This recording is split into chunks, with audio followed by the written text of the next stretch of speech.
Welcome to Golden Age Radio, rumble.com/C/GAR. Visit veteransradioministry.com for more videos like this.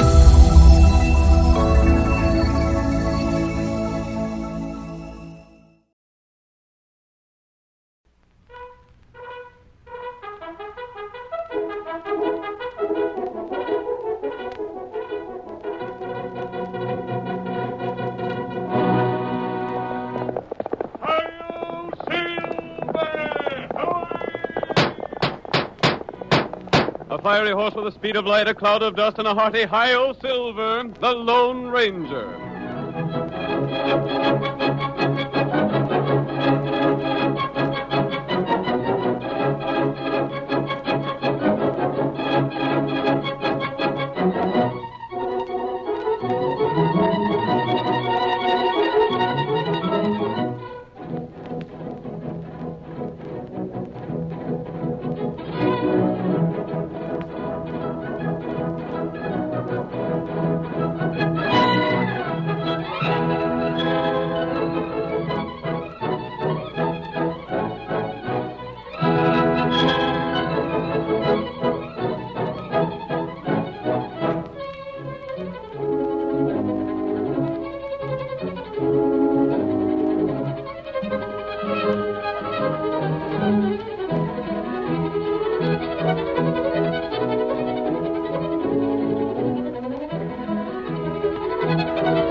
Hundreds and hundreds of stories have come out of the West concerning a phantom figure of the plains who rode in the cause of justice. A masked rider whose heroic deeds have lived down through the years as a symbol of the courage and spirit of the wild and untamed West of old. Listen to those silver-shod hoofs as they race down the hard-packed roadbeds of yesteryear. The Lone Ranger rides again. Come on, Silver, old boy! Tonto's waiting for us near the border. We must hurry, old fellow, so stretch out those great legs of yours. Hi-yo, Silver!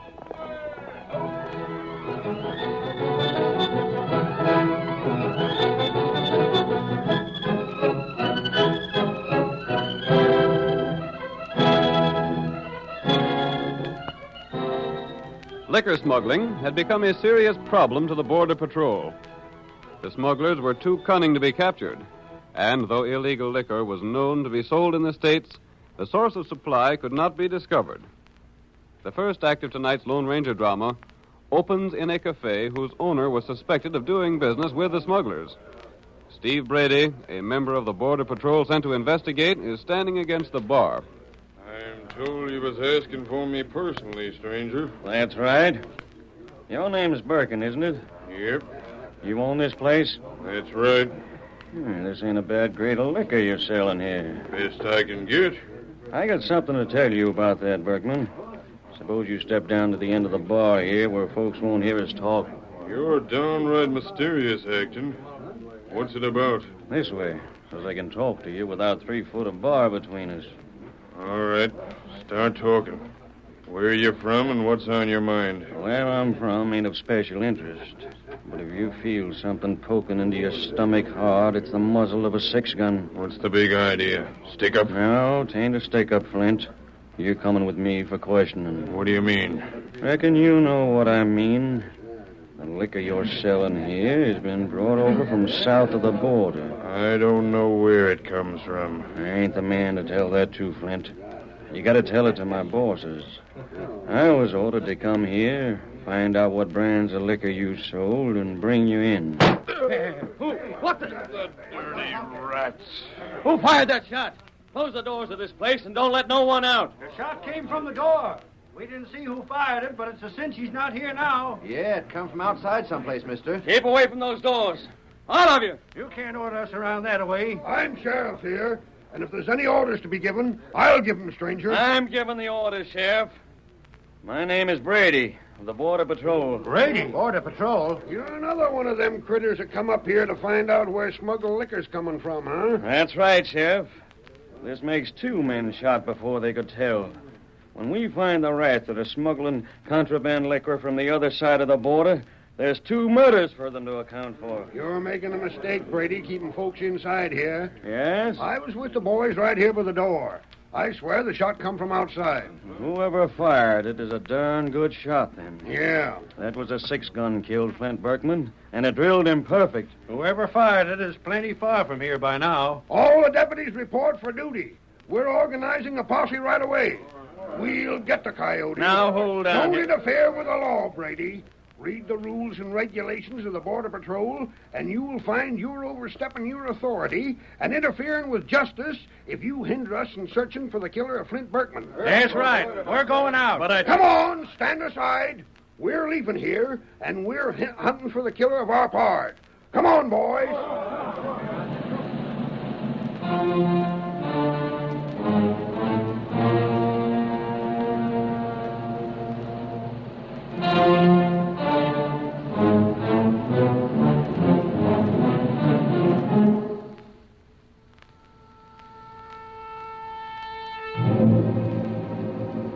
The posse organized by the sheriff to hunt for Berkman's murderer was divided and sent out to search the surrounding country.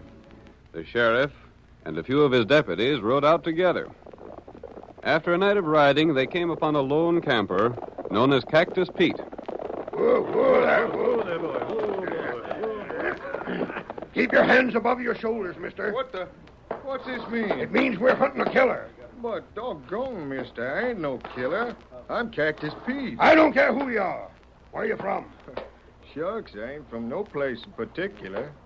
I just travel. Pretty sizable gun you're carrying there. Yeah. 'Tain't mine, though. It ain't yours. Hand it over. Let me see it. But, Sheriff, I'll take the gun. What did you say your name was? Cactus Pete, they call me. What's your real name?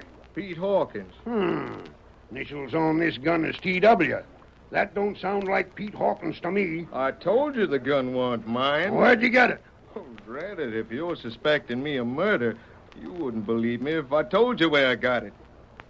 I got it the same place I got these doggone oversized clothes I'm a-trying to wear. Where's that? Some ornery coyote come up to my camp here while I was sleeping, woke me up jabbing this here 6-gun in my face. That's a likely story. Oh, drat you, Sheriff, it's the truth. Then what? He made me switch clothes with him, took my guns, left this shooting iron. I ain't even any cartridges for it. I reckon we got the right man, Sheriff. We'll take him in and see what he might know about Berkman's murder. Who? Berkman. You don't mean Flint Berkman? Oh, so you know him, huh? I know a plenty about Flint Berkman. Yeah? A dirty crook. He's been living on borrowed time a long while. Reckon that remark will be used again him, eh, Sheriff? Used aplenty. You can't prove I was nowheres near his cafe. How'd you know he was shot in the cafe? I didn't, but That's I know... another point again, you mister. Look here. The only reason I figured he was shot in that cafe was because he's there most of the time. He lives upstairs, don't he? Yeah, he does. You know all about him, don't you? And you drilled him. What'd you do it for? What'd Berkman do to you? Doggone, I didn't shoot him. You know enough to warrant your arrest, and you lied about your name. I did not lie. I'm Cactus Pete, I tell you. How can you prove it?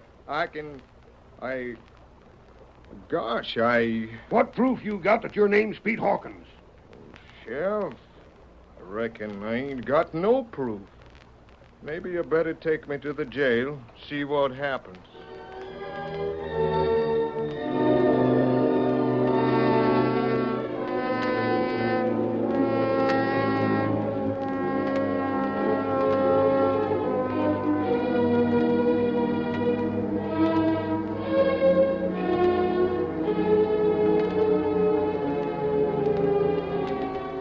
Cactus Pete was returned to town and lodged in jail. The sheriff convinced the townspeople that his prisoner was the murderer of Berkman, and sentiment ran high against Pete. There was talk even of lynching, but the sheriff stopped it. There ain't to be no lynching, boys. And I'm backing the sheriff. Any lynching mob that gets organized will have gun lead spread right into their midst, and we don't care who it hits. Now go back to your homes, fellers.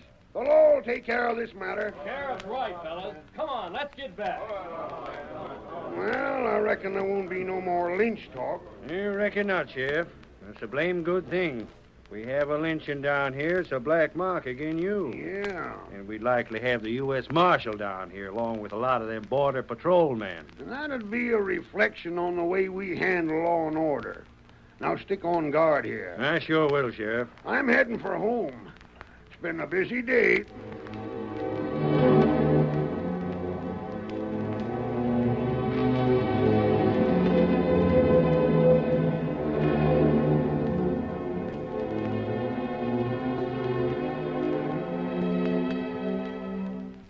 Instead of going to his home, Sheriff Perkins went to the edge of town where the shadows of huge boulders concealed Steve Brady. Brady, though a member of the Border Patrol, had betrayed his trust and was in the pay of the smugglers. We hear him as he greets the sheriff. Took you long enough to get here. I've been waiting. Come as fast as I could, Brady. How's everything look? It's working out all right. The prisoner will swing for murder as sure as my name's Perkins. How much does he know? Nothing. You sure of that? Dead sure. He don't know a blame thing. Good enough. He'll have to face some questioning. Unless he can tell, the more guilty he'll seem to be. Yep. It was sure a lucky thing he said what he did about Berkman. Give a motive for the murder. Yeah, and Berkman had to die. Well, I suppose he did. Sooner or later, one of the other men from the patrol would get to questioning him. He was yellow enough to squeal. He won't do no squealing now. But say, Steve, what about the real killer of Berkman? Tad Walters? He the one? Sure. He does all the killing for our bunch. He got clear, then switched clothes with that hombre that says he's Cactus Pete. Oh. Now, here's what you got to know. There was a shipment of liquor due to be brought across the border next week, but it's being held for a time. Till things quiet down around here, huh? Yeah, there might be some strangers or the marshal here investigating that shooting. It's best to lay low for a time. I reckon so. Meanwhile, you keep the town quiet and see there's none of the smuggled liquor sold in the cafe. I'll see to that. Is that all? That's all. And there's one thing I'd like to ask you, Brady. Well? Just who is the big boss of this gang? As far as you're concerned, I'm the boss. Who gives me orders needn't concern you.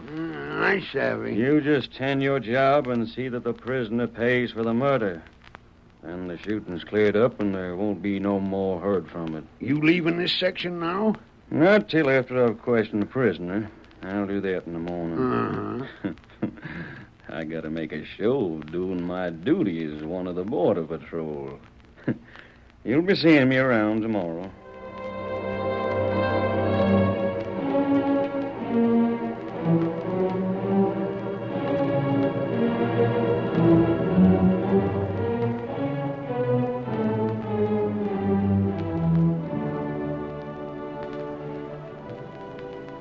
Brady, I've told you all I know.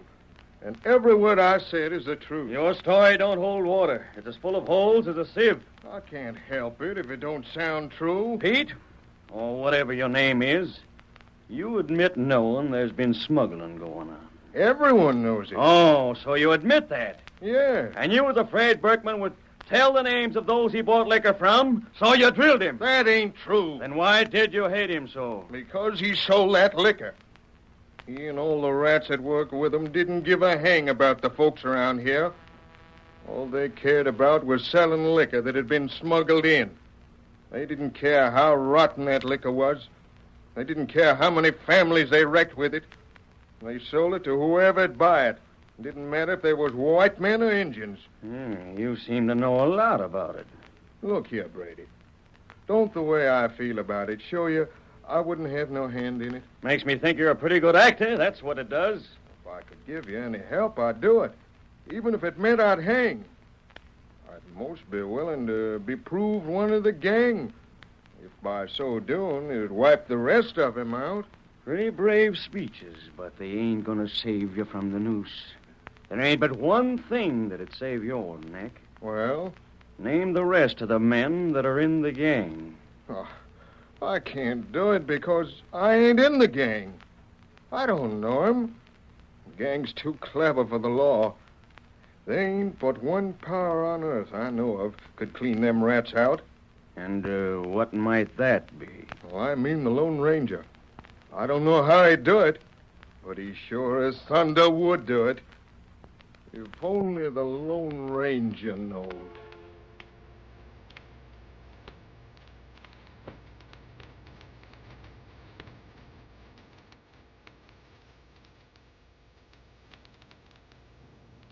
The curtain falls on the first act of our thrilling Lone Ranger drama. Before the next exciting scenes, please permit us to pause for just a few moments.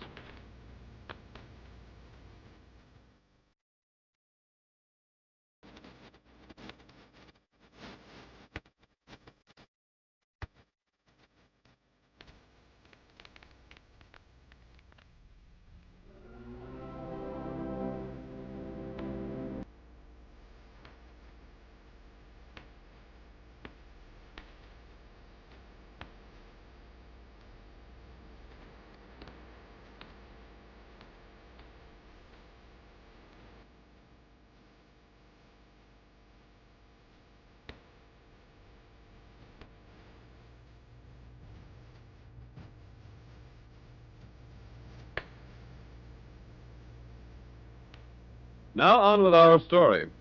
You will recall that in the first act of tonight's Lone Ranger drama, we learned that liquor smuggling was common along the border. Steve Brady, a dishonest member of the Border Patrol, was sent to investigate the situation.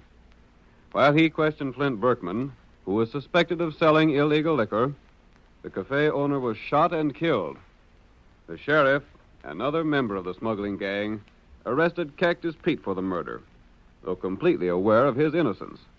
Now, as our second act opens, we see the Lone Ranger and Tonto riding toward town. They walk their horses, pausing frequently to permit Tonto to examine footprints on the ground. That's the trail of Cactus Pete, all right, Tonto. Him got patch on boot. I remember it. Him toe in like Injun. Yes. Step light on left foot. His left leg is a bit stiff from an old wound. Here where him stop. Oh, white feller. Oh. Make 'em camp here and, Tonto, something happened here. Other feller come on horse. Stop here. Get off horse. Here where Pete get on horse. Ride way. Other men came here later. Oh. Pete not ride horse. This not way him walk. But those are his boots. Other feller wear Pete's boot. That accounts for it. Someone came here and forced Cactus Pete to change clothes with him. The stranger put on Pete's boots, then rode away. Not right. That can mean just one thing, Kimosabe. Someone who was dodging the law is riding away scot-free, while those other men who came here took Cactus Pete along with them. Tonto, one of us must follow the trail of the outlaw. The other must go to town and see how bad a spot our friend is in. Me follow him trail. To the north, and I'll head for town. Bring the outlaw back with you, Tonto. Tonto, get him. Get him up, white feller.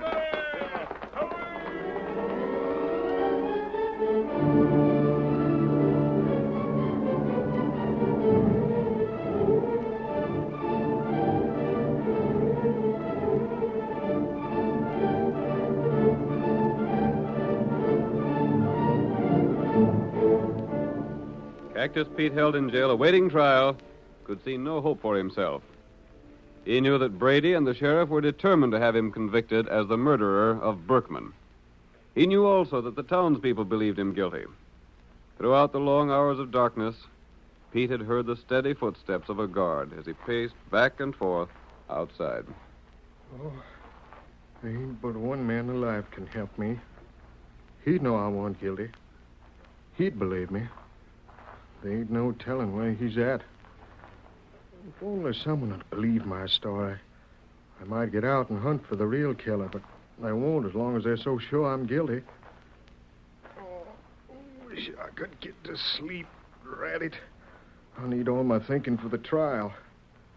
Hey, guard. What do you want? Come up to the window, won't you? I'm close enough to hear you. What do you want? Can't you stop that pacing for a time? For what? I can't sleep. You pace around like a caged lion, crunching your boots on the ground and... You'll get a plenty sleep before long. Permanent sleep. I should have known better than ask a favor of anyone in this town. Yeah, you should have known better.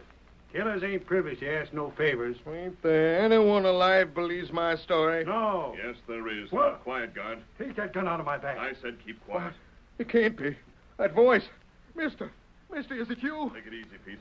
Without hearing your story or knowing what it is, I believe you. You're mad. And you'll be gagged if you don't keep your voice down. Mister, something told me you'd be coming here. Listen, let me tell you the whole story. There's no end to smuggling going on. When are you supposed to stand trial? I'll go to court in the morning, but I've already been tried and found guilty by everyone in town. And what are you accused of? Murder. Killing Flint Berkman. Did the real killer make you change clothes? Yeah, I did. But how'd you know? Tonto and I found the tracks. Tonto was already headed north to overtake the man who made you change with him. He made me switch guns and everything. He did, huh? But, mister, even if he's found, no one would think he was the killer. Listen, Pete, you'll have to stay here for a while. Ain't you going to lend me out? Not yet. Well, what are you going to do? Get around the town and see what I can learn. I'm warning you, mister. You won't get out of town alive. You're interfering with justice. What are you going to say I've done? Well, you pulled a gun on me. Did I harm you? No. Have I tried to help the prisoner escape? No, you ain't. Are you interested in seeing the right man punished? Well, Or are you in league with the plotters against law and order? No, I ain't. Flint Berkman was killed because he might have told where he bought contraband liquor.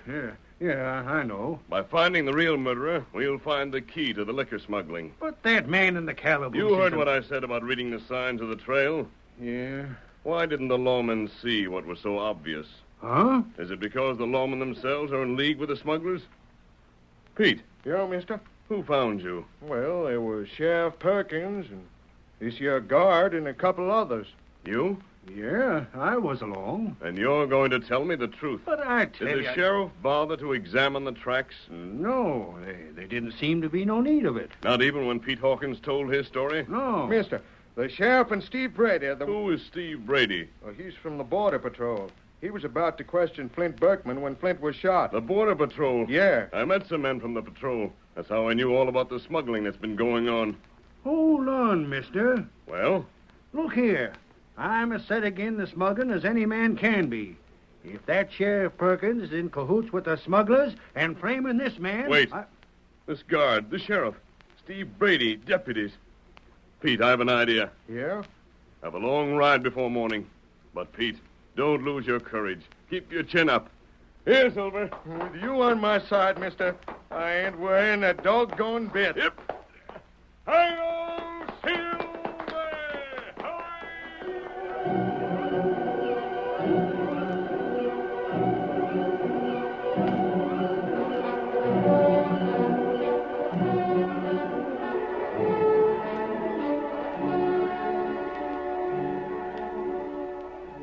The Lone Ranger did not wait for Tonto to return.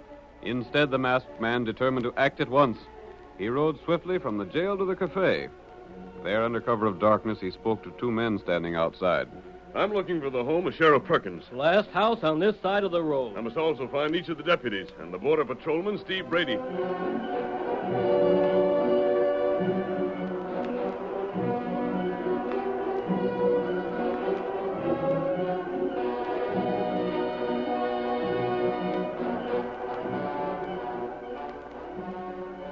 When he had learned the facts he needed, the Lone Ranger was ready to put his daring plan into action. He rode first to the home of the sheriff. A moment later, the sheriff was awakened from a heavy sleep by the sound of a rock thrown through his window. Where's the match? What's going on here, anyhow? Blasted, A note's fastened to that rock. Something as sure as thunder due to happen.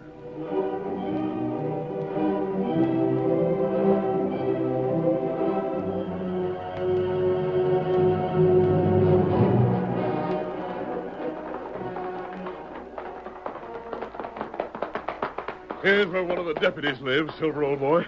And here's a rock for him. Come on, Silver!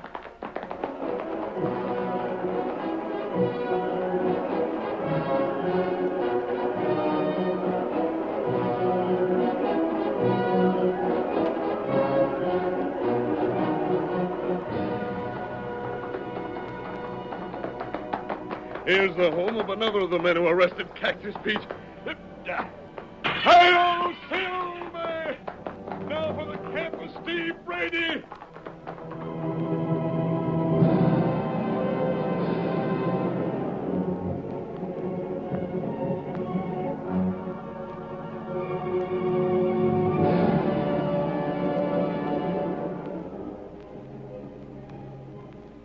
Brady, wake up. Wake up, Brady. Come, hurry. What's the matter? I've come to tell you something. Great Scott, you're masked. Where'd you come from? How'd you find me? I'm here to help you. You want the truth about the liquor smugglers, don't you? What? There's a man in jail for murder. Yes, but who are you? I'm trying to help you and the Border Patrol put a stop to liquor smuggling by finding the real murderers of Flint Berkman. Oh, yeah. You are, huh? Hey, you're the man the prisoner spoke of. Am I? What do you know about the smuggling? Nothing yet. But before daybreak, I'll have the whole truth for you. You will? How? I've sent a note to the sheriff and all his deputies. What for?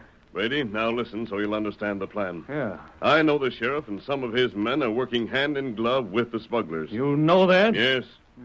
Who else? I don't know, but I do know Sheriff Perkins is a coward at heart. If he can be arrested with the proof that he's with the smugglers, he'll talk. Yeah, he struck me as a coward. Now then. But hold on. How'll you prove these men are working with the liquor smugglers? I've sent a note to each of them.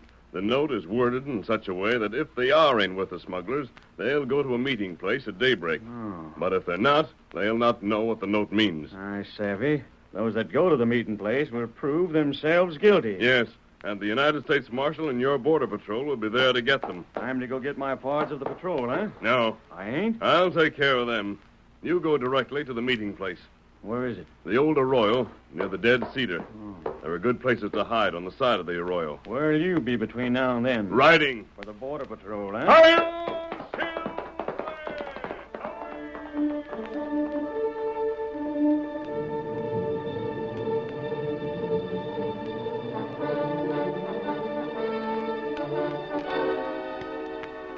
Brady saddled his horse, then rode toward town and the home of Sheriff Perkins.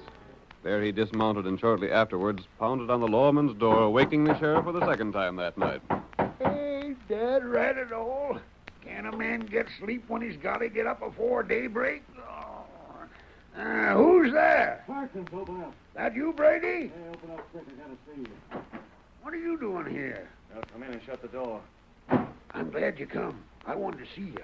Listen, an hour ago, a rock came through that window. I know. There was a note on it. Well, how do you know? This will give you a laugh. The masked man that sent the note come to me and told me how it was a trap for you and the deputies. Yeah, a trap? Sure. Then the big boss ain't called a meeting at all? No. I ain't to go to the arroyo at daybreak? You go, and it serves as proof that you're in with the smugglers. Gosh. He told me how he'd set the trap. Yeah? You've got to tell the rest of the boys not to go there. Yeah. I'd better go get 'em out of bed right now and tell 'em. Who you have to tell? All of 'em. Sneed, Miller, Lacey, and Stone. What about the guard at the jail tonight? He's one of the deputies that don't figure in our game. You'll tend to the telling of the rest? Yeah. You dead sure the whole thing was a fake? Sure it was. And if we go to the arroyo, we show that we're with the smugglers. You've already shown it. What? Where? There at the busted window. You're coming. Don't move. Hey, you! Boys. Get the gun, Sam. The marshal. You're darn right. Look here, I'm a border patrolman. Not no more, you ain't. You're an ornery smuggler. It's a trick. Did you hear enough, Marshal? All we needed here. Hank, take a couple of boys and get them deputies. All right, Marshal. It's a frame-up, an honorary frame-up. You said you was going for my men. And you thought you'd be safe coming here to warn the sheriff. Well, Brady, that's just what you were expected to do. Mister, Tonto's come with a killer. But that man's a prisoner. Yeah, like fun. The guard let me out when Tonto showed him how that killer swapped clothes with me. Did the guard believe your story then, Pete? He had to. You should have seen that killer's feet all cramped up by trying to wear my boots. That proved my story. Let me talk, You're Marshal. talking to judge and jury. Maybe you can save your neck by giving names. He can't give the names of the bosses, but I can. Marshal, let me talk. Marshal, you'll get all the evidence I promised you if you'll bring some honest men and help me. I sure as thunder will. Tonto, I'll meet you at the camp. I told you. I told you he could do it.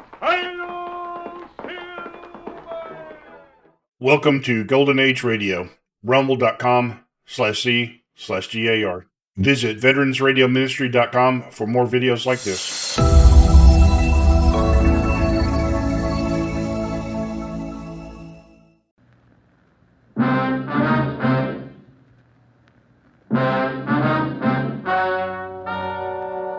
Ladies and gentlemen, the story you are about to hear is true.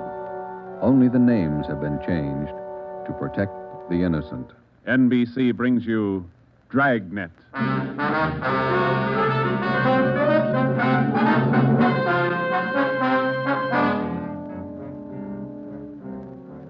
You're a detective sergeant. You're assigned to homicide. Somewhere in the tangled web of your city, there's a killer on the loose. A young woman has been brutally murdered. The weapon, a steel bludgeon. Your job is to get him. Dragnet, the documented drama of an actual crime, investigated and solved by the men who unrelentingly stand watch on the security of your home, your family, and your life. For the next 30 minutes, in cooperation with the Los Angeles Police Department, you will travel step by step on the side of the law through an actual case from official police files, from beginning to end, from crime to punishment. Dragnet is the story of your police force in action.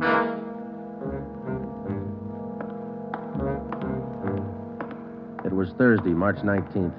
It was foggy in Los Angeles. We were working the night watch out of homicide detail. My partner's Ben Romero. The boss is Ed Backstrand, chief of detectives. My name's Friday. It was 9:14 p.m. when I got to the old Central Jail building, third floor. The crime lab. Hi, Joe. Hi, coming, Lee. Just ran a spectrograph. What'd you find? The paint flake from the victim's head matches that paint on the hunk of pipe. Any prints? The pipe was clean, no latent prints. Well, that figured. Anything else? Got those blood test reports. A couple of slides for you to look at under the comparison mic. Mm-hmm. Thanks, Lee. Oh, hi, Joe. Didn't hear you come in. What's it look like, Ben? Well, here's the blood test reports. This one is blood found on the piece of pipe. Type A. This one's blood from the victim. Type A. They match. That's right, boys. Doesn't mean too much, though. Did you look at these slides under the microscope? No, not yet. Well, this is your clincher. Wait till I get the light. Okay, take a look. Mm-hmm. Got a make? Yeah, go ahead. Well, this slide here on the right, Mm-hmm. that's a slice of hair from the victim's head. On the other slide is hair found on the steel pipe. Yeah? She had wavy hair. Both specimens are flat. Same hair, Joe. You got anything on that piece of pipe, Lee? Nothing. Just ordinary steel pipe, 14 inches long. What else you got? The plaster impressions of those footprints we found by the body. Here they are. Crepe soles? Tennis shoes, new ones, size 9, good impression. Ground was soft. Man about 150 pounds, according to the length of stride, roughly about 5 feet 10 inches tall. Yeah, new shoes, all right. You can still read the manufacturer's label. That's right, made by the Sport King Company. Well, that's something to follow up. Yeah, sure, you could start with the tennis courts. Only about 1,000 or so in L.A. Maybe you'd rather track down the brand. These particular tennis shoes are the biggest sellers in the country. Yeah. Where'd you like to start, Minneapolis or Pullman, Washington? What about that glove?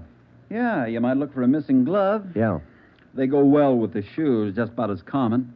White cotton work gloves with a blue top. Here's the right glove. You find the left one. Blood on a glove? Type A. Well, that's good evidence, Jones, but where's the lead? Now, look, I don't ask you to pay my parking tickets. You want to see blow-ups? Okay. Right over here. Oh, yeah. This is the vacant lot where they found the body. Yeah, that's right. Here's a close-up of her showing the location of the murder weapon, the glove, and the footprints relative to the position of the body. Looks as bad as yesterday. Sure did work her over, didn't he? The rest of these are morgue shots. Interested? No, I checked them this morning. Once is enough, Lee. Yeah, that winds it, boys. You want to go over the stuff in her purse again? You find anything more? No, nothing you haven't seen already. The usual. Makeup, comb, barrette. That's a hair clip. Mm-hmm. Few cheap stones in it. Loose change, a quarter, nickel, few pennies. Her ID card. Yeah. Helen Corday.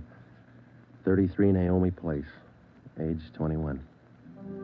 21. That's not very old, is it, Lee? Not to die. No.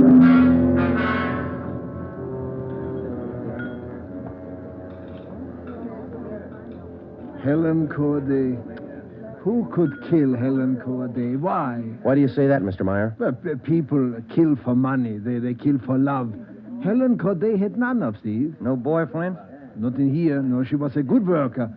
5 different waitresses the union sends me 1 month. 5! Did the union send Helen to you? Oh, sure. All the girls come from the union, but none like Helen. Oh, she was sweet, honest, and courteous. Mr. Meyer, did you know anything about her personal life? Only that she was a good worker. Everything else she took home with her from this place. Did she ever mention any men to you? Anyone at all? No gentleman, not one. No. How much money did she make here? Well, I paid her $26.50 a week, every Tuesday. And not much salary for so much work, but The tips are very good here. Nice customers. Mm-hmm. Nice This her home address, 33 Naomi Place? 33 Naomi. Yeah, that's right, yeah. Thank you very much, Mr. Meyer, for your time. I wonder what kind of a person does things like that. Who could kill Helen Corday? Everybody liked Helen. Helen Corday? I never liked her. Come on in the office, boys, where we can talk. Never liked her because I never knew her. You the head of the union? Not just a steward. I know most of the girls. This Corday girl, what'd she look like? Small brunette, about 5'3". Here's a picture. Yeah. Pretty girl, wasn't she? Oh, sure. Placed her out at Otto's place. Nice little Dutch fella. Otto Meyer. That's right. He seemed to think quite a lot of her. Yeah, she was a fine worker. Oh, sure. Always right up on her dues. Paid all the assessments right on time. Thought you said you didn't know her. Well, not right off, I didn't, but when you showed me that picture there, placed her right away. You know anything about her personal life? Yeah, wait a minute. Why all these questions? Helen Corday was murdered last night. Oh. Who did it? You know anything about her personal life? Well, you can see my position, Sergeant. 1,200 girls. Check 'em in, check 'em out. Just names to me till I see a picture of 'em. You wouldn't know if she had any boyfriends here in the union. Waiters, busboy? That I wouldn't know. Like I tell you, Sergeant, I never knew Helen Corday. Sure, I knew Helen Corday. Gus plays a nice piano, huh, Sergeant? Yeah. I read about it in the paper this morning. How long you been selling pianos here at this place? About as long as I knew Helen. 3 years. How'd you find me? Helen's landlady, we talked to her yesterday. She told us she worked here at this piano store. Oh. It's funny, isn't it? What's funny? See Gus over there? That fellow demonstrating the piano? A few weeks ago, I made a deal with him to give Helen piano lessons. I figured it would help her with her singing lessons. Wanted to be a singer, you know. Did Helen know that fellow, Gus?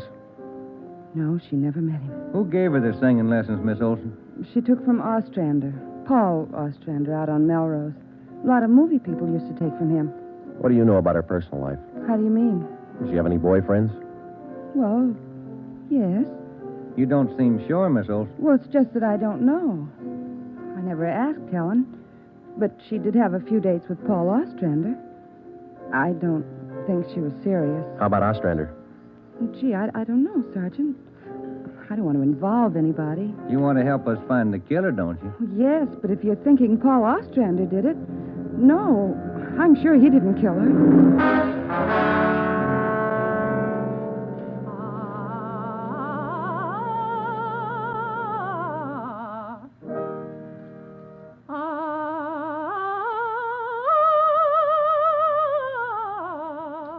That's all for today, Victoria.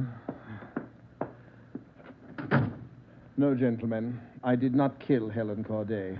You gave her singing lessons, Mr. Ostrander. You knew her pretty well? Yes, I gave her voice coaching for about 1.5 years. Helen showed a little promise. Not a great voice, a bad vibrato. You knew her pretty well? Why do you say that? Mr. Ostrander, didn't you used to take her out once in a while? No. No, I didn't know Helen socially at all. We know you had dates with her. That's not true. Only times I saw her was when she came here to the studio for lessons. You better tell the truth, Mr. Ostrander. We can prove that you've been out with her. Afraid of the publicity? Is that it? Certainly that's it. I have a successful business here. I've spent years building it. Anything like this would ruin me. Then you have been out with her. Only a few times. Nothing serious. I had nothing to do with her murder. Now, that's the truth. Don't you know that withholding information about a thing like this can go kind of hard for you? Yes, I know that. What else could I do? Mr. Ostrander, somewhere in this city right now, there's a guy who beat a young girl to death.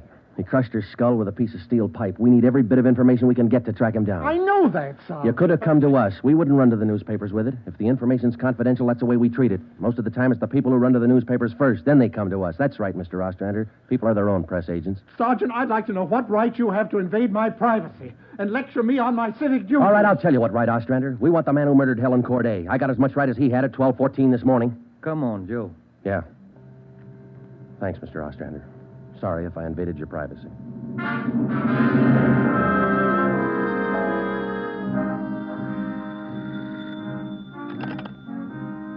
Chief of Detectives Office, Helen. No, I'm sorry, ma'am. You got the wrong extension. Try 2511. You're welcome. Hi, Friday, Romero. Chief's been looking for you. Thank you, Mike. Come on, Joe. Yeah. Hello, Joe. Ben, sit down. What'd you get? A notebook full of notes. A crime lab full of evidence. Nothing to tie them together. These some of the people you interviewed? Yeah, those and about a dozen more we didn't even take notes on. It's hard to figure, Skipper. Everybody seemed to like this girl. Helen Corday. No known relatives. Single, unattached girl, living all alone in the city. Few friends and no enemies. None we can find anyway. Are you satisfied that all the people you interviewed are in the clear? Well, if we're going to stick to the simple robbery motive we are, the kind of money Helen Corday made wouldn't interest those people. How are you doing on the outside leads? Nothing. If we could just find one hole someplace, anything. All right, now look. You've got a lab full of evidence across the street. You've got a book full of names here.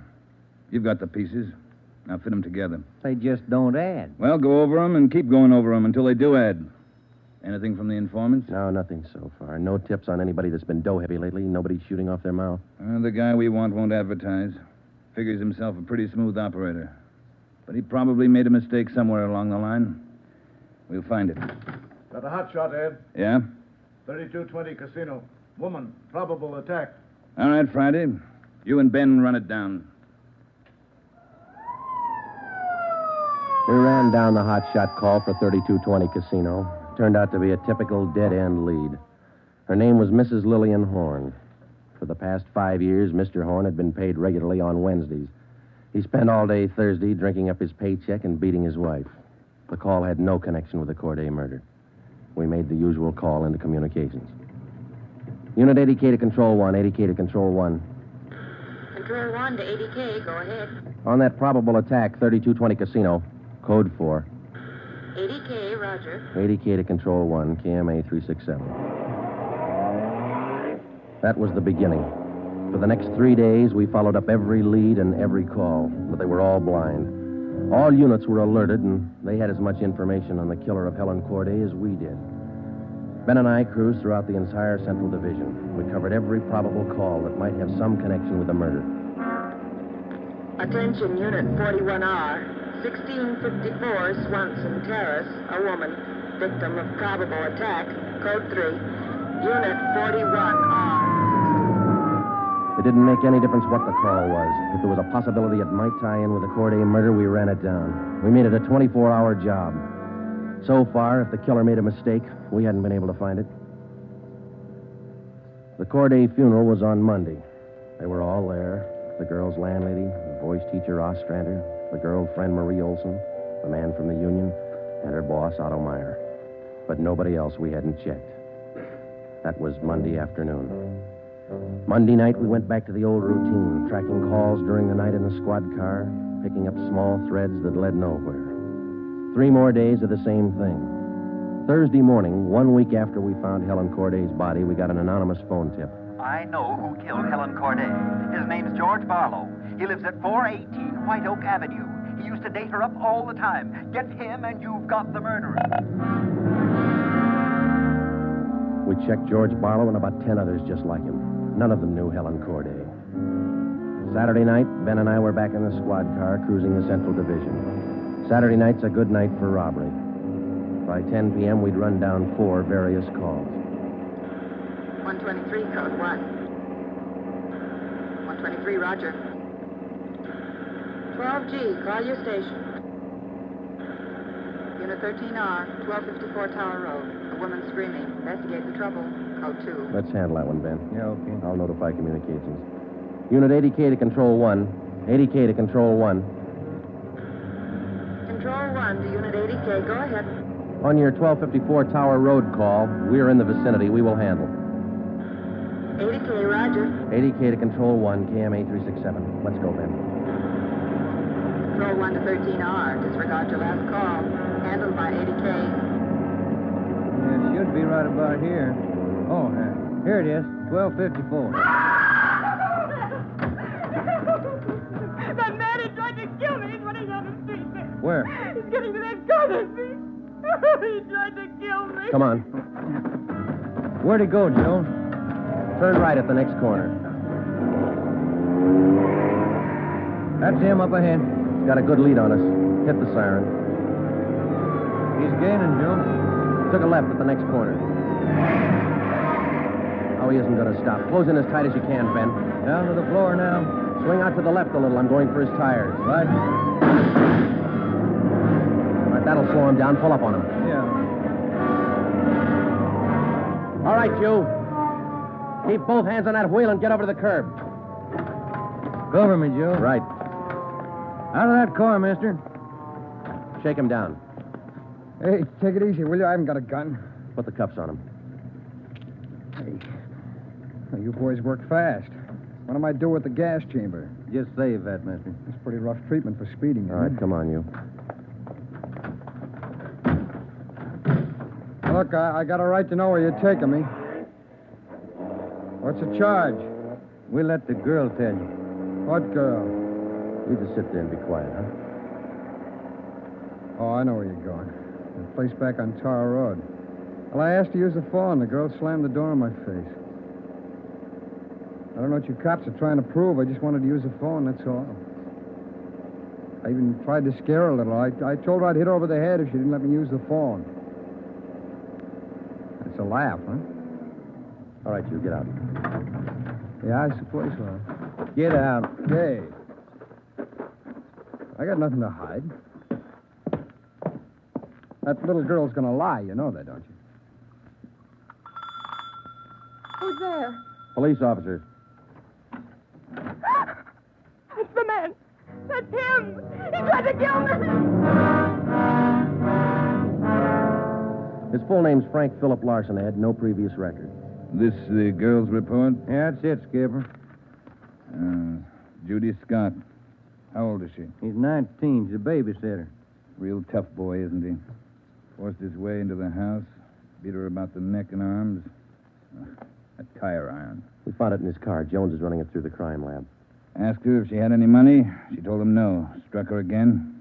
Where's this Larson live? Hotel out near Santa Monica. He's a clothing salesman, Ed. Works for a big men's store, Burns and Company. According to the house book sales record, he bought a pair of tennis shoes 2 weeks ago. Weighs 158 pounds, 5 foot 11 inches. Tennis shoes are missing. They're not in his hotel room, and he's not wearing them. What else did you find? A rhinestone. You mean a pin? No, just a small loose stone recovered from the rug in Larson's room. Crime lab got it? Working on it now. Ed, I think...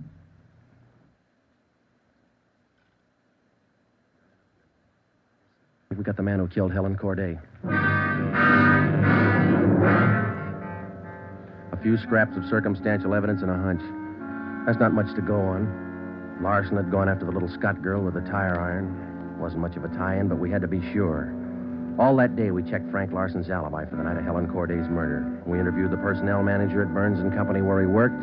We talked to all the clerks who knew him, the manager of the hotel where he lived. We found out everything we could about Frank Larson. And that night at 10 o'clock, we had the prisoner brought to the interrogation room. How are you, Larson? Fine. Just fine. I like jail. Sit down. Lousy weather, been foggy all over town. I wouldn't know. I've been inside all day. How old are you, Larson? 31, same as the last time you asked me. Where'd you go to school? I didn't. I was born smart. You sell clothes, don't you, Larson?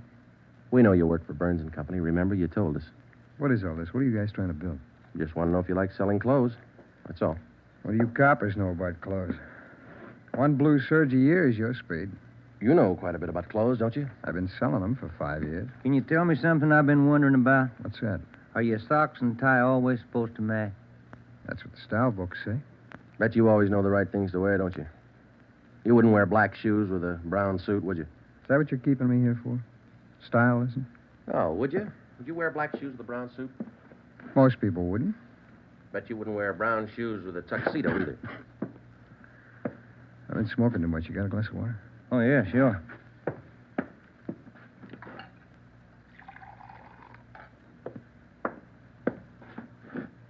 There you are, Larson. Thanks. That's good and cold. How about it? Would you ever wear brown shoes with a tux? Nobody would. That's a navy blue flannel you got on there, isn't it? Yeah. It's a good-looking suit. Stop around sometime. Get you a good deal. Suit like that flannel there you're wearing. You'd never wear tennis shoes with an outfit like that, would you? What do you think? I think you did. I think you wore them the night you killed Helen Corday. Who? Maybe you didn't have the blue suit on, but you were wearing tennis shoes, Sport King, size 9. Sell for $5.95. You picked them up at a discount. Cost you $3.25. Where'd you get that? Out of the house book, Burns and Company. You wouldn't have those shoes around now, would you? We couldn't find him in your hotel room.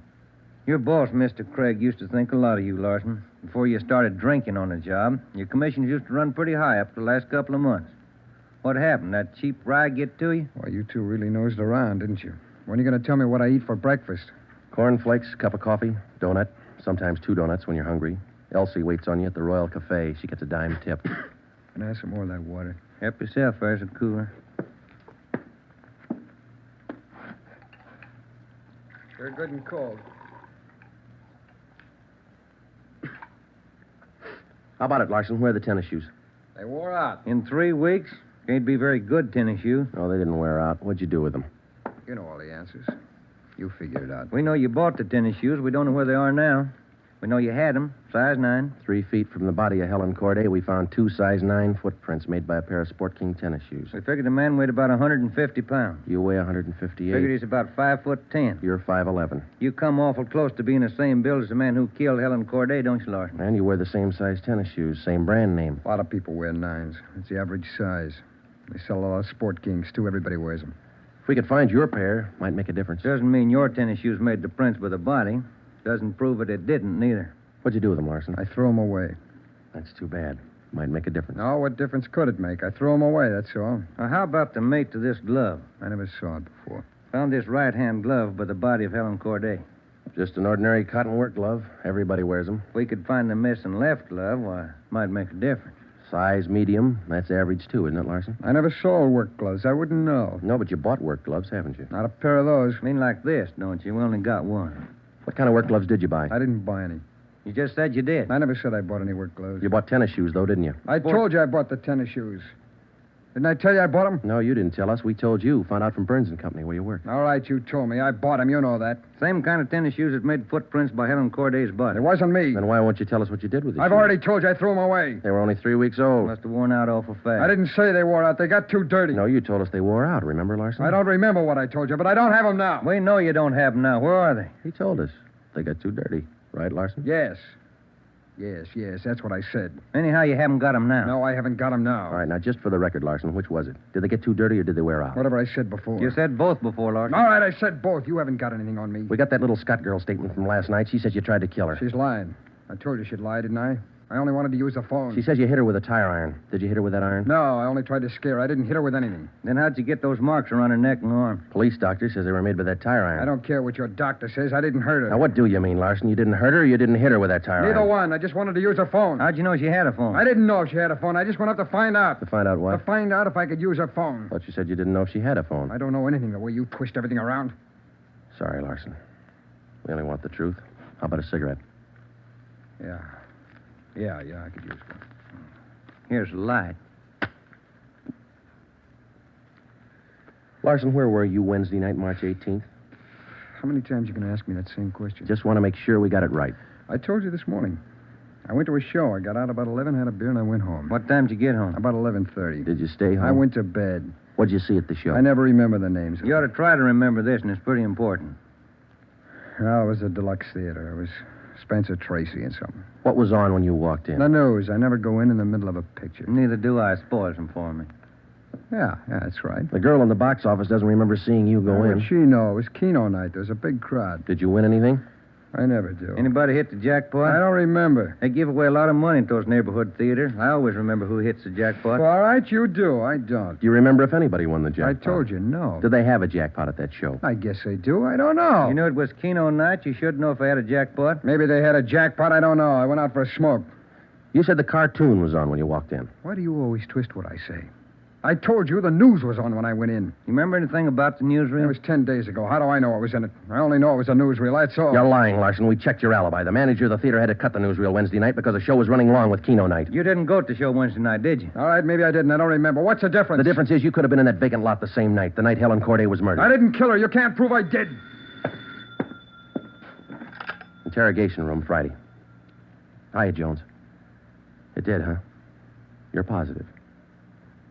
Yeah, okay. Thanks, Lee. Sure you don't want to tell us what you did with those tennis shoes? I'm not going to go back over all that. I've told you guys all I'm going to tell you. You know how the Corday girl was murdered? How would I know? I don't know anything about it. She was on her way home from work, as usual, about midnight. Of course, you were home in bed about that time. But you didn't go to the show that night, Larson. On her way home, Helen Corday always took a shortcut across a vacant lot. She was about halfway through the lot when the murderer tried to grab her purse. She screamed and he struck her. Hit her several times with a piece of steel pipe 14 inches long. He beat her to death with that piece of steel pipe. Then he dropped the pipe in the right-hand cotton work glove. He left 2 footprints, size 9, Sport King tennis shoes. I know all that. Well, here's something you don't know. When the killer scooped the paper money out of that girl's purse, he accidentally took along a loose rhinestone. A stone that fell out of a cheap barrette in the bottom of her bag. He carried that stone home with him. When he reached in his pocket to pull out the money he stole from her, the rhinestone fell on the floor. So? We found that rhinestone on the rug in your hotel room. Well, I haven't lived in that hotel room all my life. Maybe the tenant before me dropped it there. No, not this one. We checked the cement that held it in that barrette. It matches the glue on the stone. No, Larson, that rhinestone came from the hair clip that Helen Corday wore before she was murdered. And that's enough to take you to the district attorney with. What am I supposed to say? We want you to tell us the truth. Why did you kill Helen Corday? Yeah. You want the sandwiches and coffee now, Sergeant? Bring them in, Mike. Looks like we're going to be here a long time. Yeah, I brought you ham, cheese, and liverwurst. And some fruit. Coffee's black. Cream and sugar on the side. Thank you, Mike. Ah, it looks good. What kinds you want, Larson? Ham, cheese, or liverwurst? Oh, you're not hungry? Okay. Sandwich, Joe? No, thanks. I think I'll have an apple, huh? Yeah. Okay. I fixed you a plate there, Larson. Coffee's right here. It's a fine apple. Nice and fresh. This a Washington apple? Yeah, I don't know. That coffee hot enough? No, it's fine. Where'd Mike pick these up? Well, across the street. Eddie's? Yeah, Oh, it tastes good. Well, drink your coffee anyway, Larson. It's getting cold. All right! I didn't want to kill her. She screamed and I hit her. All I wanted was her purse. That's all I wanted. She didn't give to me. She had to fight back, so I hit her. I didn't want to kill her. All she had to do was give me the purse and I wouldn't have hurt her. I was drinking and I didn't know what I was doing. I was drunk. I didn't mean to kill her. I didn't mean to kill her. Mike. Yeah, Joe? Stay with him. We'll call the stenographer.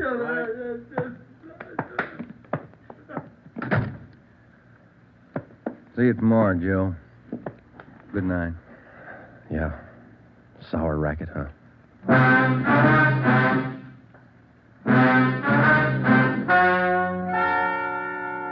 The story you have just heard is true. Only the names were changed to protect the innocent. Frank Philip Larson was tried and convicted of murder in the first degree. He was executed in the lethal gas chamber at the state penitentiary.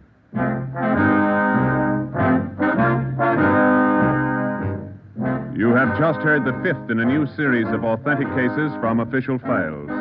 Technical advice for Dragnet is furnished by the Los Angeles Police Department.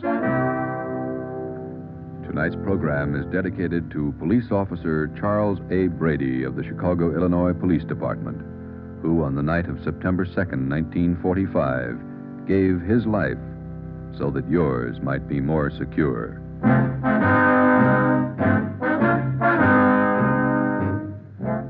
Dragnet came to you from Los Angeles. This is NBC, the national broadcasting company.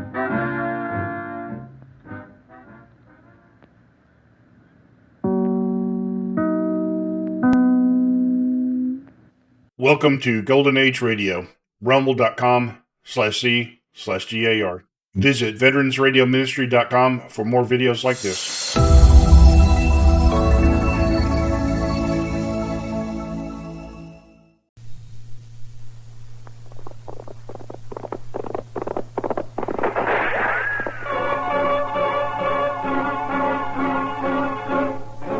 Around Dodge City and in the territory on West, there's just one way to handle the killers and the spoilers, and that's with a U.S. Marshal and the smell of gun smoke.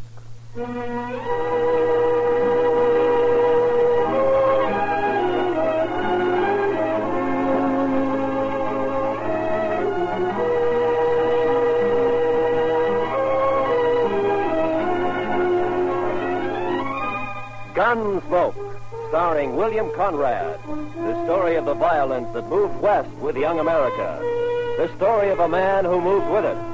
Matt Dillon, United States Marshal.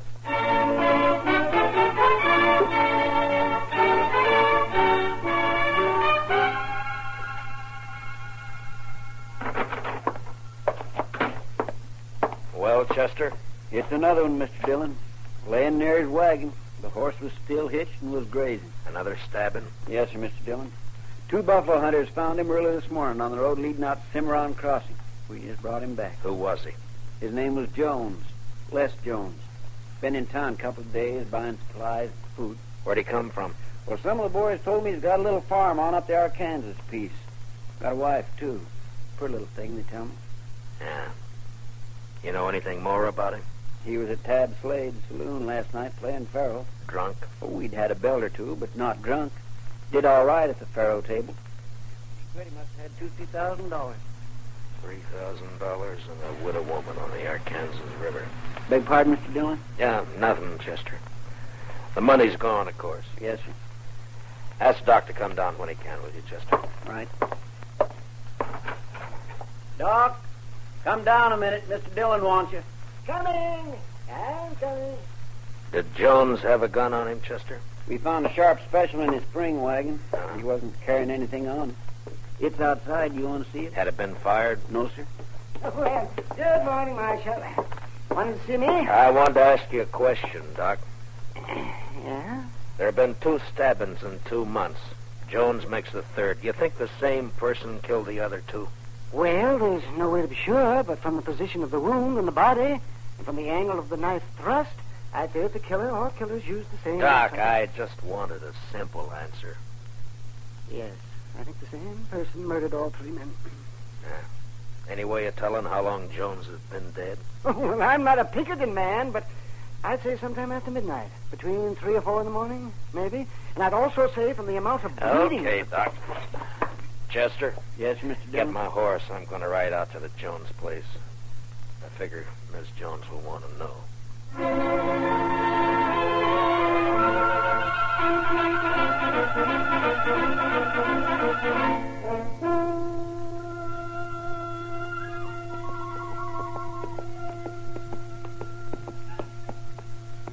Hello, mister. Howdy, Bub. I live here. Where are you from? I'm from Dodge. Dodge. Sneak you right all the way from Dodge? Sure. Get down and I'll water your horse. All right. Yeah, here you are. What's your name, son? Alvin Jones. My dad is Les Jones. I guess you know him, huh? Yeah, sure. I guess most everybody knows him. Your mother in the house? Are you going to stay for dinner? Well, I don't think so. Is she in the house? Yeah, she's there. Just go on up. Don't worry about your horse. Thank you.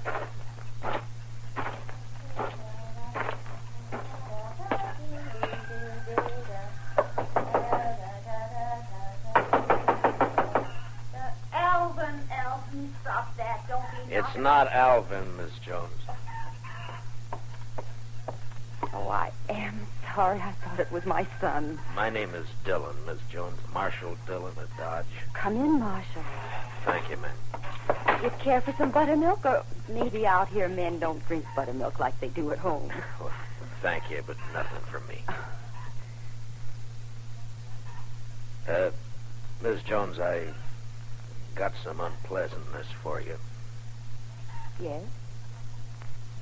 It's about your husband. He's in trouble? I left Dodge 4 hours ago. I thought I should be the one to tell you. He's hurt bad.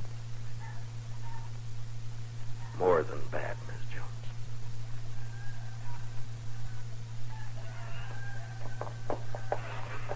I pulled the saddle off your horse, mister. Snakes, he's a good one.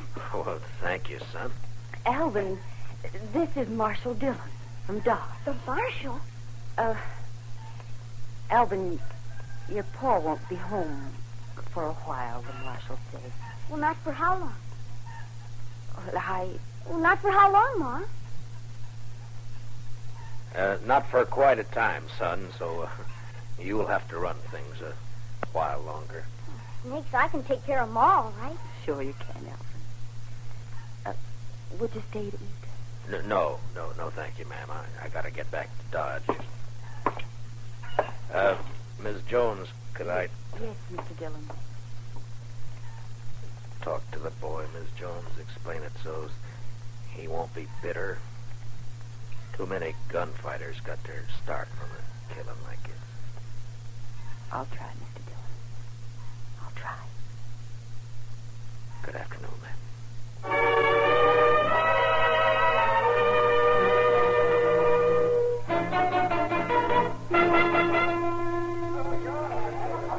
And make sure you got enough whiskey to finish the night this Thursday weather. Oh, we've got plenty, Mr. Slade. If no fight starts that... Oh, Mr. Slade. There's company coming. Marshal Dillon just walked in. Oh, set that bottle of rye up on the bar. Yes, sir. Howdy, Matt. Join me in a drink? Thank you, I will. What kind of drive? Been traveling? Yeah, I've been up the river a bit to the Jones place. Jones? Tell his wife she's a widow. Oh, yeah, I heard about that. It's too bad. He was in here last night, wasn't he? Oh, yes. Matter of fact, he was. You wouldn't know anything about his being killed, would you? What are you asking me, Dillon? Straight question. You saying I killed him? Just asked a question, Slade. I don't know anything. Someone knifed that man after he left here. He was taking a lot of money out of your place. You had a reason. I wasn't even here last night. My partner, Ben Ramirez, was running the place. Where were you? I was with his sister. All evening? Till late enough. Where's Ben and his sister now? I don't know. Home, I guess. I think I'll ride out and have a talk with him. And Slade. Yeah? If you have any big winners tonight, make sure they get home safe. Huh?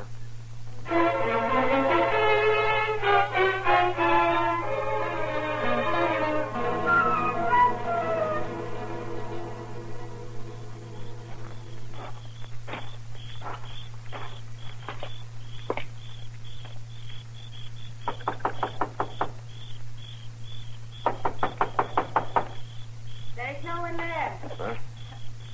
You look very foolish. You cannot see me? No, I can't see you. Well, don't be mad at me. I'll come to where you are. You see? Once out of the shadows, and here I am.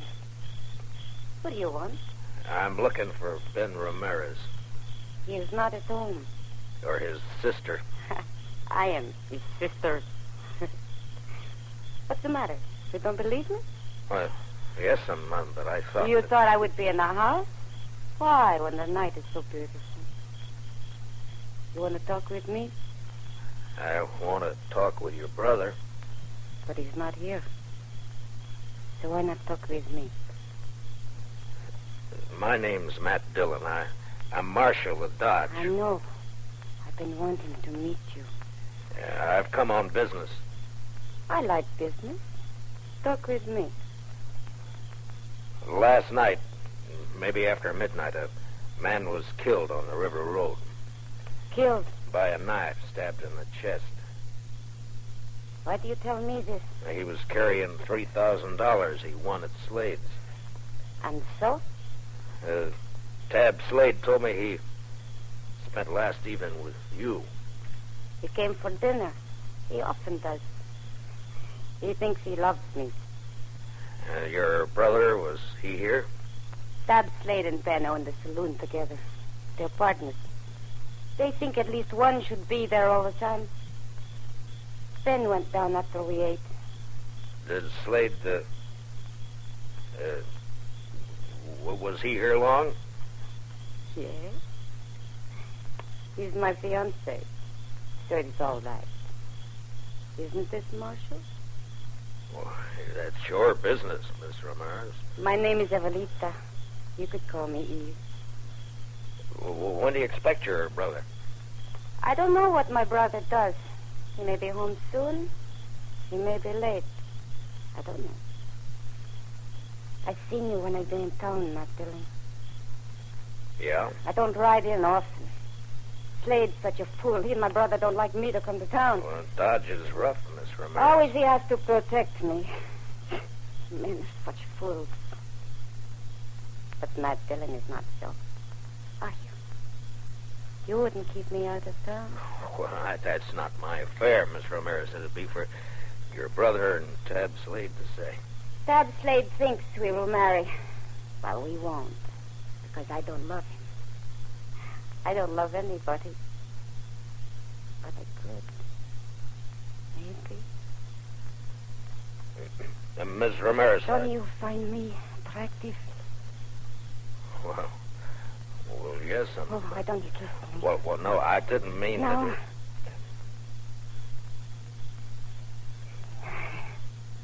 Dillon, I've got a gun pointed at the back of your head. Ben, I want to... Fooling with another man's fiancée isn't smart, Dillon. Ben, please. He'll go inside. All right.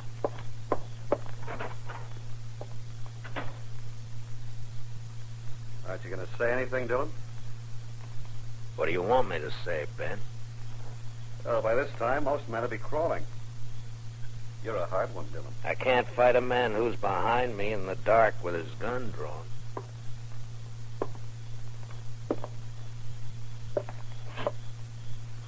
There, is that better? You can see me now. Takes a small man to make love to another man's woman. You can't haze me into a draw. I'm not trying to. I don't want a gunfight. I just want to talk, Dillon. Well, you're calling it. I saw Slade just a few minutes after you left this place. He told me you were trying to tie us with a murder. I said he was wrong and came up here to get the straight of things. From what I saw a minute ago, he might have been right after all. You'd like his woman, so it'd be handy to have him out of the way. Is that the way you figure it, Ramirez? Yeah, that's the way I figure it. The only reason I came to your place was to talk to you. I want to find the killer, Mr. Jones, and thought you might be able to help. Well, you're not going to get any information sniffing around Eve. What's your plan, Ramirez? I'll give you some advice, Marshal. Tab Slade's been a good friend of me, and I'll help him protect anything that's his. Eve's his, so stay away. You're not going to find a killer while you're saying pretty things. Are you through? All right, then listen to me. You say Slade had nothing to do with those killings. I won't say he did because I don't know, but I'm going to find out who did it, and if it was Slade, I'll get him. Now, do I ride back to town? Yeah, ride back to Dodge, Marshal, and between here and where your horse is tied, don't so much as twitch a finger. I don't know whether you're a fool or a brave man, Ramirez, but just let me give you one bit of advice. Don't tie to the wrong brand. It's easy to do. Just walk away, Marshal. To your horse. And walk easy.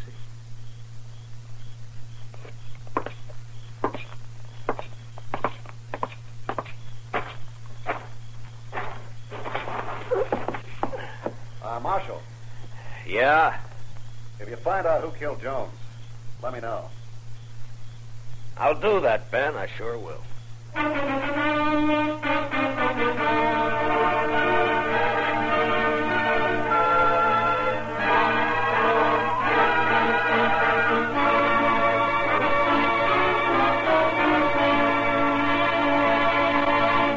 We will return for the second act of Gunsmoke in just a moment. But first...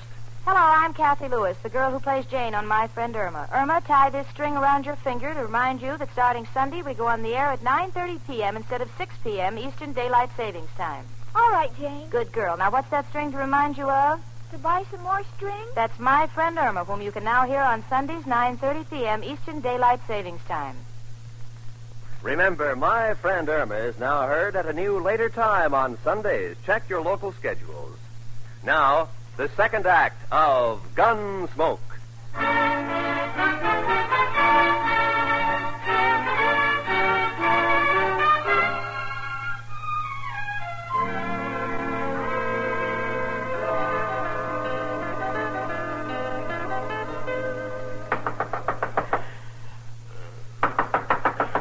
Mr. Dillon? Mr. Dillon? What? Who is it? It's Chester, Mr. Dillon. Oh, Chester. Wait a minute. What time is it? Almost 4 in the morning, Mr. Dillon. 4? Yes, sir. I'm sorry to have to wake you, but you better get dressed and come right away. They've got Tab Slade. Slade? Who's got Slade? Some of the ranchers, they're going to lynch him right in front of his saloon. Well, go and try and hold him for a minute. I'll be right along. Yes, sir.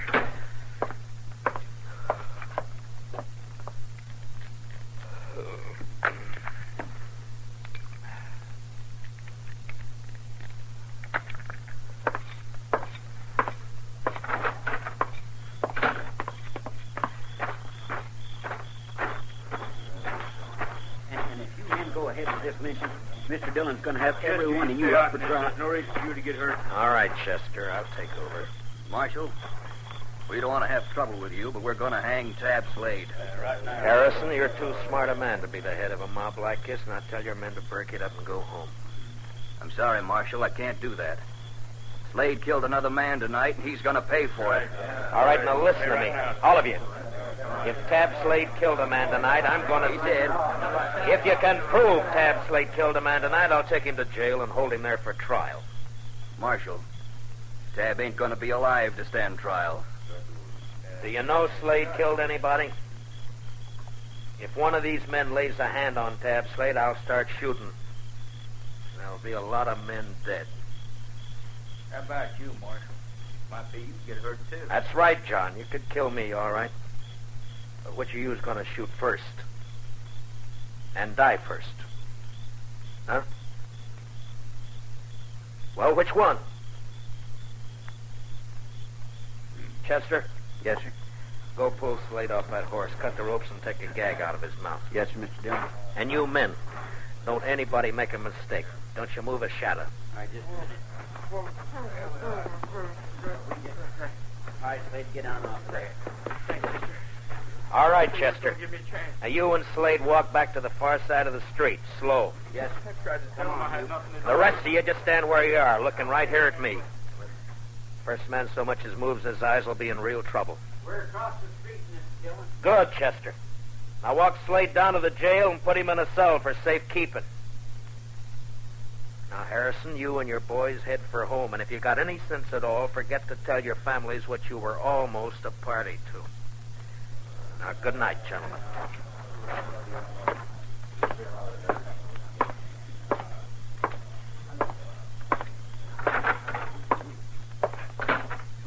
Chester, what happened tonight? A man named Olson, a rancher, was at Slade's place. Gambling? Yes, sir, and he did pretty fair. He left around midnight and was found about 2 hours later. He'd been stabbed. His money was gone. You talk with him? Yes, sir. He just mumbled about having tried to be friendly. He said that several times, Mr. Dillon. Just being friendly. And then he said, I fired a couple of times. I think it hit. You mean he hit whoever stabbed him? I think that's what he meant. He say anything else? Nothing. Well, there's not much help in just that. He can't tell us any more. I'll talk with Slade and I'll bring him out. Huh? Yes, sir. Mr. Dillon wants you, Slade. Matt, you gotta believe me. I don't know anything about the killing, this one or any of the others. I don't have to believe anything, Slade. I'll find out for But I myself. didn't do it, Matt. Why is everybody sure you did? Why are they so sure that they're trying to lynch you? Look, does a lynch mob have to be sure of anything? Slade, before you came here to Dodge, you were a gunfighter. You had a bad reputation. You were in with the Kansas Raiders, Sure, that's too. right. The Raiders were killers and thieves. Some were. Now, when a man with your background goes straight, he's always suspect. Matt, I didn't have anything to do with the killing. What about this partner of yours, this Ramirez? I met him in Kansas. Him and his sister. We joined up and came out here. Thought we'd make good a team. Where's Ramirez now? I don't know. Matt, please listen to You me. You gonna got marry to his believe me. sister? No. Yeah, Matt, I don't know. Why isn't Ramirez around now that you're in trouble? Please, maybe he doesn't know. I don't know. He'd know by now. The news is all over Dodge. Chester? Yes, sir, Mr. Dillon? Put Slade back in his cell, then load your shotgun and keep a close watch on him. Well, where are you going, Mr. Dillon? I'm going to take a ride out to the Ramirez place. I want to have a talk with Mr. Ben Ramirez and his sister, Eve.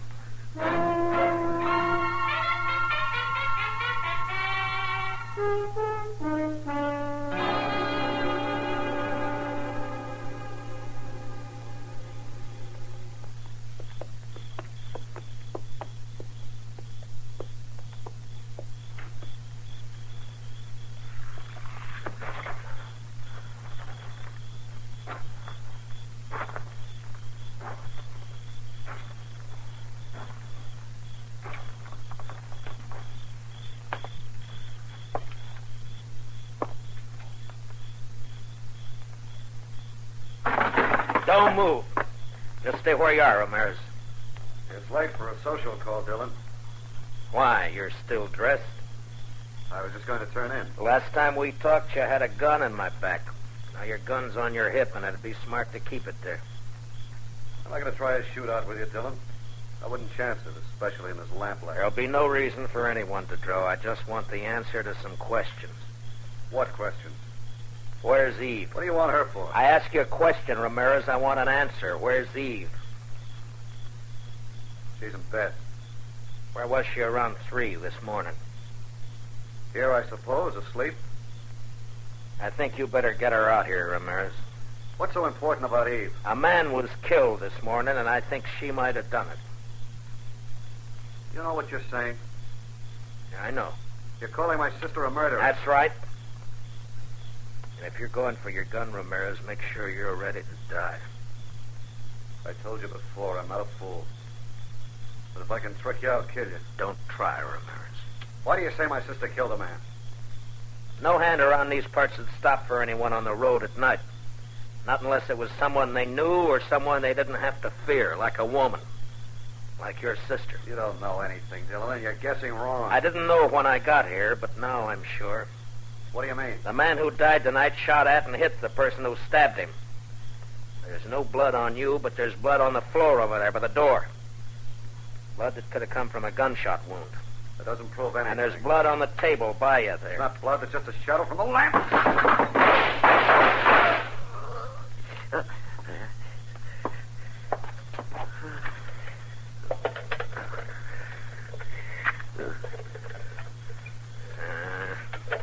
The lamp won't light. Does it hurt, Ramirez? I hurt inside. Bad? I won't be around for the trial. Did she do it, Ramirez? Did your sister kill those men? She's not my sister. She's my wife. Wife? Yeah, that's why she didn't marry Slade. She's in the other room. Hurt bad. Get a doctor for her. Ramirez? She's no good. But I loved her. She's got a horse.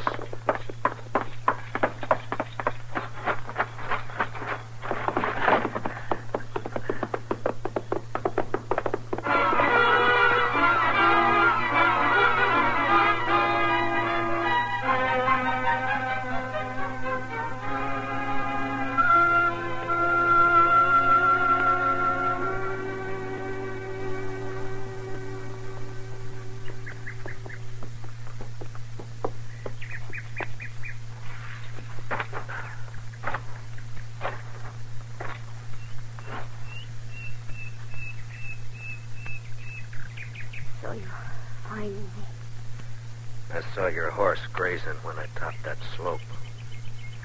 Matt, what are you going to do with me? Take you back to Dodge. Have you up for trial? There's no point. I wouldn't live long on horseback. I've bled too much already. Yeah. Is there anything I can do to make you more comfortable? No. Nothing. Eve, can you tell me why? Why you killed 4 men? For a very simple reason. I wanted the money they had. I wanted it very much. Matt, I've been thinking about my husband. Is he dead, Matt? Did you kill him? He went for his gun, Eve. I killed him. He was kind to me. I tried to love him, but I couldn't. I didn't love anything but money. Maybe, Matt, I could have loved. Now I'm sorry for everything. Matt? Yeah? It's very lonely. Would you do something for me? Sure. Would you hold my hand?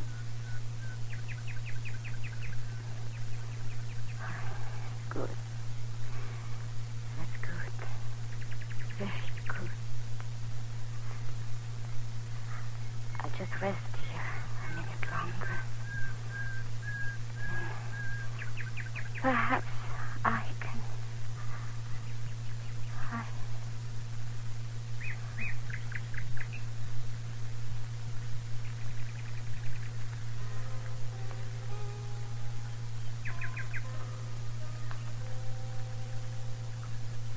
She lay there, her dark hair framing her face, the spring grass crushed by her body, a red stain across her silk blouse. The morning sun warmed the soft wind that moved across the land. Later that day, Eve Ramirez and her husband were buried on the outskirts of Dodge City, not far from the banks of the Arkansas River.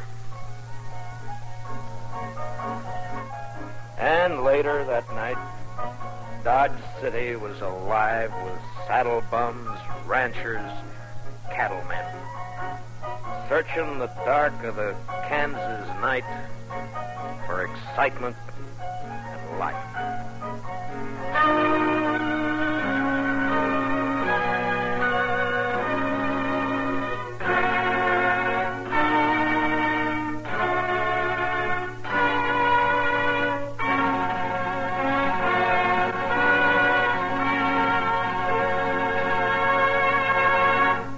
Gunsmoke, under the direction of Norman MacDonald, stars William Conrad as Matt Dillon, U.S. Marshal.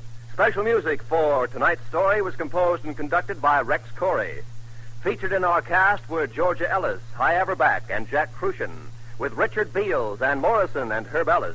Parley Bear is Chester, and Howard McNear is Doc. Join us again next week as Matt Dillon, U.S. Marshal, fights to bring law and order out of the wild violence of the West in Gunsmoke.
To Golden Age Radio, rumble.com/C/GAR. Visit veteransradioministry.com for more videos like this.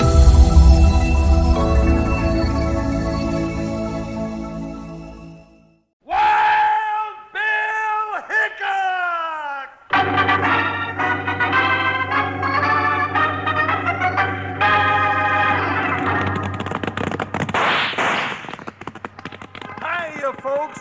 Hold on to your hats and pass those Kellogg's Corn Pops, because here comes Guy Madison as Wild Bill and his pal Jingles, which is me, Andy Devine.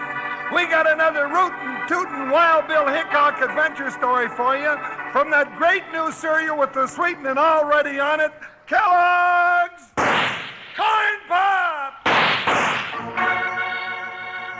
Kellogg's Corn Pops brings you Wild Bill Hickok, starring Guy Madison as Wild Bill and Andy Devine as his pal Jingles.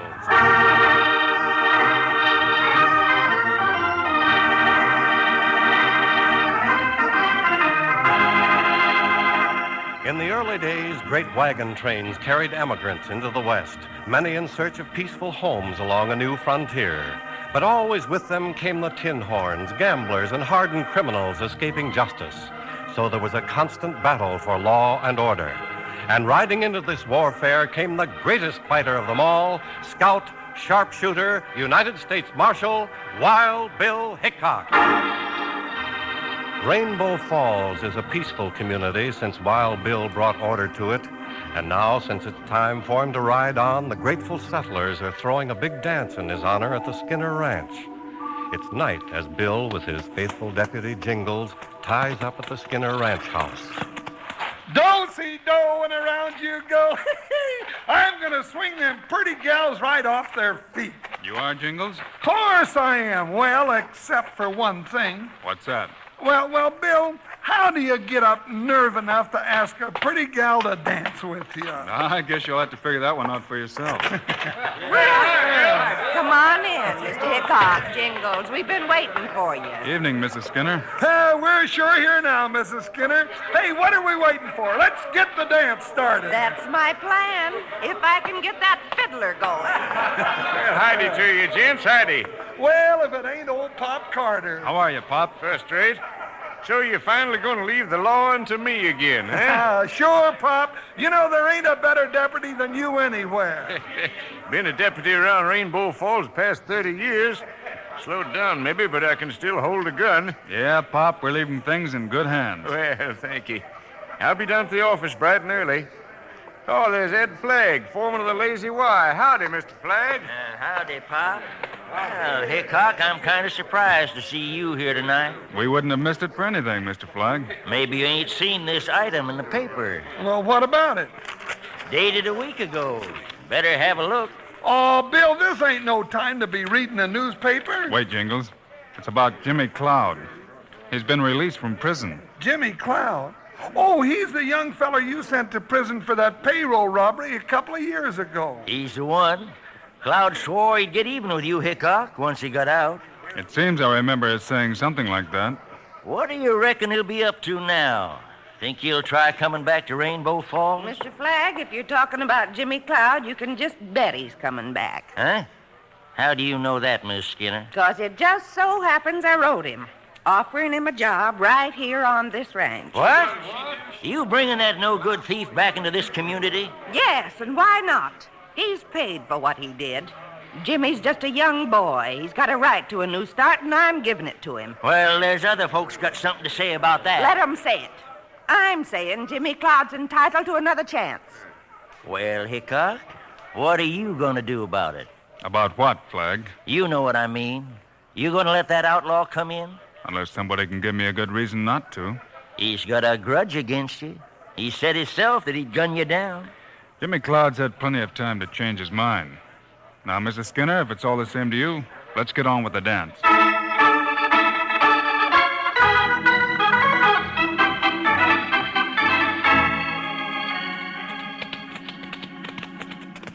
Well, I got up my nerve, Bill. I sure got up my nerve. So I noticed, Jingles. It was a great party. Yes, sir. You know, them gals sure knew they was getting swung. Yeah, best dance I've been to since Sitting Bull stood up. You know, I kind of hate to leave this country. Folks have been mighty friendly. Yeah, I know what you mean. Mrs. Skinner and all the rest, Ed Flagg, and... Hey, say, Bill. Yeah, Jingles? About Jimmy Cloud. Now, I heard him myself when he swore to get you. Well, just the same, Jimmy's not a hardened criminal. He's just a kid who never had a chance. He got off on the wrong foot, and, well, he's never even learned to read and write. Well, just the same, that don't mean he ain't smart. Now, he was the best shot in the county, and the way he pulled that payroll robbery... He had quite a trick, setting fire to that building. Yeah, then, well, everybody was fighting the fire. He made off with the money, and if it hadn't have been for you... Well, Jingles, let's just hope Jimmy's learned his lesson and goes the right way rather than the wrong. Dark, ain't it? Easy, boy, now, easy. The horses know the way through this draw, even if we can't. Bill, look out! Behind the rocks, Jingles, quick! He missed us. Missed us a country mile, and we was setting ducks out there. There, across the canyon. Smoke 'em out. Hold it, Jingles. There he goes, flogging over the hill. Gave up quick, didn't he? After him, Jingles. Let's go.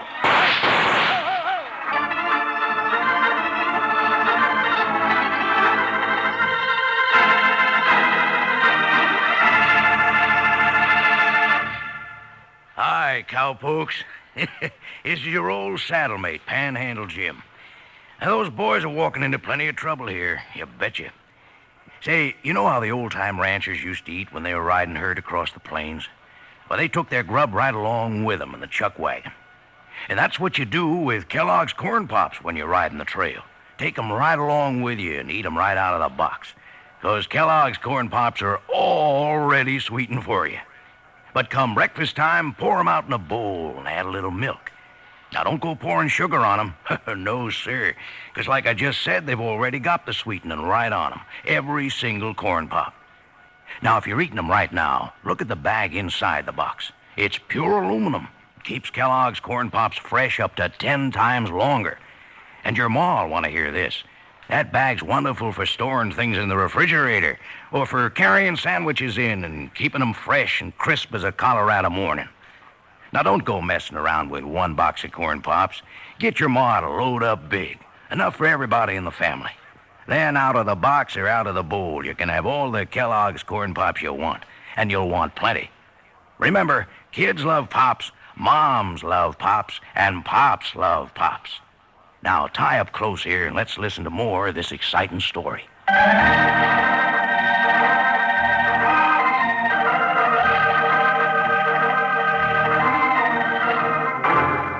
Now, back to Wild Bill Hickok and his pal Jingles. Returning late at night from a dance given in their honor, they rode right into an ambush.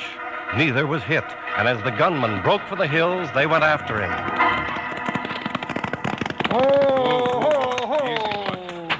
All the shots come from behind this mesquite, Bill, and I don't know what you expect to find, though. You never know till you look.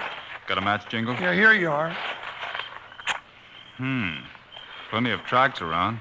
A couple of burnt matches. Yeah, means he waited here for us to ride through the draw. Bill, if you ask me, which you generally don't... Jingles. Yeah? Huh? Have a look. One word scratched in the dirt. Revenge. Didn't mind leaving his calling card, did he? Looks like Ed Flagg was right. Was he, Jingles? Well, about Jimmy Cloud, the young feller is out to get you. Don't start saying things you can't prove. Just scratch this out and forget about it. Forget about it? Well, now what do you mean by that? For one thing, it means we're not leaving Rainbow Falls.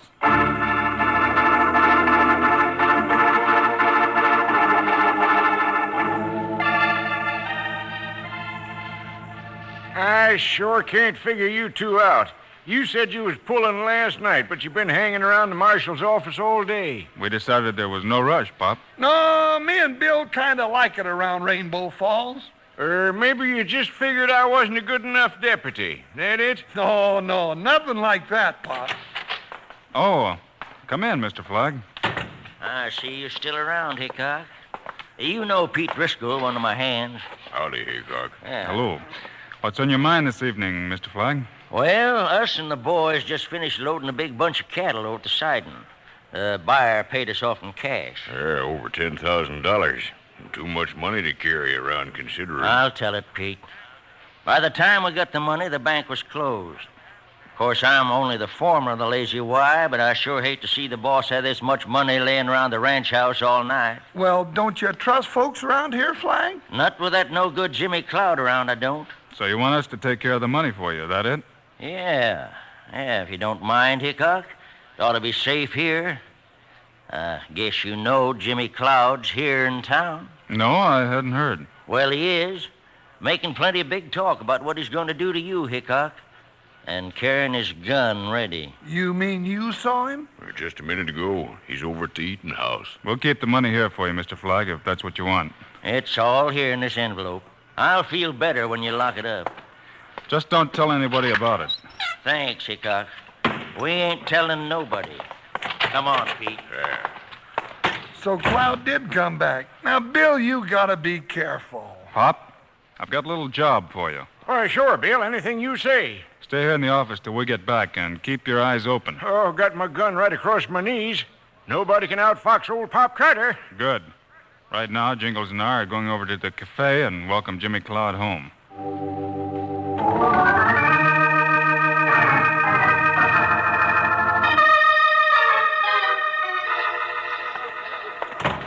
Hello, Jimmy. Hickok.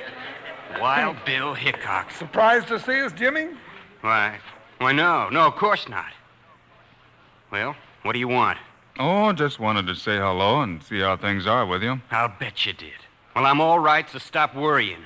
I'm out of prison and I'm back, and there's nothing you can do about it. That's right. You served your time. Yeah, you saw to that. Well, is that all? Where were you last night, Jimmy? Where I was is no business of yours. Now, I think you better answer Bill's question, Jimmy. All right. For what difference it makes? I was camping up on Goose Creek. All night? Anyone see you there? No. I was alone all night. Why? Just thought I'd ask. You see, Jingles and I ran into some trouble last night on the way back from the Skinner dance. Somebody with a rifle tried to kill us. I know what you're thinking. I no sooner get back to town than it all starts again. Well, I didn't do it. I never accuse a man till I know he's guilty. And if you want to know something else, I'm staying. Mrs. Skinner's in town and still wants me to come to work for her. And that's just what I'm going to do. All right, Jimmy. We wish you luck. Now, hold on, Jimmy. Where do you think you're going? Down to my shack. And nobody's stopping me.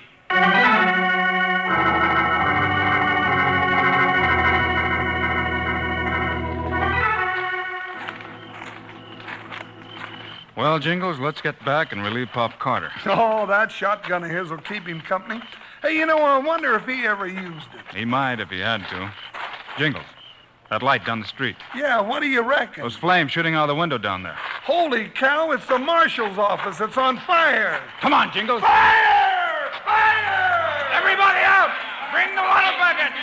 Fire! Hurry it up before it burns to the ground! The marshal's office and the whole town with it.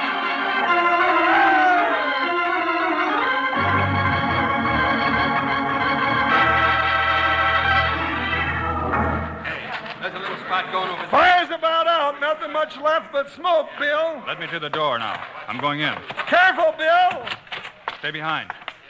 Well, the lamp busted. I don't know what else could start it like this. Jingles, here on the floor. Jumping bullfrogs, it's old Pop Carter. Smoke must have got him. Not the smoke, Jingles. Look again. Bill, he's been shot. That's right. Pop Carter's dead. Poor old Pop. What you doing, Bill? Having a look in the safe. Mr. Hickok, are you all right? Outside, Jingles. What's going on, Hickok? Just a minute, Mr. Flagg. Folks, we didn't just have a fire here tonight. We've had a robbery and a murder. Robbery? Not the money I left here. That's right, Mr. Flagg. Carter's dead, and your boss's cattle money's gone, every cent of it. I thought as much. And you know who done it? It's the work of Jimmy Cloud. You've got no right to say that, Mr. Flagg. Nobody saw Jimmy here. Nobody had to. It's the same kind of job he pulled 2 years ago. Firing the building and making his getaway in the excitement. Just the same, a man's innocent till you prove him guilty. We got all the proof we want. He'll get you next, Hickok. I warned you. It looks mighty bad for Jimmy, Bill. Better mount up, Jingles. The rest of you stay here and take care of Pop. Going someplace, Hickok? To a little shack at the edge of town. Let's hope Jimmy Cloud's still there.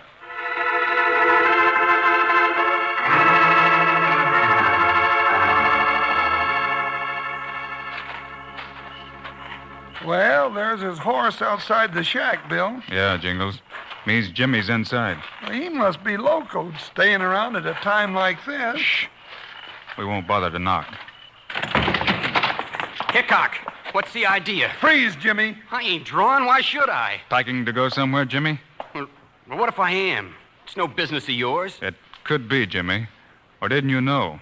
Somebody just set the marshal's office on fire after killing Pop Carter and taking over $10,000. Well, that doesn't mean I had anything to do with it. Then maybe you wouldn't mind if I searched the place. No, search all you like. A lot you'll find around here. Keep an eye on him, Jingles.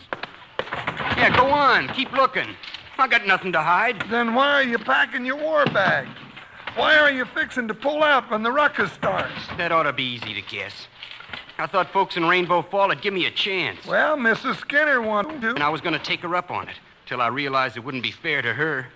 Everybody's making it hard on her just because she wanted to give me a job. Because she believed in me. I still believe in you, Jimmy, no matter what anybody says. Mrs. Skinner? Mrs. Skinner, I appreciate what you wanted to do, but it's no good. They don't want me here. They'll get over it. Now, you pick up your things and come on out to the ranch right now. Mrs. Skinner, I'm afraid Jimmy can't do that. And why not? Jimmy, This envelope I just found in the bottom drawer. What was it doing there? Why, I don't know. I never saw it before. You sure about that? Bill, that's the one that had all the Lazy Y money in it. Money? Well, I don't know anything about any money. Jimmy, if you know, tell him. But I don't know, Mrs. Skinner. I swear I don't. You'd better give me your gun, Jimmy. There's nothing I can do now but lock you up.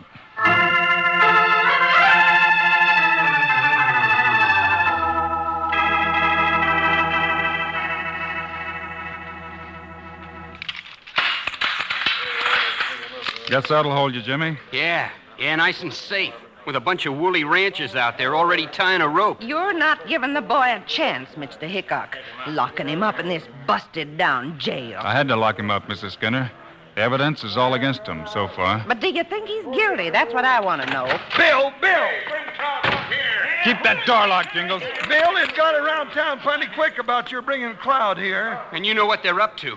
Let me out of here, Hickok. Not just yet, Jimmy. It ain't just the mob outside either. Flag and Driscoll are over at the Apache and doing plenty of talking. They'll all be down here before long. Mrs. Skinner, do you know how to handle a shotgun? You just bet I do. Give me one and I'll show you. Here you are. Jingles and I have a job to do. I'll keep him off, all right. Where are you going? To get the man who killed Pop Carter.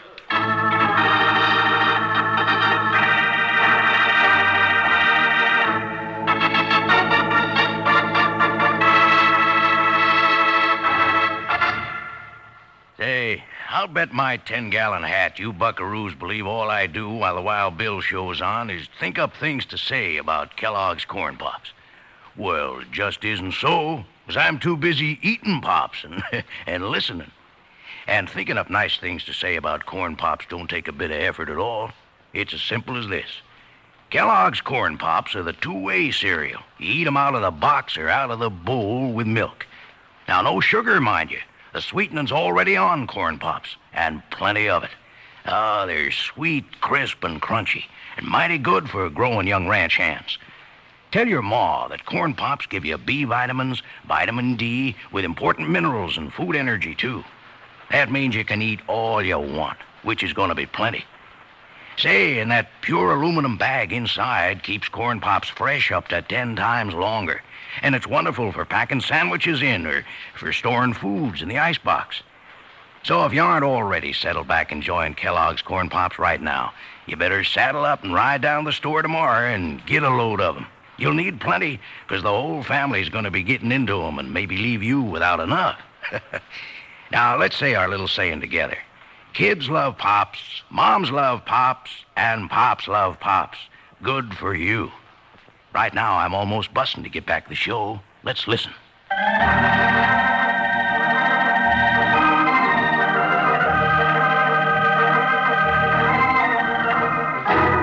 Now let's get back to Rainbow Falls as Wild Bill Hickok and Jingles leave Mrs. Skinner to guard Jimmy Cloud. They step through the crowd gathered outside and walk directly to the brightly lighted Apache gambling house. Bill, I don't get it. Now, you said yourself all the evidence pointed to Jimmy Cloud. All the evidence isn't in, Jingles. But what more do you want? Easy. Ed Flagg and Pete Driscoll are over there at the bar. Yeah, you know, for just a foreman, Flagg's be throwing a lot of money around. There's only one way to handle numbers like Cloud. Yeah, and I say we get at it pronto. Well, if it ain't Hickok, you finally see things my way, huh? Your way, Flagg? You put Jimmy Cloud in jail, didn't you? A lot of good that'll do once we get at him. Now, Jimmy's getting a fair trial, Driscoll. Bill's seeing to that. There's no need of waiting for a trial. I agree with you, Flagg. Huh? What do you mean by that? I mean, I don't think Jimmy had anything to do with the robbery. But you locked him up. Only for safekeeping. Flagg, last night somebody tried to kill Jingles and me, and I think it was the same man who engineered the killing and robbery tonight. Sure it was. Jimmy Cloud. No, Driscoll. He left something scribbled in the dirt. The word revenge. Cloud swore he'd get you. He wrote it. Did he? Jimmy never went to school a day in his life. How would he know how to write? Why, sure. Jimmy couldn't have wrote it. And if Jimmy tried to kill us, he wouldn't have missed. He's too good a shot for that. Ed, let's get out of here. Shut up, Driscoll.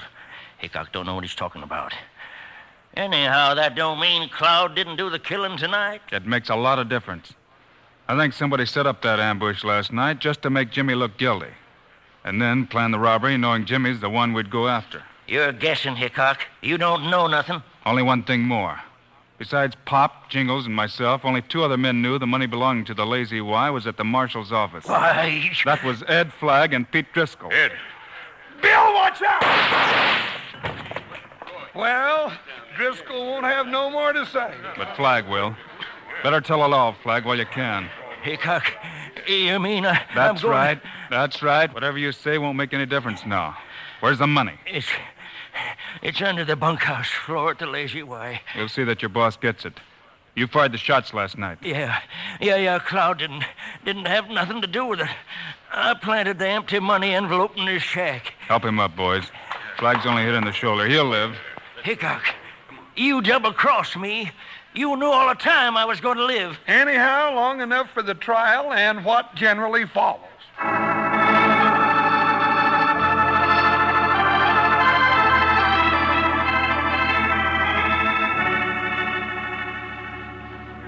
Well, Mrs. Skinner, looks like you're going to have to throw another big dance. That's right, Jingles, and this time in honor of my new cowhand. You're going to work for her after all, Jimmy. Yeah, Bill, thanks to you.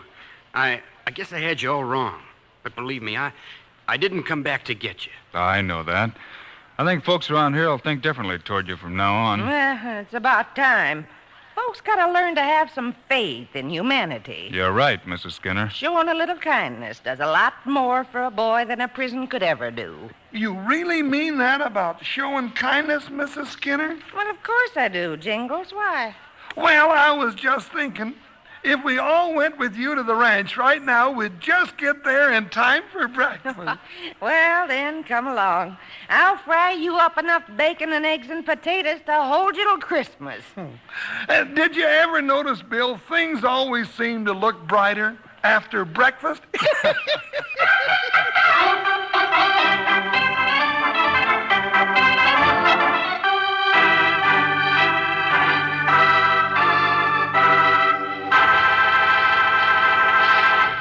And now, here are the stars of Wild Bill Hickok, Guy Madison, and Andy Devine. I hope you enjoyed our Wild Bill Hickok story today and that you'll be around when we ride in again next week. I guess I'll end up in trouble again, huh, Guy? I suppose so. But Andy and I also hope you'll remember to get Kellogg's Corn Pops. Right. It's the great new cereal with the sweetening already on it. You bet it is. Andy and I think Corn Pops are great. So long. See you next week.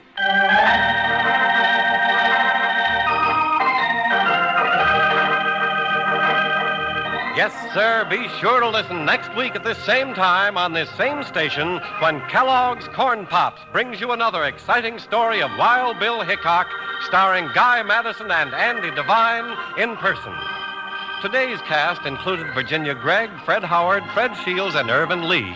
Our director is Paul Pierce, music by Dick Orant. This is a David Heyer production. This is Charlie Lyon reminding you, kids love Pops, moms love Pops, Pops love Pops. Kellogg's Corn Pops.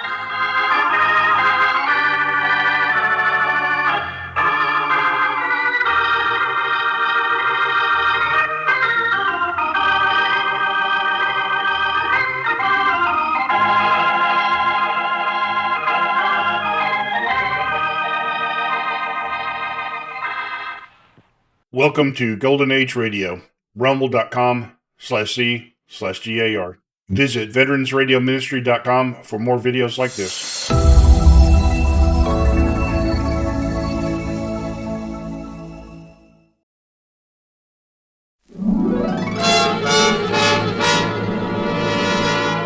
Broadway's My Beat, with Anthony Ross as Detective Danny Clover.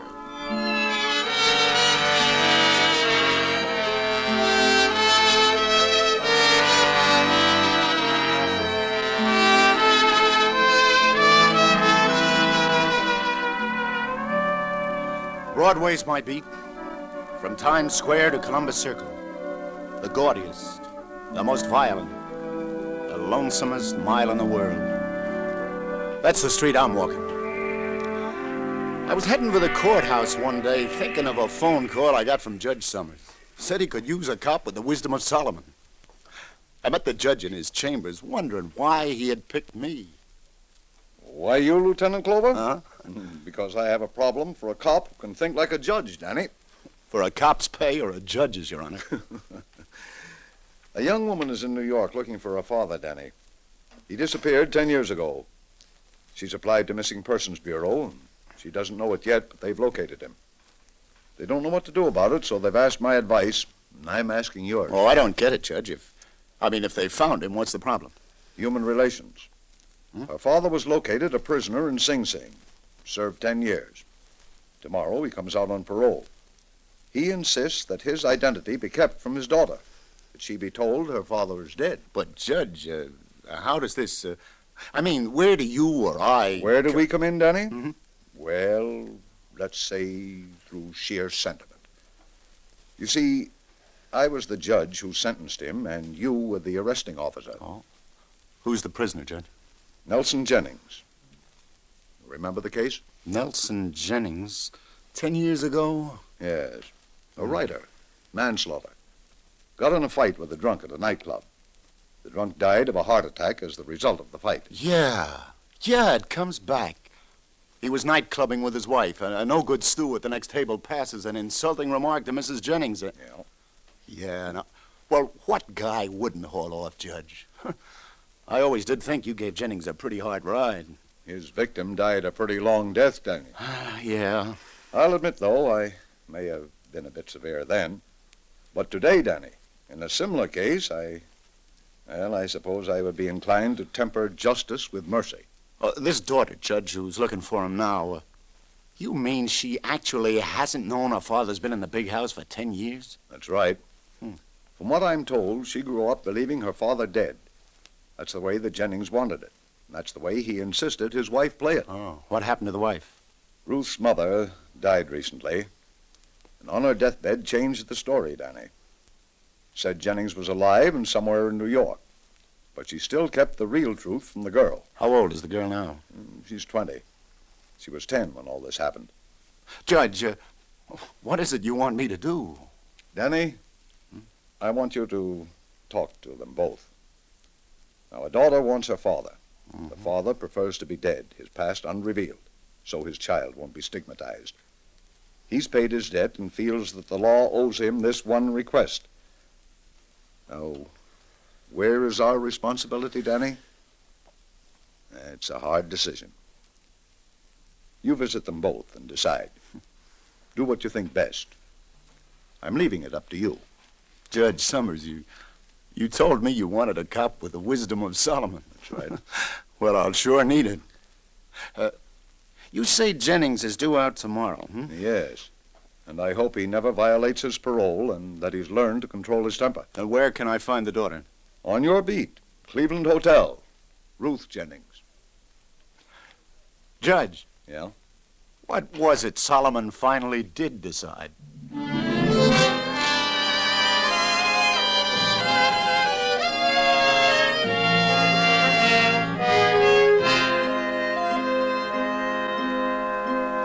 Lieutenant Clover, I beg you, let me have my way in this. My child must not find me. She mustn't, never. Fella, be reasonable. I know how you feel, but, well, after all, she came to New York to find her father. She's better off without a father like me. Oh. I won't ruin her life like I ruined her mother's. A 10-year stretch is a long time. I'm an old man now. I died for my family's sake 10 years ago. All I asked of them was that they bury me and live. And you still think that made sense? Yes. Look at my daughter now. Shortly before my wife died, she wrote me that Ruth's engaged to be married. Do you know who to? Let me tell you, Lieutenant. To young Johnny Milton, who comes from a very prominent family in Indianapolis. Do you think that could have happened if the Miltons ever knew Ruth's father was a convict?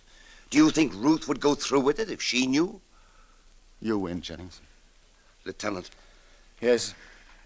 You saw my daughter? Yeah. How does she look? How? Jennings, for a guy who insists he's dead, you're darn curious. But I'll tell you anyway. In one word, sweet.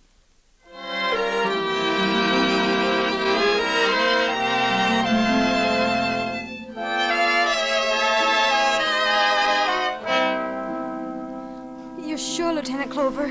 There's no trace of my father anywhere. I'm sorry, Miss Jennings. Nothing turned up yet. But, what made you think he was in New York? Oh, just a feeling. Mother used to take trips to New York. Never told me why. Left me with Grandma. And when she came back, she'd be crying. Mm-hmm. Well, then just before she died, she told me for the first time that Father wasn't dead, that he was somewhere, and that he still loved us very much. So you think your mother's trips to New York were to see him? Hmm? Yes, there's some mystery about it all. Oh, Lieutenant, he's alive. Don't ask me how I know, but I know it. He's alive and he's somewhere in New York. Oh, please, please don't stop looking for him. What if I do find him, Ruth? And what if he isn't, well, everything you'd like to... I mean, that is, say that something's happened to him. Oh, Lieutenant, I love my dad no matter what's happened. He's my father, and even if he turned up with one leg... No, not in illness, I mean, but something even worse than that. What if you learned that he... Well, this couldn't happen to him, but you never can tell. What if you found out, say, that your father's been in prison? In prison? Yeah. I mean, would that make a difference? Would you prefer to return home without finding that kind of a father? Oh, of course not. I think I'd love him even more then, because he'd need me more. Oh, a father's a father. Oh, what about the man you're going to marry? What if he learned? And his folks? Maybe all your wedding... Johnny and I are in love, Lieutenant. Even if his parents would be shocked, it couldn't make any difference to him. And if it did, I'd never want to marry him because, well, then he wouldn't deserve my love. Oh, Ruth, you can't imagine how glad I am to hear you talk like that. You've got a right to know, Ruth. You mean he's alive? My father's alive? Mm-hmm. He's been in Sing Sing for the last 10 years. He got out just yesterday on parole. 10 years? Oh, poor Dad. No. Really, an accident. See, your father's no criminal, Ruth. He hit a man who insulted your mother, and the man died of a heart attack. Any real husband would have done just what your father did. You've got nothing to be ashamed of. He just got a tough break. You see, the judge... Then we'll be together. Something told me I'd see my father again. No, Ruth, I'm afraid you won't. What do you mean? Why not? He doesn't want to see you. He wants to keep playing dead. Begged me never to tell you.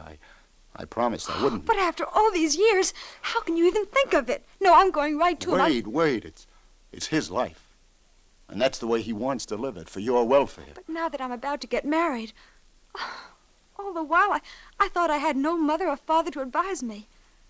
And now that I have a father, oh, if you'd only see my Johnny, give me his consent. Ruth, all I can say is that it would kill your father to know that you knew.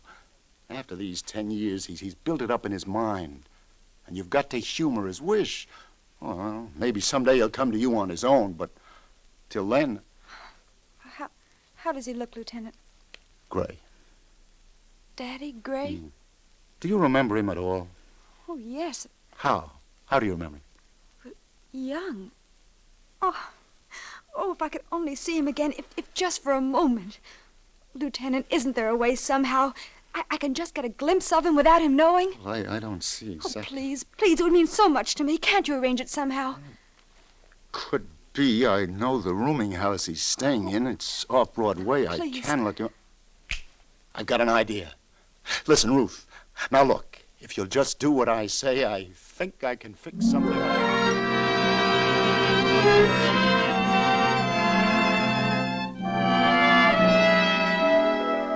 What did you say, Lieutenant Clover? I said, would you like to just sort of catch a glimpse of your daughter, Mr. Jennings? You know, sort of meet her, but without her knowing who you really are? Yes, go on. Well, then drop in at the Broadway Automat at 6. I'm having a bite with her there. Just stop at our table a minute. I'll introduce you as an old friend of mine. Make it Bert Freeling. I'm afraid... She's leaving town tomorrow. She's giving up the hunt for her dad. Here's your one chance. She might recognize me, but I don't think she will, do you? She was only 10 at the time. She's a young lady now. That's right, Jennings. It's been 10 long years. I have changed a lot, Lieutenant, haven't I? Yes, you've changed a lot, Mr. Jennings. So she'd never... That is, I don't see what harm if I was just to sort of bump into you two at the table for a moment and you introduced me as someone else. Exactly. I don't know. I don't think I could stand it. Let me think it over. My head's pounding. Let me think it over.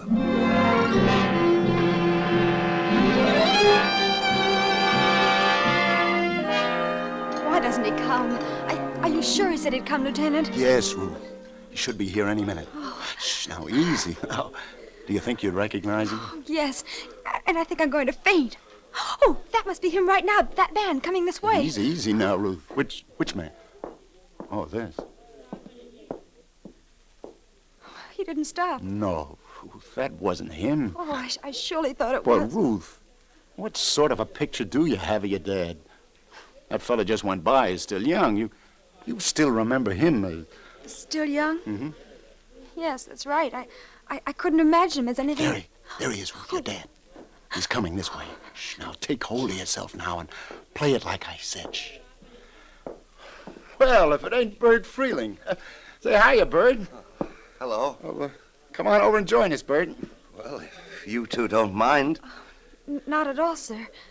Do join us. Well, Ruth, I want you to meet an old buddy of mine, Bert Freeling. He used to be on the force with me. This is Ruth Jennings.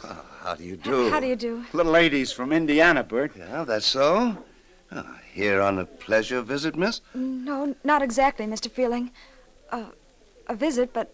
But it hasn't exactly been a pleasure, I guess she means, Bert. Oh, why not? Oh, it's just that I came to New York looking for someone, and I can't find him. Tomorrow I'm going back home. That's that. I'd rather not talk about it, Mr. Freeling, if you don't mind. Oh, I'm sorry, Miss Jennings. She needs cheering up, Bert. I'm taking her to a nightclub this evening.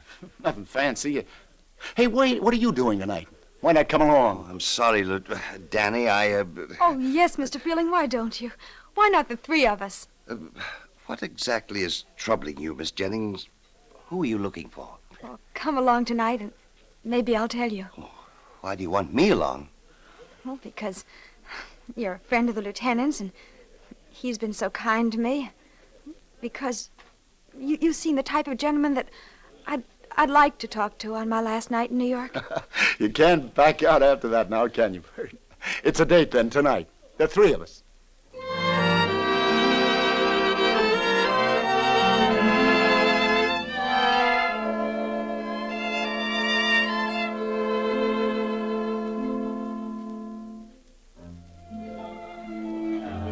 Listen, Jennings, she'll be back in a minute, so let me give it to you straight. Tell her who you are now. She's got a right to know. It wouldn't make any difference. She likes you. She'd hate me if she knew. Oh. I'd lose her altogether. I'd ruin her life, her chances for happiness. She's getting married. If the boy's family ever knew... Oh, no, Lieutenant, the important thing is... You're her dad, and she's your daughter. Can anything be more important than that? Shh, here she comes. Oh, Lieutenant, Mr. Freeling, notice what they're playing? It's an old-fashioned waltz. Mr. Freeling, I know it isn't a girl's place to ask a gentleman, but you haven't danced with me all evening. Well, I'm not a young man. I haven't danced in years, I'm afraid. All right, Miss Jennings, with great pleasure.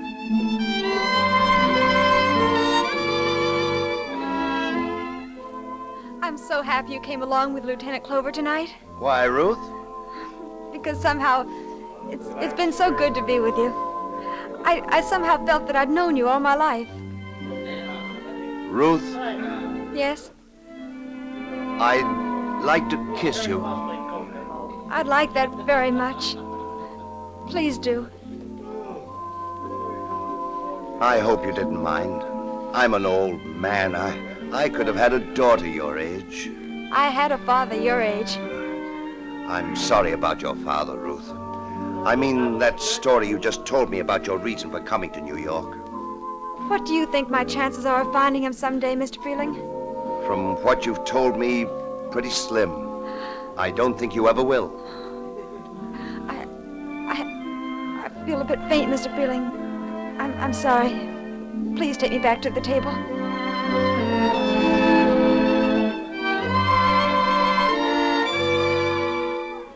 Hey, now what happened?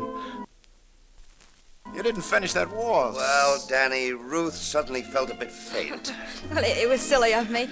I don't know what came over me for a moment. I'm really perfectly all right now. Well, Bert, you certainly seem to have made a hit with our little friend here. Mr. Jennings is a charming gentleman, Lieutenant.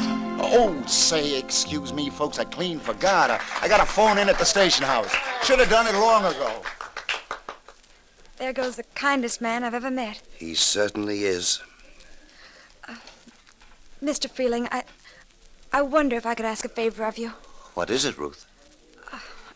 I received a wire from my fiancé a few hours ago.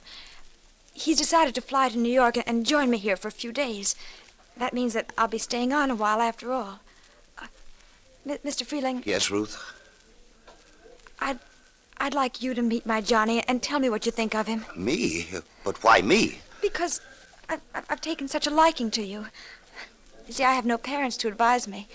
You seem like such an intelligent man. You seem... well, everything that I'd like my father to be. I wish you'd see my fiancé when he arrives and tell me whether you approve. Yes, but see here, I'm hardly the one to do that, Ruth. It's not my place, after all. I see. I'm sorry if I imposed. Well, not at all, Ruth. It's not that I'm not flattered. I do admire you so, the short time I've known you. Such a lovely young lady, everything I could wish a daughter of mine to be, but... But? Now, if you ask me anything else, I do wish you all the happiness in the world. And if there's anything else I could do... No, Mr. Freeling, I just wanted your opinion about the man I'm going to marry. But skip it. It's all right.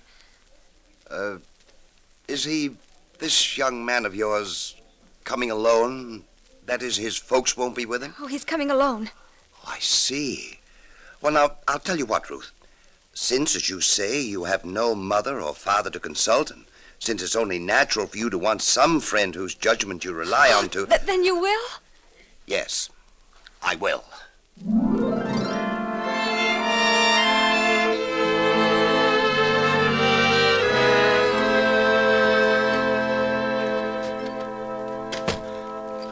Well, Captain, I got that matter that... Clover, I understand you got that matter that Judge Summers called you about straightened out. It was the best I could do, Captain. Don't you approve? I'm not sure, Lieutenant. Hardly the way Missing Persons Bureau would have tackled it, but since Judge Summers seems pleased, then that's that. Well, what angle's worrying you, Captain? Clover, if the girl's boyfriend finds out who this Mr. Freeling is, he'll leave her flat. And if Nelson Jennings ever learns you've wised up his daughter to his real identity, against his wishes, he'll flatten you. Well, no solution could have been perfect, Captain. I believe that I found Where's her boyfriend due in town? Well, sometime this afternoon. Oh, now, look, Captain, I've made two people happy. You're still out on a limb, Clover. A girl isn't entitled to know her own father. And he isn't entitled to see his daughter after 10 long years in stir. I brought them together for a while, so what? He doesn't know she knows, and they're real pals. It was the best I could do under the circumstances, but it was something. Almost a happy ending. Clover speaking. You'll never guess who the pie wagon just blew in, Lieutenant. Yeah? Who, Sergeant? Friend of yours, Nelson Jennings. Nelson Jennings? Yep. Beat up a complainant named Frank Black. Booked him on assault and battery. Assault and battery? Had 5 years for violation of parole, and the poor guy... Oh, no. This same thing happened 10 years ago. Now it started all over again. He'll go back to prison.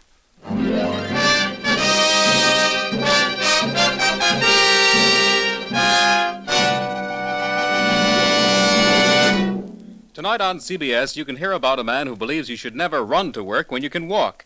A man who believes you should never walk to work when you can just stay home and think about it and keep your feet healthy. His name is, of course, Mr. Jack Benny, and he will be heard on the same CBS stations to no one's great surprise, but to everyone's delight.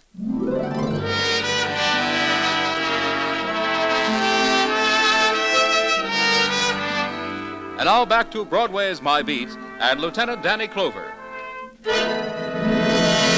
Why did you do it, Jennings? Oh, leave me alone. You must have had a reason why. You invade a hotel room at the Cleveland, take a poke at a guest named Frank Black. He calls the police. What happened? He claims he doesn't even know you. Why did you go there? What did you have against him? Who is he?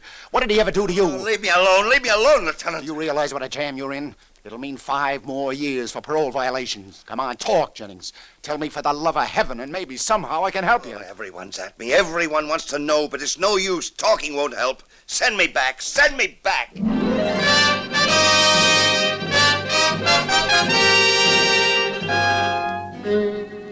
Judge Summers, it's about Nelson Jennings I'd like to see about, sir. I understand his case comes up before you tomorrow, and I don't know why he did it, but, Judge, if any guy deserves Lieutenant Clover, we both wasted our time showing sympathy for that man. He'll never learn a lesson with that hot temper of his. But, Your Honor, if he just... 10 years, it seems, wasn't enough. And I was beginning to think I'd been too hard on him. But, Judge... No use standing, no use. My mind's made up. He'll get the limit this time.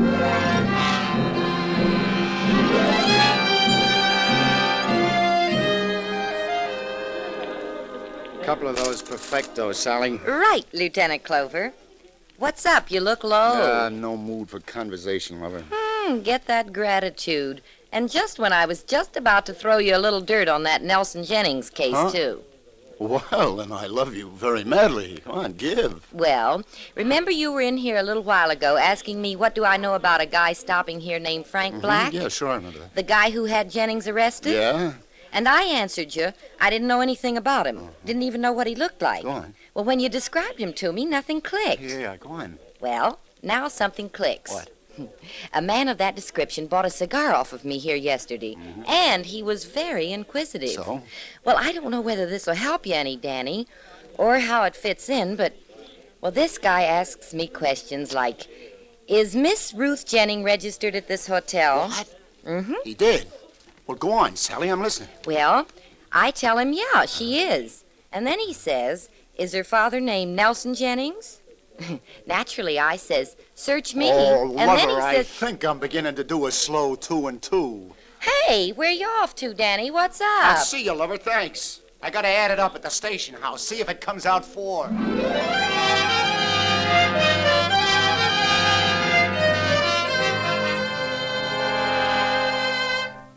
Well, Sergeant, did you check on Frank Black? Turn up anything?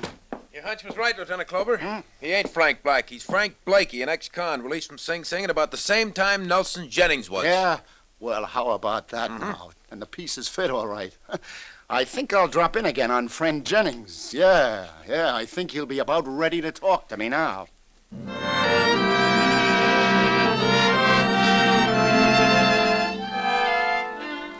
Come on now, Jennings, fella B, you may as well give now. I got a pretty good idea why you did it, but I want it from you. Jennings, if I tell you that scummy Blakey was asking around about your daughter, will that make you talk? And I guess you have it, Lieutenant. He was trying to blackmail you, wasn't he? Yes. And to think he was the one prison inmate I trusted. He knew the secret I was trying to keep from my daughter. Well, this morning I get a phone call from him, threatening that unless I come across, he'll tell my daughter just who her missing father is and to expose my prison record. So I went to his room to argue him out of it. I saw red, Lieutenant.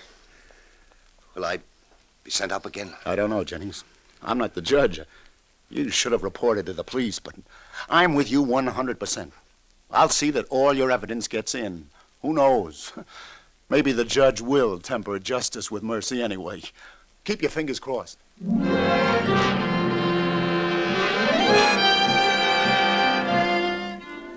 But I want to attend his trial, Lieutenant Clover. And I'm advising you against it, Ruth. I could only go to Dad and tell him that I know everything and that no matter what If happens... you did that, it would kill him, Ruth. Do you think the judge will send him to prison again? I'm sorry, but I'm afraid that's in the cards. Oh. See, the judge is mighty disturbed about it all. Oh, your father had plenty of provocation, but he shouldn't have taken the law into his own hands. Suppose you just wait right here and pray for a miracle.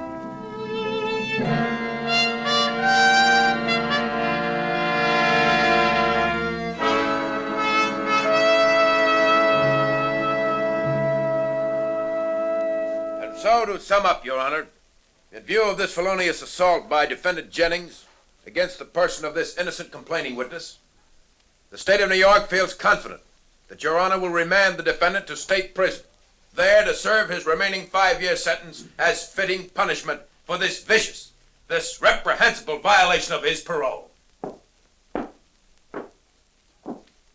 Is that the state's case? It is, Your Honor. Is Detective Lieutenant Danny Clover in the courtroom? Lieutenant Clover. Yeah? Will you step up here to the bench a moment, Lieutenant? Oh, sure, Your Honor. Yes, Your Honor. Danny. Recently, I turned this man Jennings over to you for the judgment of Solomon. Yes, sir. You did a good job on that. Now, I'd like to know your opinion of this case before me. I'm inclined to discredit Blakey's story and to believe Jennings. To hold Blakey on charges, to view the whole act as just provocation, amounting to self-defense, as though a gun were being held at his head. And with respect to Defendant Jennings... Yes, Your Honor.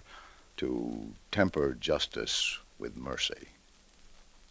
What do you say, Clover? What do I say? You do that, Your Honor. You do that.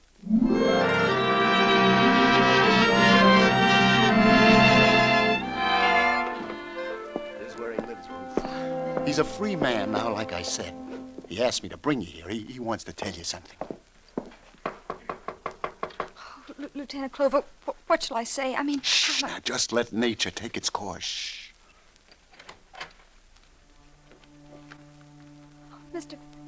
Mr. Freeling... No, Ruth. Not Mr. Freeling. There's something I've decided to tell you at last. You see, I'm... Daddy! Ruth! Daddy, I've known all along. Ruth, oh, my darling. Lieutenant Clover. Oh, Danny, how can I ever thank you? Oh, Lieutenant Clover, yes, you've been so wonderful. Don't thank me. Thank Solomon.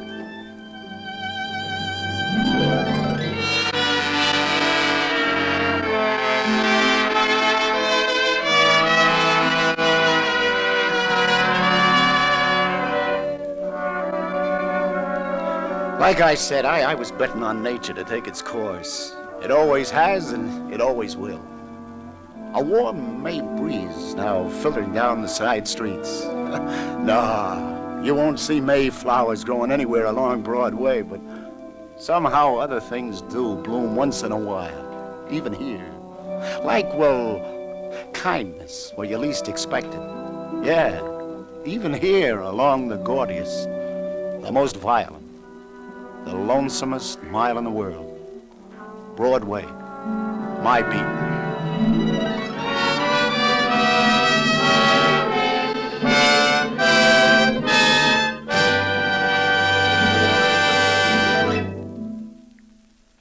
Columbia has just brought you Broadway's My Beat, with Anthony Ross as Detective Danny Clover.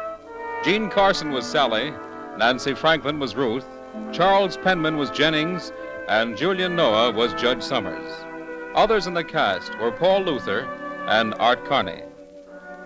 Today's broadcast was written by Joseph Roscoe, produced by John Dietz, and directed by Bruno Zerato, Jr. The musical score was composed and conducted by Robert Stringer. This is Bern Bennett speaking.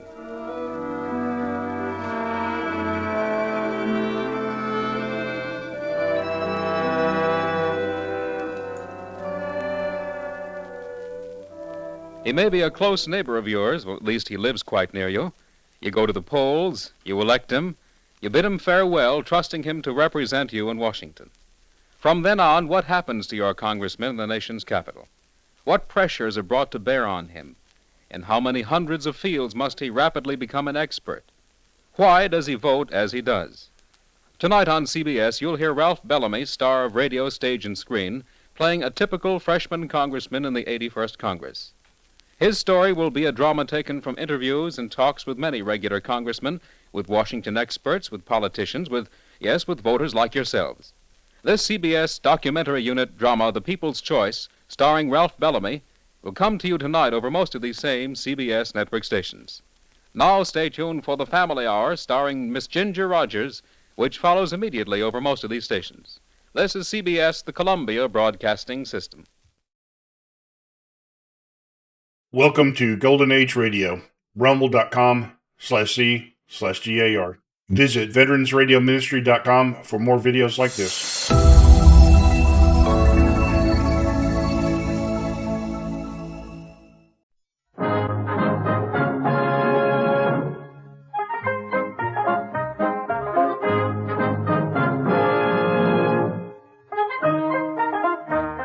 In just a moment, you'll hear James Stewart as the six-shooter, just one of the many great stars brought to you Sundays on NBC. Every Sunday, hear Hume Cronin and Jessica Tandy in The Marriage, Sir Laurence Olivier on Theatre Royal, Lawrence Tibbett with the Golden Voices, Helen Hayes, Frederick March, Rex Harrison, and Lily Palmer on the NBC Star Playhouse. All of them heard only on NBC. James Stewart as the six-shooter.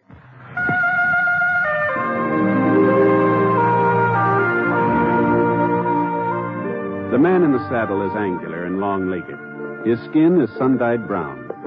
The gun in his holster is gray steel and rainbow mother of pearl, its handle unmarked. People call them both the six-shooter.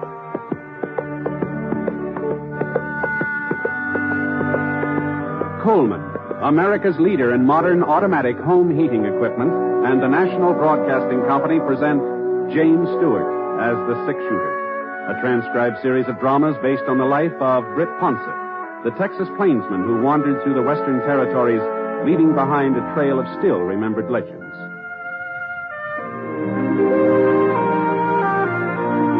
Now, in just a moment, immediately following this important announcement, you'll hear Act One of The Six-Shooter. Have you heard about the Joneses? They're going to Europe for 6 weeks. They'll start in England, then visit Holland, Belgium, France, and Italy. It'll be a wonderful trip, a lifelong dream come true. And someday, it can be your turn to do just as they did. Put your money where it will earn $4 for every $3 you invest in United States savings bonds. Start planning today. United States savings bonds can take you to Europe, too. Now, Act One of The Six-Shooter, starring James Stewart.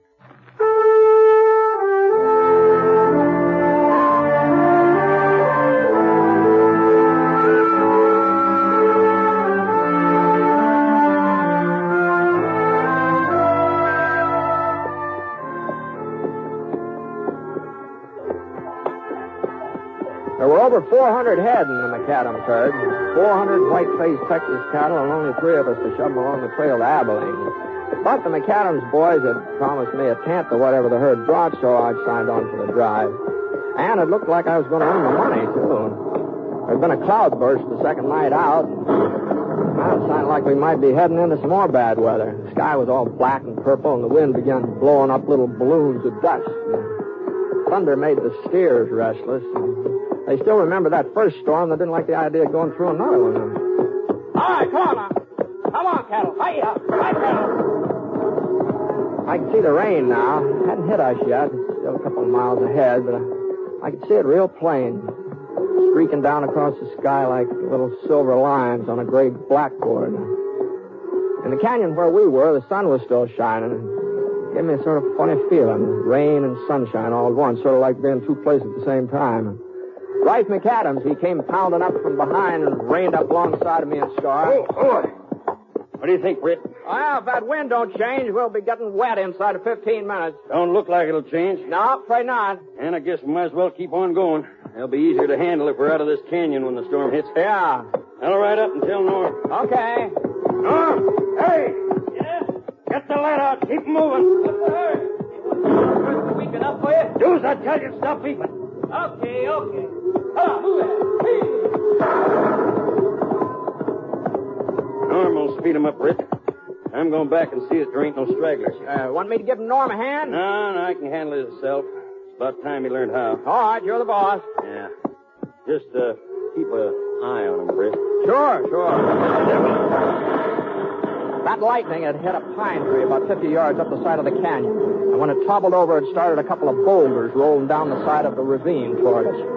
That was all the cattle needed to set them off. One of the longhorns took a look at the rock and let out a bawl that told the other animals to get out of his way. Hey, stop them, Norm! Stop them before they stand.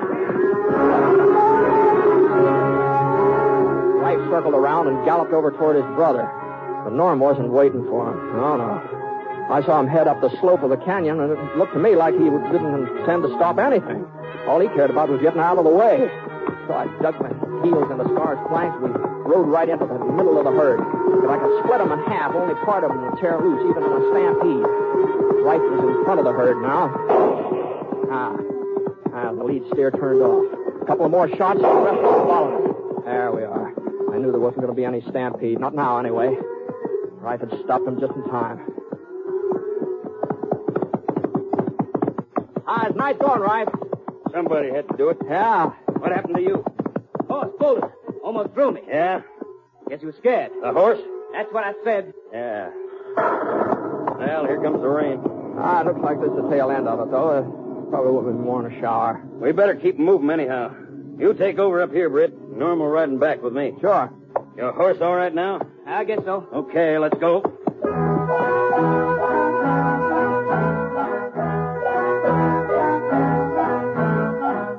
About half an hour later, the rain let up. It was nearly sundown, and a green-yellow rainbow arched up over the hills to the east, and Rife decided to make camp for the night. Neither of the McAdams brothers said much during supper, and afterwards Norm sort of moved off a couple of yards from the campfire and started playing his mouth organ.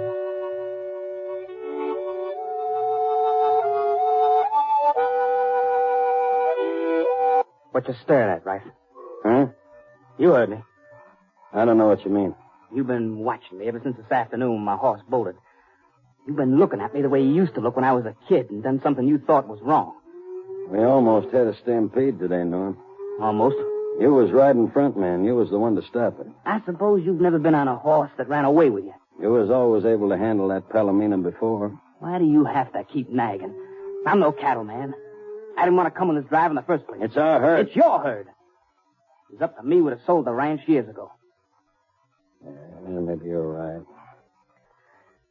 Maybe we ought to sell out. We'll talk about it when we get back home. Hold up a minute. Thought it was my turn to look after the cattle tonight. It's been a pretty hard day. You're probably tired. I'll wait. I'm no more tired than you are. Okay, Norm. I'll be over on that hill over yonder. Well, you're not serious, right, about selling out, are you? There's something in what Norm says. He's no cattleman. Well, maybe not, but you are. I can always get work somewhere. Carrie'd probably be happier in town anyway. Carrie? My wife. Oh, well, I didn't know you were married, right? Yep, last winter. She's staying with her folks in Bradley while we take the cattle north. Is that so? Carrie's a fine girl, Britt, younger than I am, about Norm's age. Young and pretty. You'll like her, everybody does. Yeah, even Norm. First time in our life him and me have ever agreed on anything or anybody. Well, she told me not to take him with us on this drive, said he'd never make it. I should have listened to her. Now, he's pretty young, right? This is his first cattle drive. For all we know, his horse maybe did run away with him, you know? Norm did the running, not his horse. He's no good, Britt. I guess it's my fault. I guess I brung him up wrong, but he's no good. No, you're not his father. You're not to blame for how he turned out. I'm the only father he ever had. Our old man died when Norm was just a baby, and Ma just lasted a couple of years after that. Oh, I'm sorry. I was 13, practically full-grown when she passed on, but Norm was only 4. She made me promise I'd look after him, see that he got his schooling and a chance to mount to something. Yeah. Fire's almost up. Oh, here, I'll fix it. I sent him to school, bought him books, but he wouldn't stick it out. It was too much like work. That's his real trouble, Britt. He's lazy, he's selfish. Expects everything to be handed to him all tied up in a fancy ribbon. Like this afternoon, he wasn't afraid of the cattle. He just couldn't be bothered stopping them. He didn't care that much. Well, maybe he's had it too easy, right? Maybe if the chips are down, he'd surprise you. Maybe. Well, I'm not making the same mistake again. Not with my own kid. With your own? What? Yeah. Carrie's expected. He might be here by now, for all I know. Well, congratulations. Thank you. I'll buy you a cigar and have you. Yeah, all right. Oh, well, that's fine. Well, I guess maybe it's time to turn in, I think. I ain't very sleepy. I think I'll go up and, well, see if Norm's all right. Oh, doggone it, Britt, he is my kid brother. Sure, I know, right? Sure. Good night. Good night. I banked the fire for the night and spread out my bedroll. The moon came up, full moon, kind of a moon you ought to have after a rain. I stretched out flat.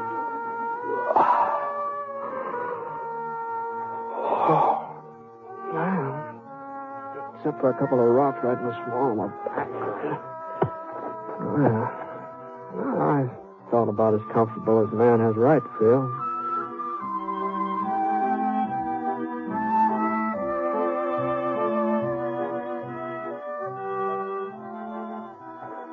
Right?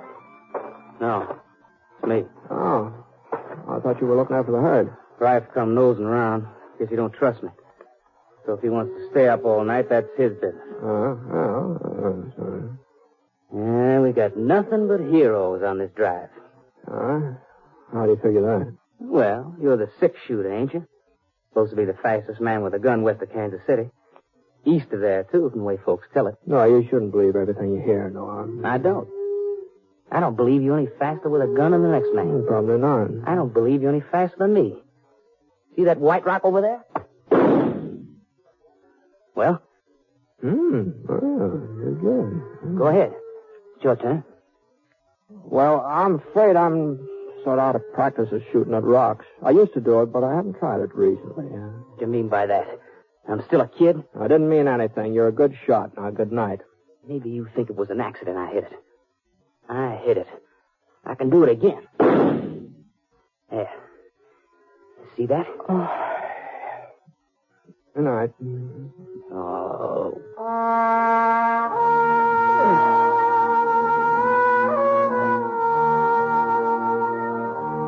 The ground was kind of damp and cold all night, but it didn't keep me from sleeping. And when I finally woke up, the sun was just starting to shove the sky away from over my head. A couple of seconds, I couldn't quite decide whether to open my eyes or not, but the smell of coffee made me make up my mind. Oh! Morning. Morning. Want some java? Ah, thanks. Where's Norm? Taking a bath? Taking a bath? Yeah. Found a water hole the other side of the hill. Oh. He'll be back any minute. Trust Norm to keep himself duded up. Wouldn't surprise me if he showed up wearing a clean shirt. Yeah. Well, you can't blame a fellow for... Yeah, what's this? Oh, that looks like a letter. Oh, here, it's yours. Mine? Well, it says Love, Carrie. Isn't that your wife's name? Carrie? Yeah. Oh, here. Read it to me, Britt. What? Out loud. Read me what it says. Well, I'm not interested in somebody else's mail, Life. I especially love letters. Is that what it is? Well, you ought to know. It's yours, isn't it? No, Britt, it ain't. Carrie ain't never written me. She knows I can't read. It's Norm that had the schooling. Remember, Britt, I told you last night. Yeah, I remember. Read me what it says. Go on, Britt, read it.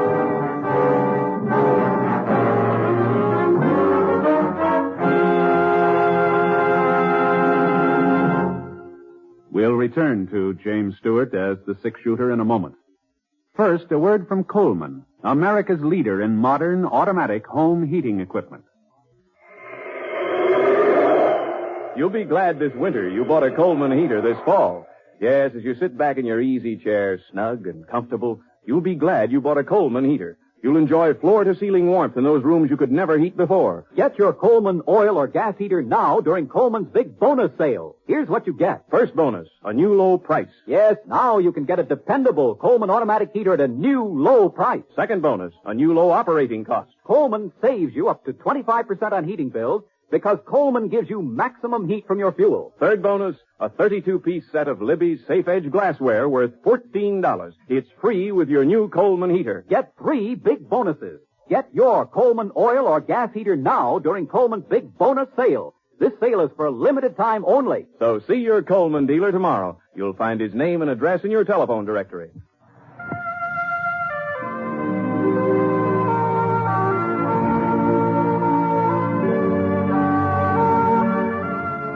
Now, Act Two of The Six-Shooter, starring James Stewart as Britt Ponsett. The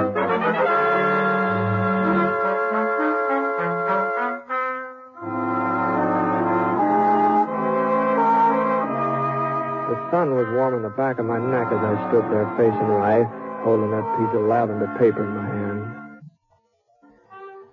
I looked down at the letter and then up at Rife again. He was just standing there, waiting, not moving. Not any part of him moving except the vein in his throat that jumped out a little throbs. I'm waiting, Britt.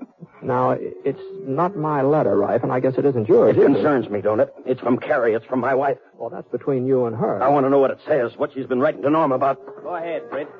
Read it to him. Oh, maybe you'd rather I told you what it says, Rife. It says, Carrie loves me. That she'll always love me, and it goes into detail. You rotten little what? Stay where you are, Rife. You think that gun will stop me? I'll break your neck. You're walking right into it, Rife. Now, put it away, Norm.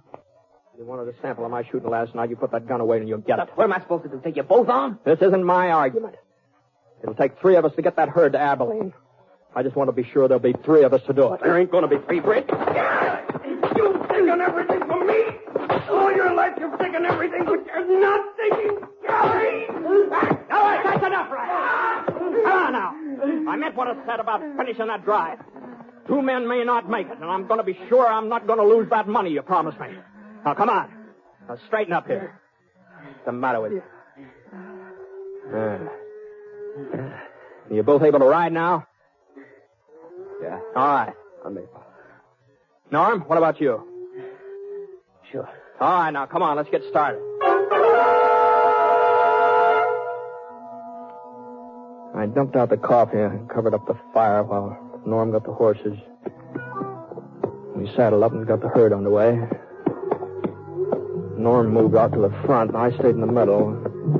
Rife brought up the rear. I figured it'd be just as well if I stayed between them. I looked back a couple of times, and whenever I did, I saw Rife staring at Norm, watching every move he made. But he didn't say a word. All day long, he didn't say a word.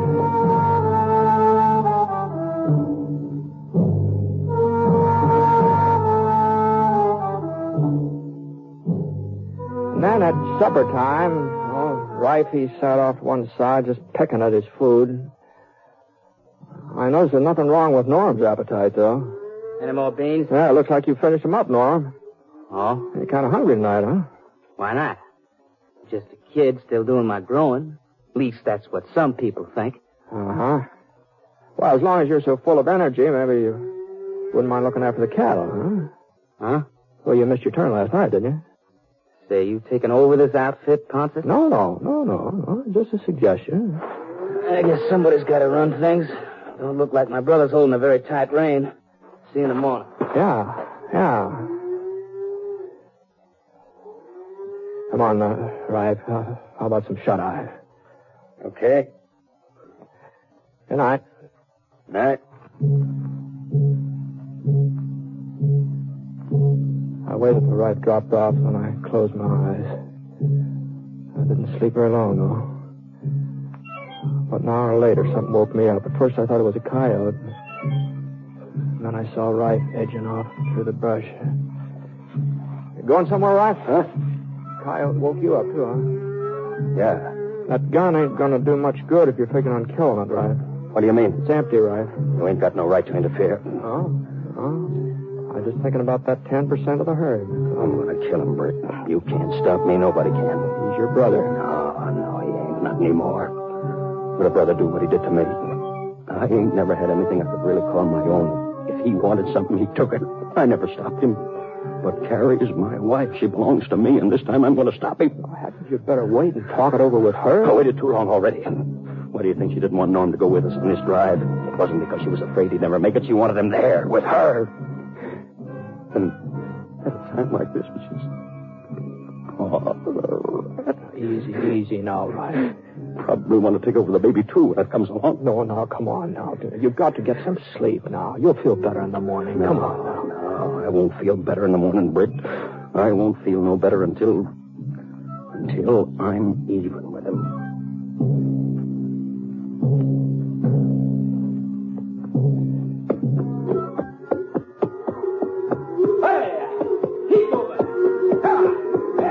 I guess none of the 3 of us got much sleep that night, and by noontime the next day, that saddle of mine was a little harder than usual.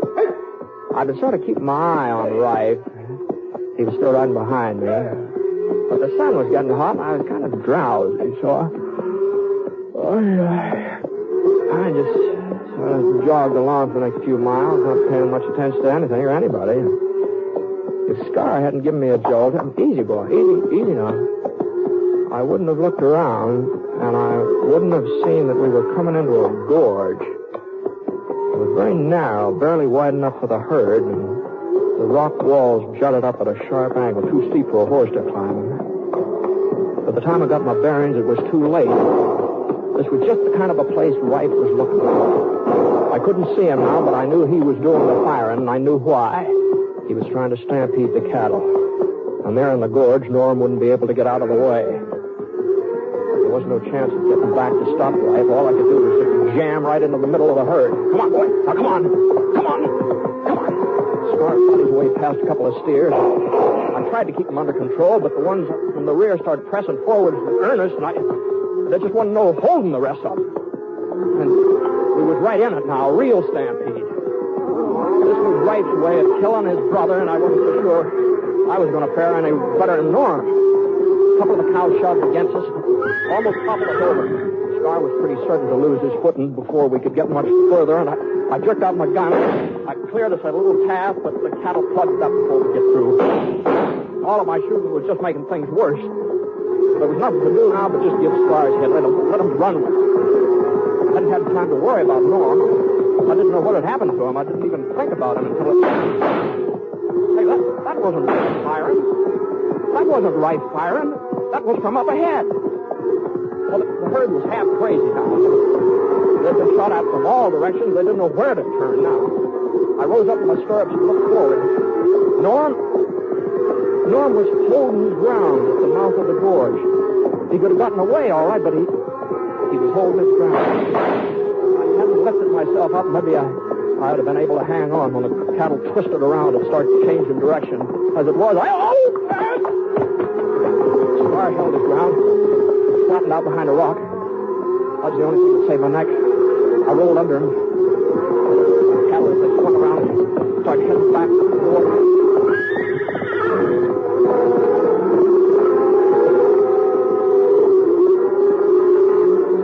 In a couple of minutes, I was in the clear. The cattle passed me by.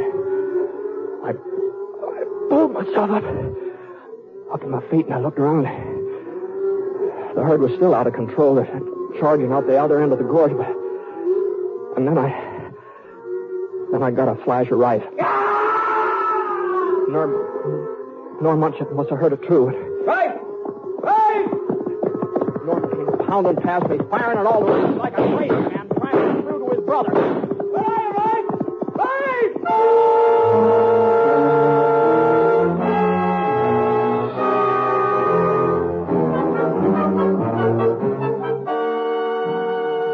The herd had moved on almost out of sight now before I saw Rife again. He was lying on the ground in a smear of sticky red dust, and Norm was there bending over him when I got up to him. You all right, Rife? I started him, Norm. I figured you'd try to get out of the way, but you didn't run. You stopped him. He stopped him, didn't he, Britt? Yeah. I didn't mean for him to turn on you, Rife. I swear I didn't. I know that. I know I saw you trying to get through to me. Why did you want to help me, Norm? I started them so they'd kill you. Why did you want to help me? You're my brother. You're all I've got, all I've ever had. You hear that, Britt? You don't hate me? Rife, listen. About Carrie. About that letter. It's all right, Norm. I don't blame you. I don't blame Carrie. But she loves you, Rife. That letter was written a long time ago, before you and her were married, before she even knew you. A long time ago? Yeah, I've carried it with me ever since. I was in love with her, but she wasn't in love with me, not ever. And when you come along, she realized that she's never had anything to do with me since. I only kept the letter so that I could show it to you, and you got to riding me the way you did yesterday. You're telling the truth. You know I am, don't you? Yeah, I guess I do. Sure. I guess I've known it all along. When Carrie told me about us having a baby, I was so happy and proud it almost spilled over. I guess a man couldn't feel that way if he wasn't sure of his wife. Take it easy, Rife. Now, don't try talking too much. What's the matter with you, Britt? You think them cattle finished? No, of course not. You said it'd take all three of us to get to Abilene. That's the way it's going to be. All three of us. Sure. You and Norm and me. Maybe a while before I can get on my legs, but you just give me a couple of hours rest while you're rounding up the herd. A couple of hours and I'll be around to...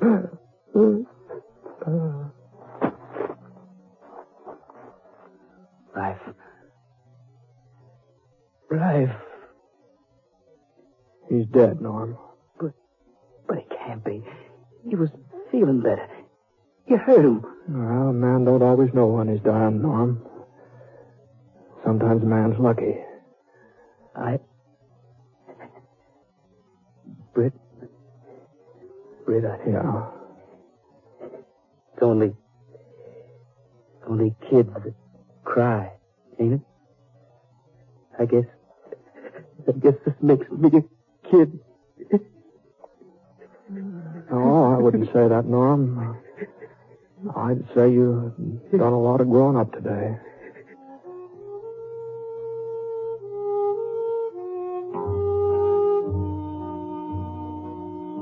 We buried Rice there at the mouth of the gorge and went off to round up the cattle again. We managed to find most of them, and about a week later we hit Abilene. All during that week, I kept wanting to ask Norm about that letter from Carrie, if it was true what he told Rice, if it really had been written a couple of years ago. But somehow, I don't know, the subject never came up. Leastwise, I never found a good time for bringing it up. Besides, it really wasn't any of my business.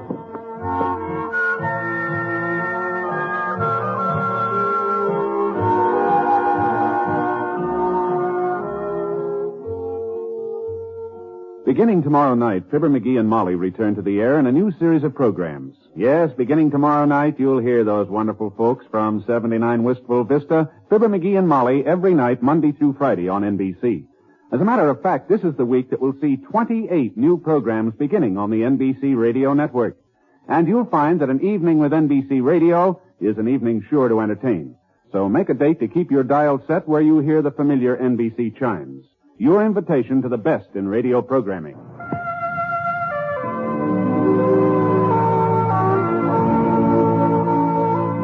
Coleman, America's leader in modern automatic home heating equipment, and the National Broadcasting Company have presented James Stewart as the six-shooter.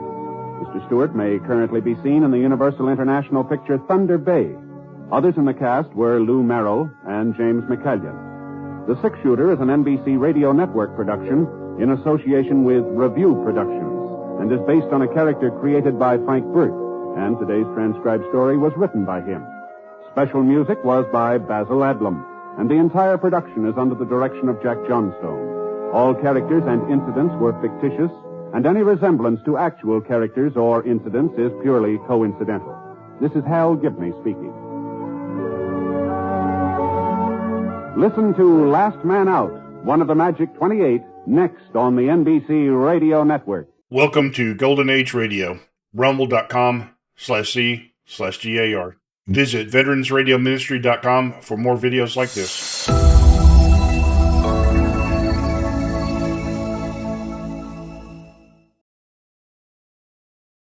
Good evening. This is Crime Classics. I am Thomas Hyland. I'm going to tell you another true crime story. Listen.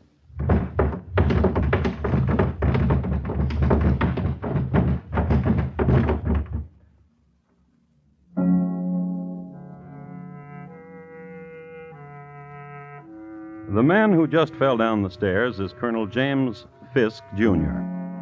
Although the colonel is a man given to the consumption of dozens of Blue Point oysters and bottles of heady wine at a sitting, his friends were given to pointing him out as a man inordinately steady on his feet. So why did he tumble down the stairs, and in New York's Grand Central Hotel, no less, where stair tumbling was frowned upon? The colonel didn't slip. He wasn't pushed. He was shot. The sudden presence of two bullets in him had upset his equilibrium. The man who's running away is the man who just shot the colonel. His name, Edward S. Stokes. Until recently, the colonel's very dear friend. There he goes. And tonight, my report to you on the checkered life and sudden death of Colonel James Fisk, Jr. Crime Classics, a series of true crime stories taken from the records and newspapers of every land, from every time. Your host each week, Mr. Thomas Hyland, connoisseur of crime, student of violence, and teller of murders.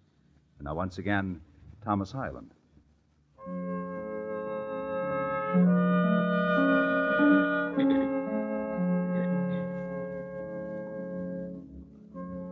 Colonel Fisk lay at the bottom of the stairs, A few minutes before 4 o'clock on a Saturday afternoon, January the 6th, 1872. He was dying. His life was coming to an end. And he would be sorely missed by his family, Mrs. Fisk, and the children, among whom were Jay Gould, Boss Tweed, and the heavier stockholders of the day. A man dying, and I know the precise instant when his dying began. It started some months ago in a rather ornate house in Washington Square. Two women were talking, and the younger one said, Annie, how can I meet Colonel Fisk? That was the instant. And the older one said, But the younger one was not young enough to take Dearie for an answer. I mean it, Annie. I want to meet him. He's so wealthy, isn't he? And all I have is a black and white silk dress and an empty purse. So very empty, dear Annie. Oh, orphans in the rain and empty purses sadden me so, dear Josie. And I've heard he's coming here tonight to visit with you. The dear Colonel says I set such a good table. Dear Josie. Yes? Walk over there to that cabinet, dear Josie. In the very bottom drawer, you will find 2 candlesticks given to me by the minister from Egypt. Get them. Yes, now put them on the table. And light them. Good. Now blow them out, gently. Well, Annie? Dear Josie, will you join the dear Colonel and me for dinner tonight? So nice of you to ask. I'd be delighted, dear Annie.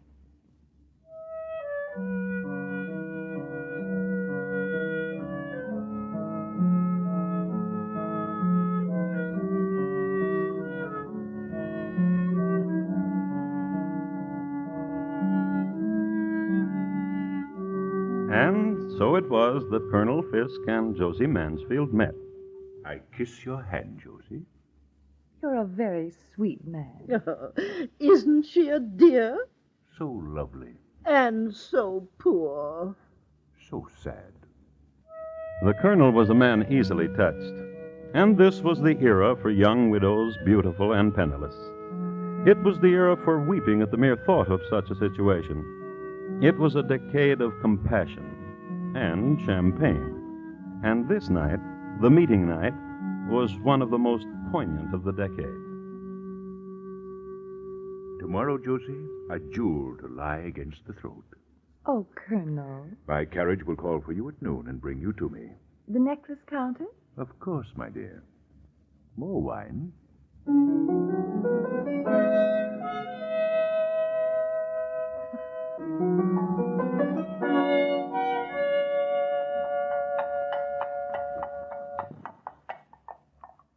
Look at it, dear. Do you like it? It's very nice. And it's all yours. Oh, thank you. I've always wanted a home of my own. And servants of my own. 6. Kiss me, Colonel.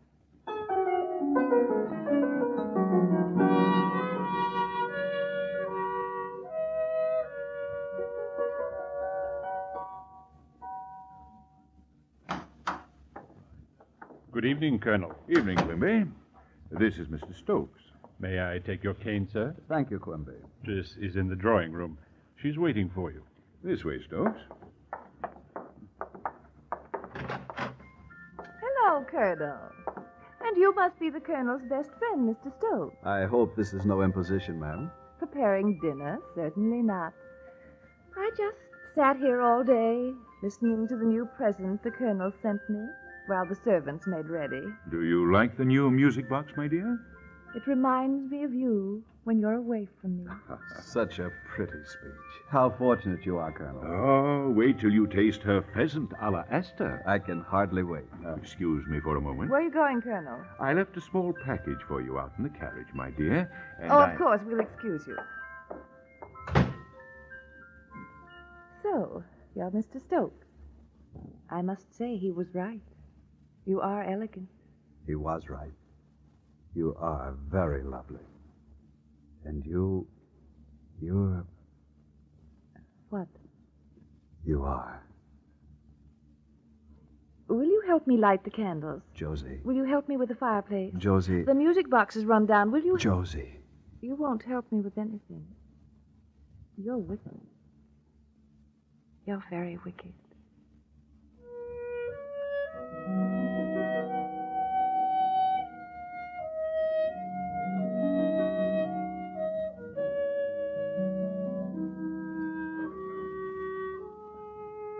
Mr. Edward Stokes was 5 feet 9 inches high. His head was covered with glossy curls, his complexion clear, his features regular, and his eyes dark blue. He was dressed in the height of fashion, and his diamond studs gleamed brilliantly. And after the colonel returned with a forgotten package... Oh, a ruby pendant. Thank you, Colonel. You're very welcome. And after the wine was drunk and venison devoured, and the fingers dipped in the lemon water, after that evening of old friends anew, after that, there was a new day. And there was this. Good morning, Mr. Stokes. Good morning, Quimby. The mistress is in the sitting room. She's waiting for you. Thank you, my man. Josie. Edward. Oh, wait, Edward. I was out this morning early shopping. Here, I bought something for you. Open it. Josie. Little stick pin. There was no need for you to... Oh, yes, there was. Now be quiet.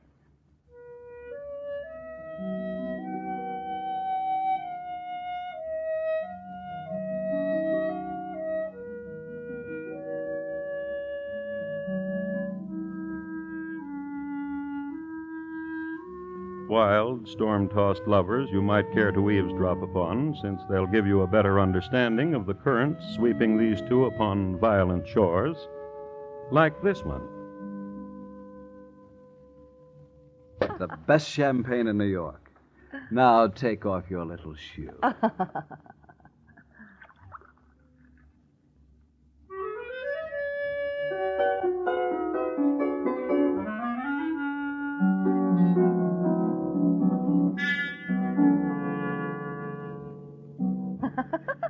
Here, use my mallet, dear. This croquet has brought the pink to your cheeks. Make your shot.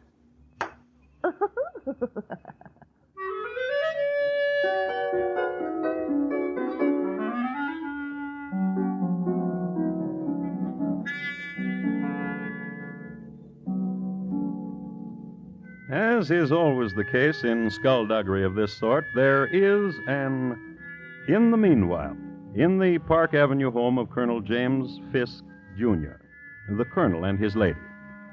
The children have been tucked away for the night, the servants snug in their quarters, as were the animals. A quiet hour, an hour for a man for family discussions. You fool! You cheat! Blackguard! Dear, the children, you'll awaken them. A woman like that. Have you no compassion in your heart? She's a widow. Ha, ha! Alone in the world. I am but her advisor. Ha, ha! Now that's all you are. What are you talking about? What all of New York is saying. And that is? Ha, ha! And that is? The most concerned is the last to know. Know what? Your precious widow and Edward Stokes. What? Ha, ha, Colonel! Now you know what I've been through. The aggravation, the shame, the heartache, the sorrow, the unrequited love.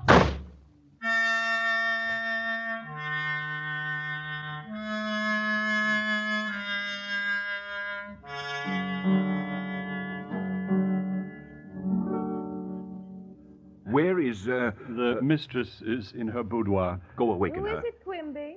It's not Mr. Stokes, ma'am. Why, good evening, Colonel. What's this I hear about you and that scamp, Edward Stokes? Why, what have you heard? That you and he, Who told you that? my wife. The Colonel. Then it's true. I love him very much. Josie, Go back to your wife. I warn you. You warn me. You, Colonel? Listen to me. I'll ruin you. Please, go home. You and Edward Stokes. Mark my word. I'll ruin the both of you. My promise to you, if it takes the rest of my life.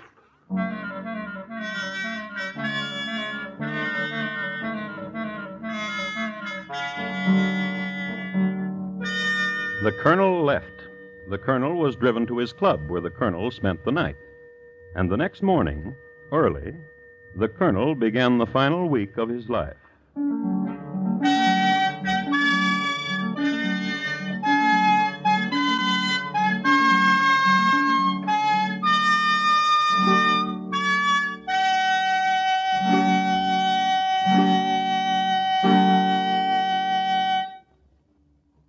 You are listening to Crime Classics and your host, Thomas Hyland. A dead man's coat is the key to a killing. Its disappearance starts Mr. and Mrs. North off on a merry, mysterious manhunt tomorrow night. Don't miss Coat of Arms, a matter of murder confronting Pam and Jerry North. Tomorrow, listen to For John Lund as yours truly, Johnny Dollar, the insurance sleuth with the action-packed expense account. And now, once again, Thomas Hyland and the second act of Crime Classics, and his report to you on the checkered life and sudden death of Colonel James Fisk, Jr.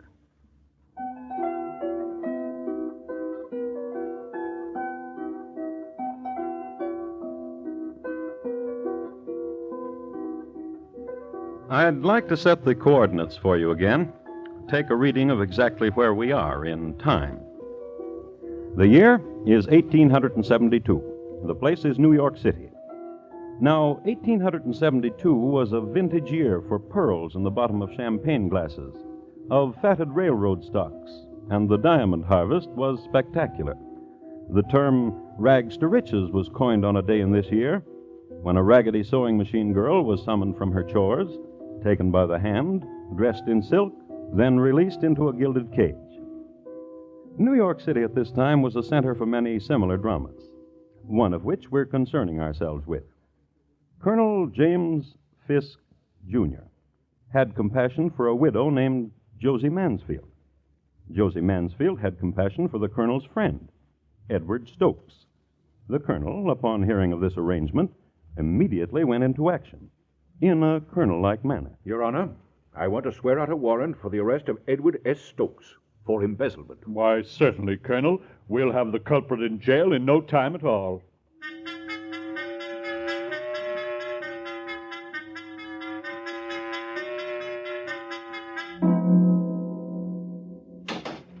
Inside with you, Mr. Stokes. Jailer. Yes, sir, Mr. Stokes. Do you have the list? Yes, sir. Your living room furniture, the portraits, and the bed. I'll have them here in no time at all.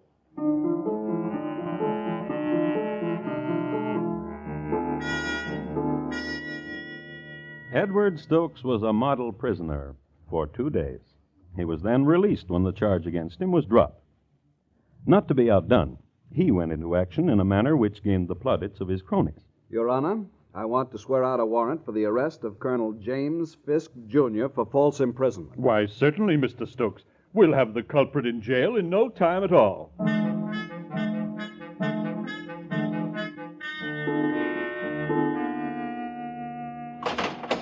Jailer?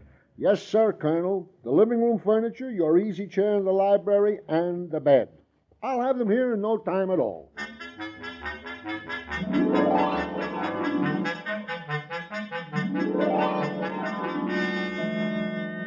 War of nerves, tactics, and strategies, and reprisals. And the real victors, the gatherers of the loot, the lawyers. So the colonel and Mr. Stokes called a truce, waved white napkins at each other across a gleaming table at Delmonico's.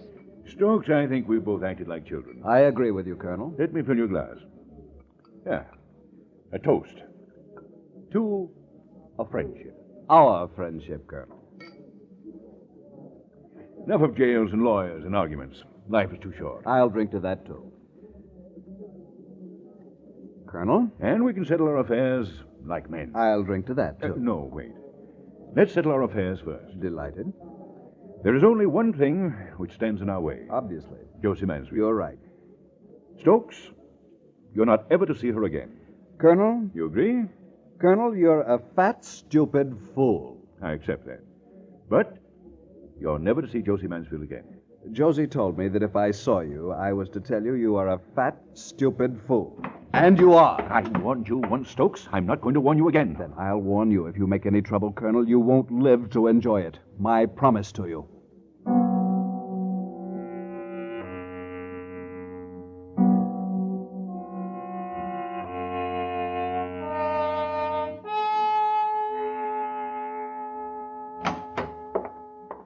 Good evening, Mr. Stokes. The mistress is in the parlor.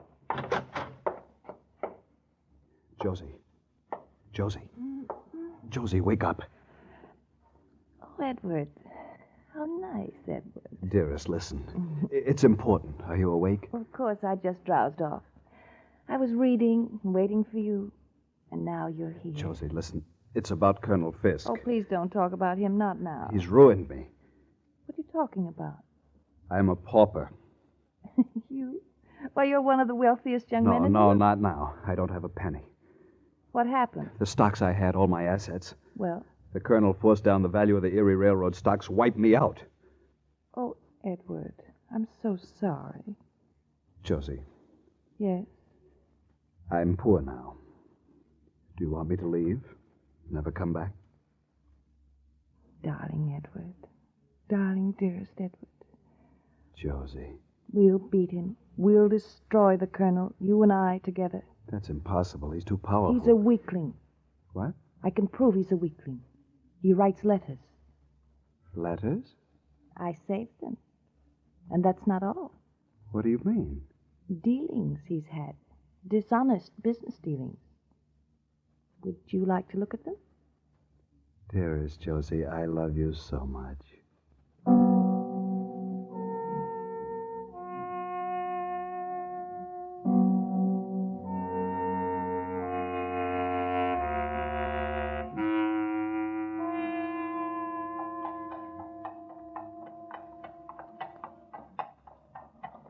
So that's why I thought it more discreet to hire a cab, Colonel. Surely you understand. I must tell you, Stokes, when I agreed to meet you to ride with you in a hired hack at night... I explained the necessity of secrecy, Colonel. As indeed you did not. You merely said secrecy. That is why I must tell you I am confused. Have you made another decision about Josie? A tentative decision, Colonel. Tentative? Yes, it depends on you. Oh? I need money. I know. Badly. I know. Colonel? Yes? You love Josie very much, don't you? I understand you now, Stokes. I thought you would. You want me to reimburse you for the money you've lost? $250,000. I know. In return for which, you'll give up Josie. That's right. I'm sure there must be a name for you, Mr. Stokes. I'm sure of it. I had an experience last night. I had dinner at home with my wife. The children were with us. After dinner, I played on the floor with my children. I heard them laugh. I heard my wife laugh, too. And I laughed, too. And there was no other meaning behind my laughter except enjoyment of my family. Very touching. And rewarding. Then you're not interested in my proposal. I'll get off at the next corner, Mr. Stokes. Tell the driver. Of course. Next corner, cabby. Well, Mr. Stokes, give my regards to Josie. Tell her I'm truly sorry for what's going to become of her. Goodbye, Mr. Stokes. Colonel, wait. I'm sorry we have nothing else to talk about. Except the letters. What letters? You have a rich way with words, Colonel. I congratulate you. I don't understand. Oh, of course you do. The letters you wrote to Josie. I see. All of them. I see. They could ruin you.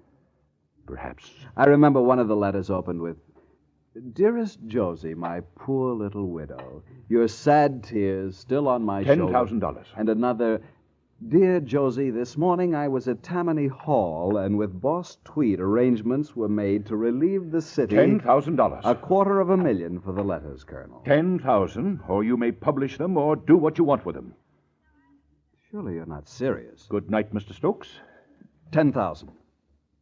Bring your letters to me tomorrow, and you shall get your money. Good night.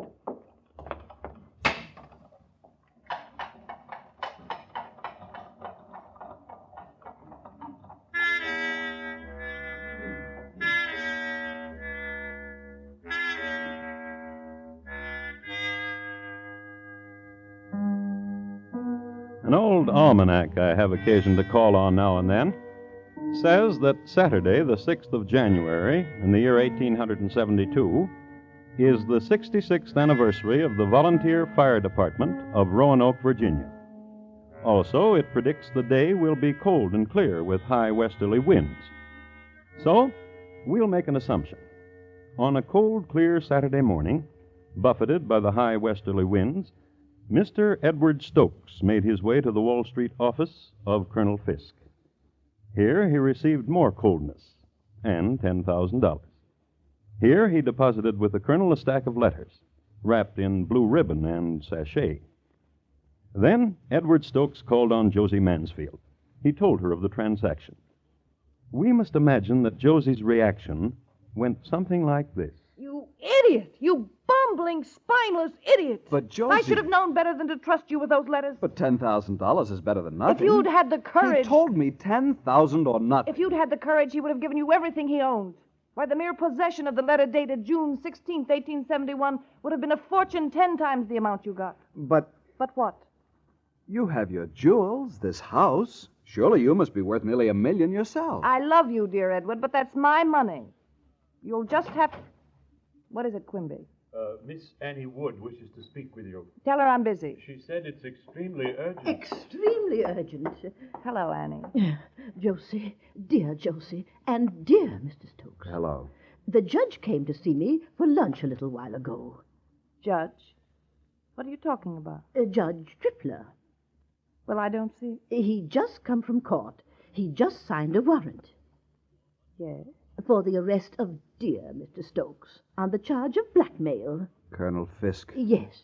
The dear judge told me that the colonel asked him to sign such a warrant. Josie. Yes? We'll be seeing each other more often. Won't we, dear Josie?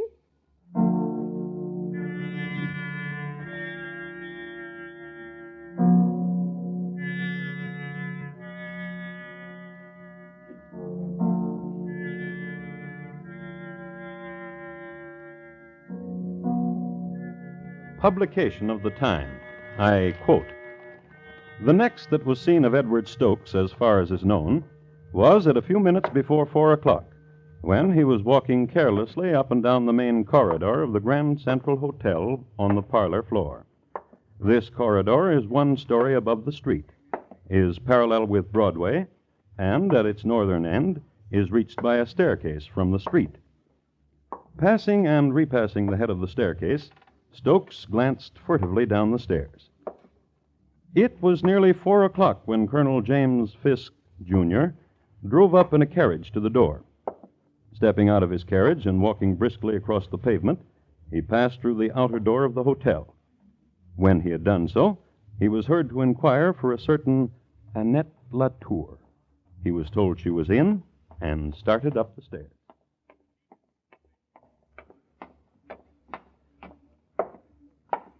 Good afternoon, Colonel. Stokes, don't! You'll ruin me. For the love of heaven, someone help me!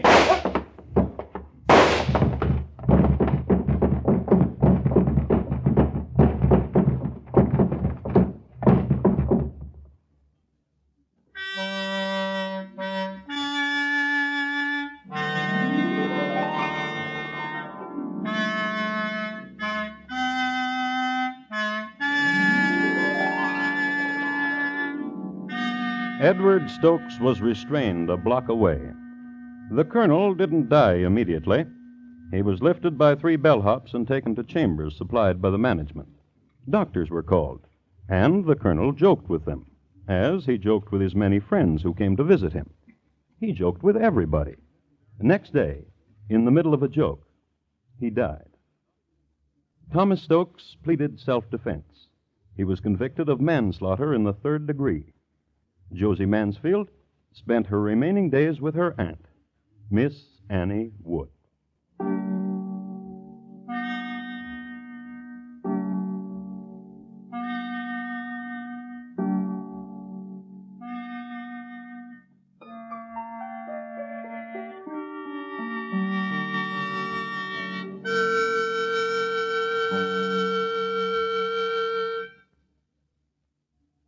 In just a moment, Thomas Hyland will tell you about next week's crime classics. This Wednesday night, screen hero Jeff Chandler plays a young man hired for an important job, a job of guarding the very much alive body of a notorious gangster. Hear the exciting details in the story entitled The Web on your Playhouse on Broadway. It's presented by CBS Radio this Wednesday night on most of these same stations. And here again is Thomas Hyland. Next week, Long Melford in the county of Suffolk in England. The year, 1739. My report to you will be on the shrapnelled body of Charles Drew, Sr. Thank you. Good night. James Fisk, Jr., tonight's crime classic, was adapted from the original court reports and newspaper accounts by Morton Fine and David Friedkin. The music was composed and conducted by Bernard Herrmann, and the program is produced and directed by Elliott Lewis. Thomas Hyland is portrayed on radio by Lou Merrill. James Fisk, Jr. was played by William Johnstone. Featured in the cast were Mary Jane Croft, Martha Wentworth, Steve Roberts, Harry Bartell, Paula Winslow, and Charles Calvert. Bob Lamont speaking. Stay tuned now for Gary Moore with Arthur Godfrey's Talent Scouts, which follows immediately over most of these same stations. And remember, your news is always accurately reported when it comes from the CBS Radio Network.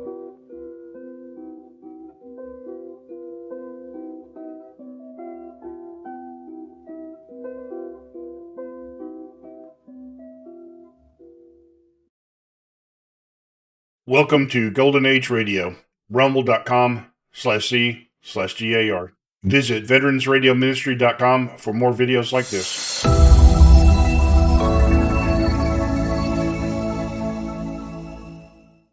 There are places west of the Missouri where gambling stakes are rather high. This is particularly true when the wager depends on a man's life.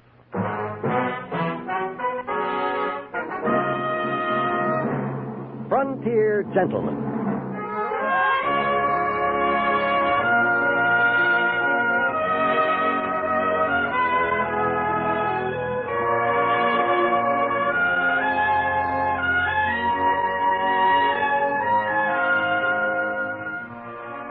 Herewith an Englishman's account of life and death in the West. As a reporter for the London Times, he writes his colorful and unusual stories. But as a man with a gun, he lives and becomes a part of the violent years in the new territory. Now, starring John Daner, this is the story of J.B. Kendall, Frontier Gentleman.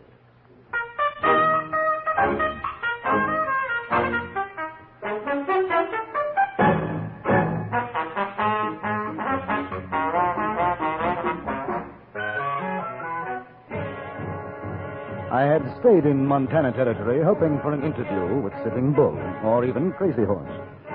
But General Crook's attack across the Tongue River put an end to that hope, at least for the time being.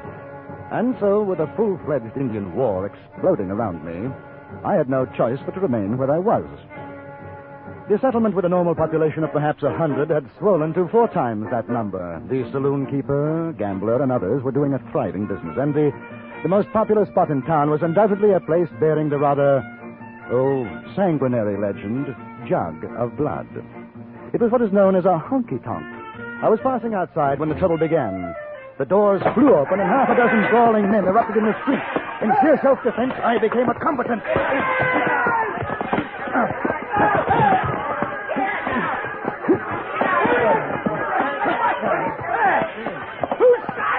You are, you son of a gun! My dear fellow, I haven't the slightest idea. Yeah, you could buy that! Jolly good.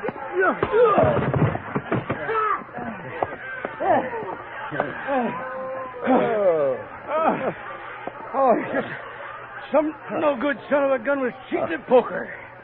And no good son of a gun. Really? Yeah. One of those? How should I know? I wasn't playing. I just heard it all. You know, if there's anything I hate, it's no good cheating son of a gun. Yes. Bad form. I don't blame you. Hey, what's your hurry? Now, if you'll pardon me. Hey, come on in and have a drink. No, I don't think so. Thank you. Oh, come on. There's mighty pretty little gals in there. Jake Carter hired them all the way out from back east. It's on their way up to Virginia City. Sue Ruckus has held them over. I'm sorry to hear it. But now, really, I must be going. Oh, mister, you ain't seen such dancing, such carrying on. I'll be a son of a gun if I let you move on without seeing the nicest bit of female woman flesh this side of St. Louis. Son of a gun, come on, let's go. You won't be sorry.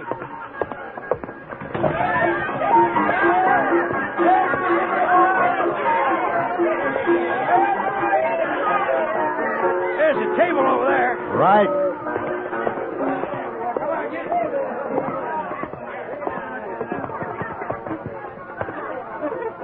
Well, it's kind of early. Still a little quiet. You'll warm up by and by. Hey, her name is Smith, Walleye Smith. J.B. Kendall, Mr. Howdy. Smith. Hey, what are you drinking? Oh, I'll take a beer if you don't mind. Oh, it'll make no never mind to me. Jake? Yeah? A beer from a pal, whiskey for me. Tell Andy to bring him over. J.B. Kendall, huh? J.B. Hey, you any kin to Arizona Kendalls down at Tombstone? No. What's your business, mister? I'm inside from fighting. I'm a newspaper correspondent. Oh. Well, I'm a cowpuncher myself. Got paid off last week. This here's a good place to spend your money. Hey, how you like that there picture over the bar? Ain't she something? There's quite a bit of her, isn't there? What'd you say? I say there's quite a bit of her, isn't there? Yeah. A little out of proportion here and there.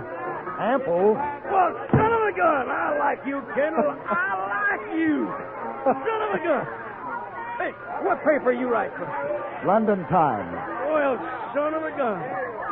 Hey, Annie. Hiya, Mr. Smith. Hey, sweetheart, this here's J.B. Kendall. Hi. He writes for a newspaper, London Times. He's an important man. Now, you go call Crystal. Drinks are on me. There, Mr. Smith. Yeah, me, I go for the nice fat one. Something you can grab a hold on. Never did like dancing with them skin and bone gals. I gather Annie is your choice, huh? Yeah. She's some looker, huh? Oh, no doubt of it, Mr. Smith. Of course, now, there ain't nothing wrong with Crystal. She's the one close herding with that son of a gun Bill Baskin. See? I paid $5. I don't think he's taking kindly to your friend Annie's suggestion. He's a raunchy buzzard, ain't he? He's drunker than an owl. I say, look here, old boy, we don't want to cause any more trouble. You and your young lady have a nice evening. I'll be running along. Oh, sit down. Huh? I owe you for that fight. I always pay my debt. Well, here they come. Ladies, meet J.B. Kendall. This here is Crystal, J.B. Crystal, how do you do? Go on, sit in his lap, sweetheart. The poor fella ain't feeling his oats yet. Well, no, I'm sure Miss Crystal will be much more comfortable in a chair. Come here, Annie. Here we are. Would you, care for a drink? No, thanks. Oh. The gentleman you were dancing with, he seems rather upset. Oh. Are you sure I can't get you something? What's the matter? You don't like me? Ain't I good enough to sit in your lap? Oh, well, not at all. I'd be delighted, but I'm Wild Bill Baskin. Ain't no man nor dog would take my gal away from me. You riding herd on Crystal, Bill? I'm riding herd on no one. But I paid good hard cash, and I'm going to have my dance out. You go rattle hotch out of here. And I said goose hockey to you, Walleye. Gentlemen, I think the language is getting a trifle right. After all, there are ladies present. Well, who are you son of a gun? The name is Kendall. Well, goose hockey to you, You Kendall. had your ride, mister. I ain't dancing no more with you. He'd like to stop my feet off, Mr. Kendall. I rather think it's up to the lady. Don't you, chum? Lady? She ain't no lady. Bill. Son of a gun. Bill, I'm giving you 1 second to rattle hocks out, and then I'm going to blow your ears off. No. Oh, no need of that, Mr. Smith. You'll go along quietly, won't you, Mr. Baskin? Oh, you think you're a pretty big son of a gun, don't you? Well, you don't stampede me, mister. Now, come on, girl. Not at all polite. You're breaking my heart. Then be a good chap, and as Mr. Smith puts it, go rattle your heart. Ain't no son of a gun telling me what to do. I'm Wild Bill Bascom. He's gone.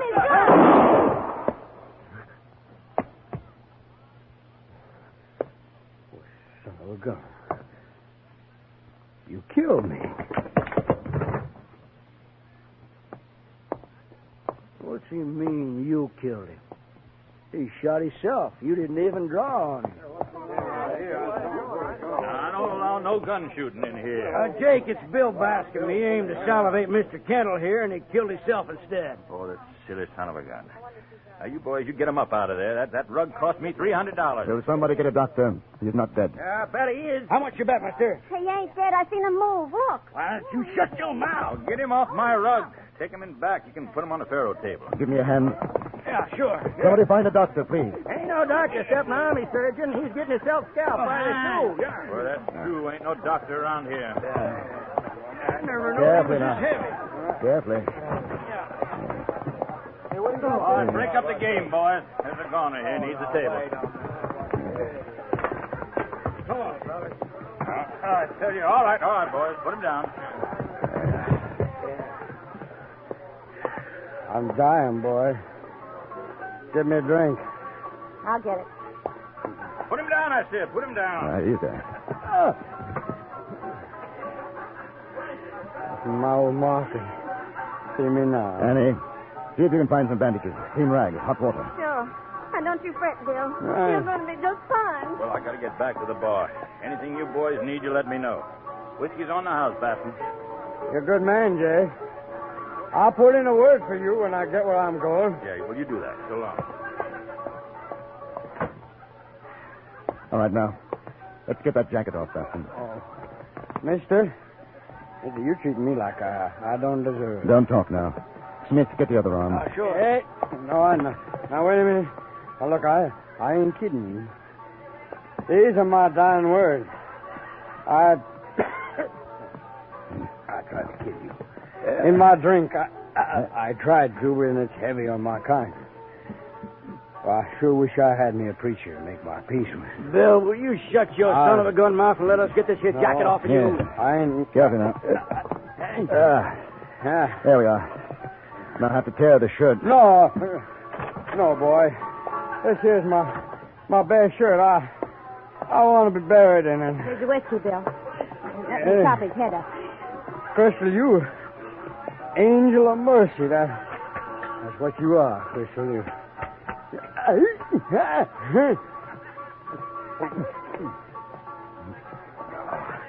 Crystal girl, asking your forgiveness, sweetheart. I acted purely like a boomtail with you. Forget it, Bill. Finish your drink. Does look mean, don't it, Mr. Kent? Smith, come over here. Just hold it still. I reckon he ain't got long. You know, if he don't bleed to death, it's gangrene for sure. Now, we can stop the bleeding, I think. But we've got to get that bullet out. Oh, ain't nobody around here crazy enough to try that. Ain't no sense carving up the poor son of a gun. Let him die comfortable like He doesn't have to die. There might be a chance. Will you help? Help what? Operate on him. You're loco. There's nothing to lose. How about another drink, boy? I'm going fast. You all right, Mr. Kendall? Give him all he wants, Crystal. Keep pouring it into him. Now, you think it's fitting for a man to die drunk? I think it's fitting for a man not to feel any more pain than he has to. What you doing with that knife? I told you I'm going to take that bullet out of him. If you want to help me, good. If not, you'll oblige me by rattling your hocks out of here.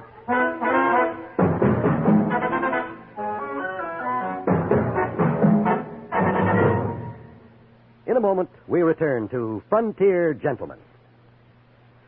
Poor Jack Benny. The gang arranges a surprise party for him on his birthday. But the surprise backfires in a hilarious way today on CBS Radio's Jack Benny program. Never mind the greeting cards. Forget about buying him a present. Just be sure to join us on most of these same stations later on today when everybody has a good time at Jack Benny's birthday party, except Jack himself. And now we return you to Anthony Ellis' production of Frontier Gentlemen.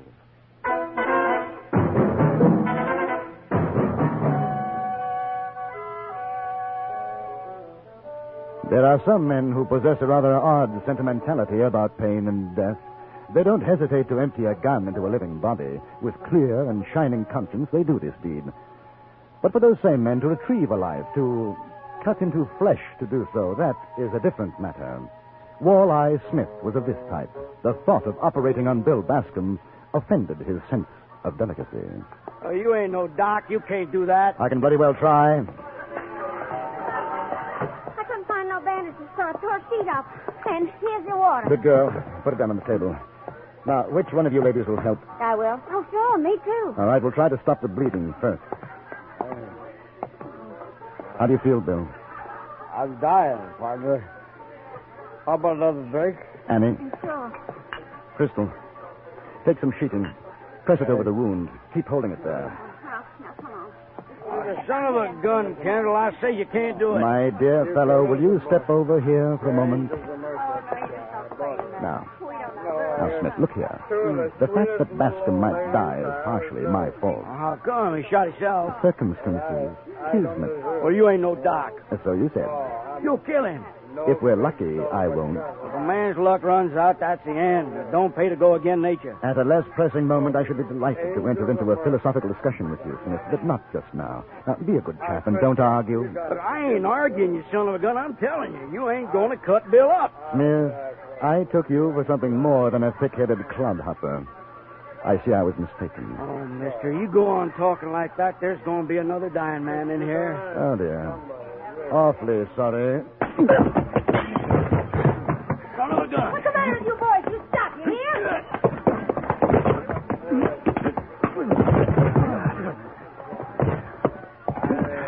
Now, Smith, clear out and stay out. Oh, son of a gun.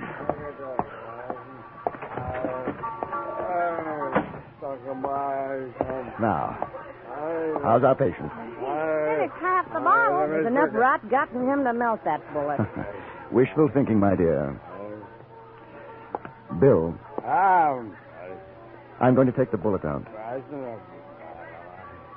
He'll do. All right, Crystal. Take a handful of rags. And when I tell you, wipe the blood away. What do you want me to do? Hold his hand. Try to keep him still. Oh. Ready? Yes. Here we go. I didn't know how deeply the bullet had penetrated. I could only guess at its approximate direction. I made an incision.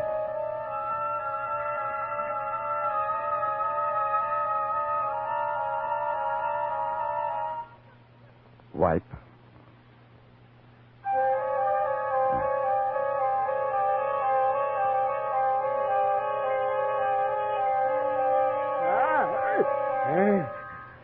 Wipe. There, you see, son of a gun, carving him up like a piece of buffalo meat. Hey, you can't do that, mister. I'm doing it. Get out. 100 said Bascom makes it. Who said that? Me. You're on. Wipe. He ain't breathing so good. I know. Will you get out? No, not me. I got money on Bill. Anybody else want to make a little bet? Yeah, 50's still alive in 2 hours. Odds on that, 2 get you 1. A bet. Wipe. Oh, why don't you go on out? We're trying to save him. You go right on trying, Annie. Anybody else? Well, like maybe, Kendall, what do you think? Has he got a chance? How the devil should I know? Sure is a mess, ain't he? Poor old Bill, he was a good man. Yeah, sure could top a horse. Jake, 200, he's still alive come 4 o'clock. Midnight now. I'll take it. All right, now, Kendall, you son of a gun, you pull him through. You want a chance to win. Oh, sure I do. Get these people out. All right, come on, Jake. No, Everybody, no, come on. no, I'm staying. I got a big investment in that boy. Very well. I'm finished. You stay here. I won't go on. Let him die. Let him die. All right. We'll wait outside. Now, Walleye, you stay. You give us a word every 5 minutes. Well, sure. Hold him down. Hold him. I got you, Billy boy. Rest easy. Easy. Please. No. I can't find it. I can't find it. Give me a rag, Crystal. Here. Thank you. Mm. Look at the color of him. He's going. Annie, give him whiskey, quickly.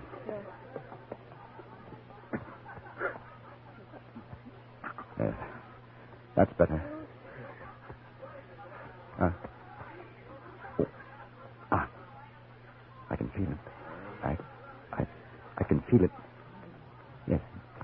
It's there. Yes, I've got it. White crystal.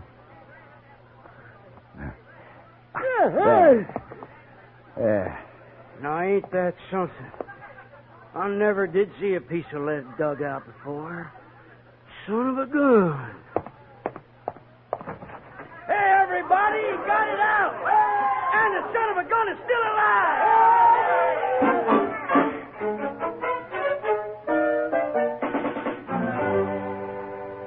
We bound up the wound, made him as comfortable as we could. He'd lost a great deal of blood and was terribly weak. There was nothing to do now but wait. The two girls stayed in a room with me, and there was something very different about them. Both were far from being beautiful, but there was a softness, a quality of loveliness which made their garish costumes seem completely out of place. Howdy. How's she coming? About the same. You know, there's better than 10,000 been bet outside. It's 3:30 now. You think he'll live till 4? He might. I got 200 says he got to. Yes, and obviously he's got to. Kind of funny if he does pull through, though, huh? It'll be a miracle. He ain't a bad son of a gun. Sure looks white. Quiet. Almost like a kid, don't he? Anything I can do, Kendall? Say a prayer if you feel like it. Man, I ain't a praying man, but I hope he makes it. Not on account of my 200. I just hope he makes it. For you, that's the prayer, Smith. You ought to have a drink. No, thank you. Well, I'll go out and keep them all quiet. Yes, that's a good idea. Mister, Yes, Crystal. I know a prayer. You think it'd help? I don't know, it might. The Lord is my shepherd. I shall not want. He maketh me to lie down in green pastures. He leadeth me beside the still waters. He restoreth my soul. He leadeth me in the paths of righteousness for his name's sake. Yea, though I walk through the shadow of death. I will fear no evil. For thou art with me. Thy rod and thy staff. Bascom. Bascom. Bill? How do you feel? Bill? Can you hear me, Bascom? I'm dying, boy. Give me a drink.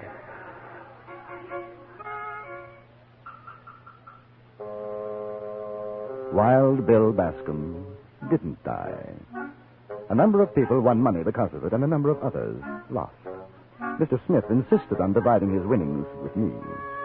During his presentation speech, he was so overcome that not once did he refer to me as a son of a gun. An omission I was happy to overlook.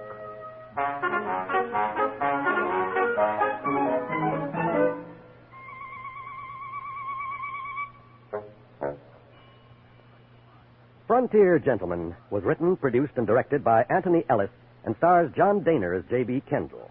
Featured in the cast were Jack Crucian, Stacey Harris, Virginia Gregg, Eve McVeigh, Barney Phillips, and Charles Seal. Music was composed and conducted by Jerry Goldsmith.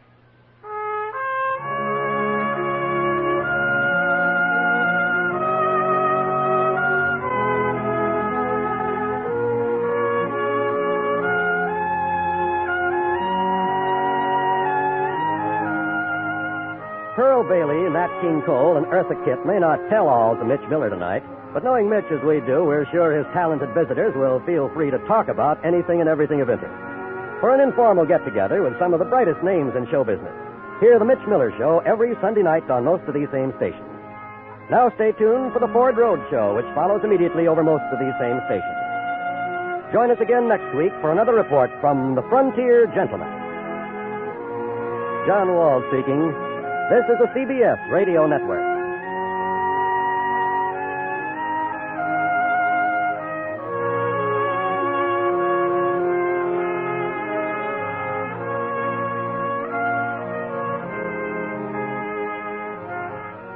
Welcome to Golden Age Radio, rumble.com/C/GAR. Visit veteransradioministry.com for more videos like this.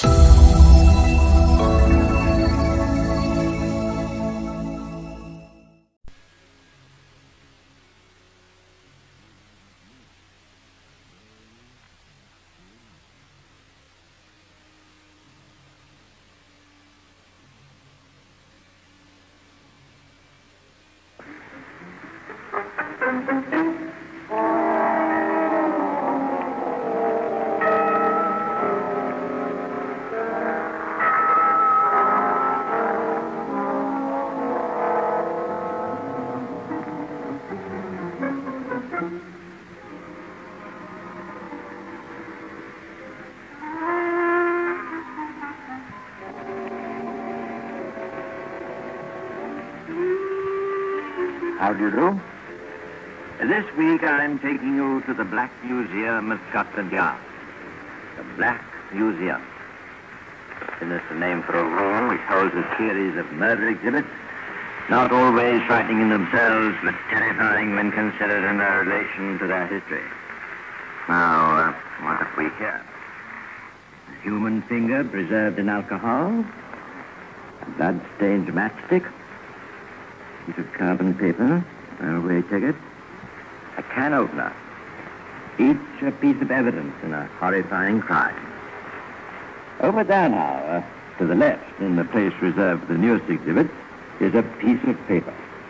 Reposing on it is a small bit of bone. I'm not an anatomist, but I know that small bone was once part of a human voice box. Just a little piece of bone. You could break it with 2 fingers, but it was strong enough to hang a man.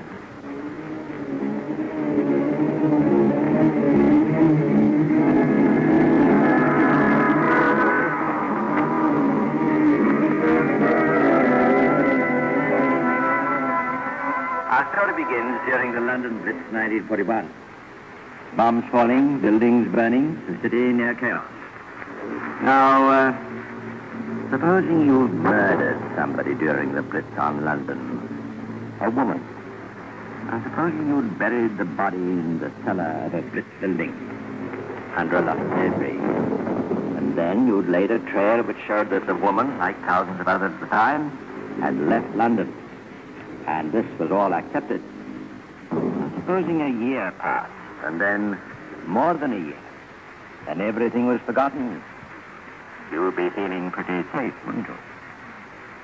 And supposing you knew that you'd put lime with the body, and by now it was only a heap of bones under a lot of rubbish in a bombed building, with no means of identification, you'd begin to think that things were, so to speak, all clear, wouldn't you? Or would you?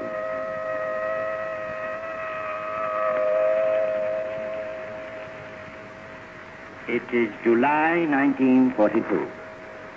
The Blitz is over.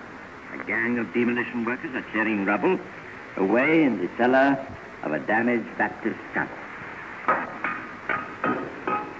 Sure, what's that, Bill? What? There. Looks like a skeleton. No, I thought it is. Look, there's a skull. All right, much of it. Must have happened when the bomb fell. Here, you'd better tell the folks. Boy! Come down here for a minute. And that's how it began. Now, for research purposes, every bomb victim was subjected to a careful medical examination. The cause of each death had to be determined. That's just to make sure they were all accountable to Adolf Hitler. And, of course, medical facts are frequently a means of establishing identity where there's little else to go on. The pathologists examine the remains and report it to the coroner. There isn't much to go on. It's the remains of a woman, of course, and there's been some burning. Considering the place of burial, a cellar with fairly dry earth, I'd say she must have died about a year or 18 months ago. That could be during the air raid. Yes. With your permission, I'll have the remains moved to a hospital laboratory. Maybe my equipment there will bring the facts to light. Very well, Doctor. The incomplete remains were removed to the Department of Forensic Medicine at Guy's Hospital, where a detailed examination showed that a tiny bone in what was left of the larynx had been fractured. Just a tiny bone. The pathologist made his first report to Superintendent Rawlings of the Big Five of Scotland Yard. Let's listen as Rawlings did to that report, for we are Rawlings, you and I, inside the brains of Scotland Yard. It's an apparently trivial little fracture, but it's one of the most significant in forensic medicine. All I can say at the moment is this woman may have met her death in a raid, or she may have met her death by strangulation, manual strangulation. I favor the latter view. Is there any evidence of identity, Doc? Anything we can start to work on? Well, there are a few details I can give you now. It's the body of a woman aged between 40 and 50. Height, 5 feet or 5 feet 1 inch. The lower jaw's missing, but in the upper jaw she's worn a dental plate. There's no trace of it, but it probably contains 7 false teeth. 4 remaining teeth have fillings. Oh, and one last point. On the back of the skull, I also found adhering to it a few strands of hair. I'd say her hair was dark brown, going grey.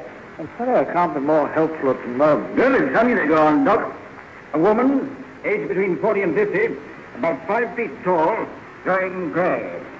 Somewhere in London, with its thousands of evacuees, its shifting population, its blitz victims, one woman had to be identified. A woman whose description fitted thousands of others. A woman who had gone missing. Check the missing persons register. There's several in the registry like that, sir. Let me see. Yes. Yes. This looks like it might fit. Age 47, height 5 feet 1 inch, hair dark brown, going gray-brown, reported missing Good Friday, 1941, at 15 months ago. Reported missing by her sister. That description fits, sir? Yes. Those little thousand other people, you see, age, height, and color of hair aren't enough. For instance, did this woman have a dental plate? And the upper plate with 7 teeth in it. Is she still missing? Is she still alive? I think this is the sister, sir. The woman is still missing. She went missing on Good Friday, as reported, and hasn't been seen or heard of since. Her sister says she had a dental plate, an upper plate. With 7 teeth? She didn't know how many, sir. Who was the dentist? Well, she moved around a bit, sir. Hardly addressed as a 3 dentist. Was he the dentist? And after they could identify the fillings in her teeth? Yes, sir. It looks as though the case is warming up, sir. No, not yet. Height, age, a very rough guess at the age, and the color of the hair. That's all we've got, really. We don't even know what a woman looks like. We've got a long way to go. A very long way. Yes, there was a long way to go. But all over London, detectives were drumming for information. All over Britain, other missing women were being traced. A photograph was obtained. Then came another clue. It wasn't important, but it was interesting. A sort of storybook clue that detectives keep them on their toes. This woman on the missing persons register, sir. Mrs. Dobkin, you mean? Yes, sir. A few days after she went missing, a handbag was found in the post office at Guildford. Guildford? Was it ever claimed? No, sir. What was in it? I have a report on it, sir.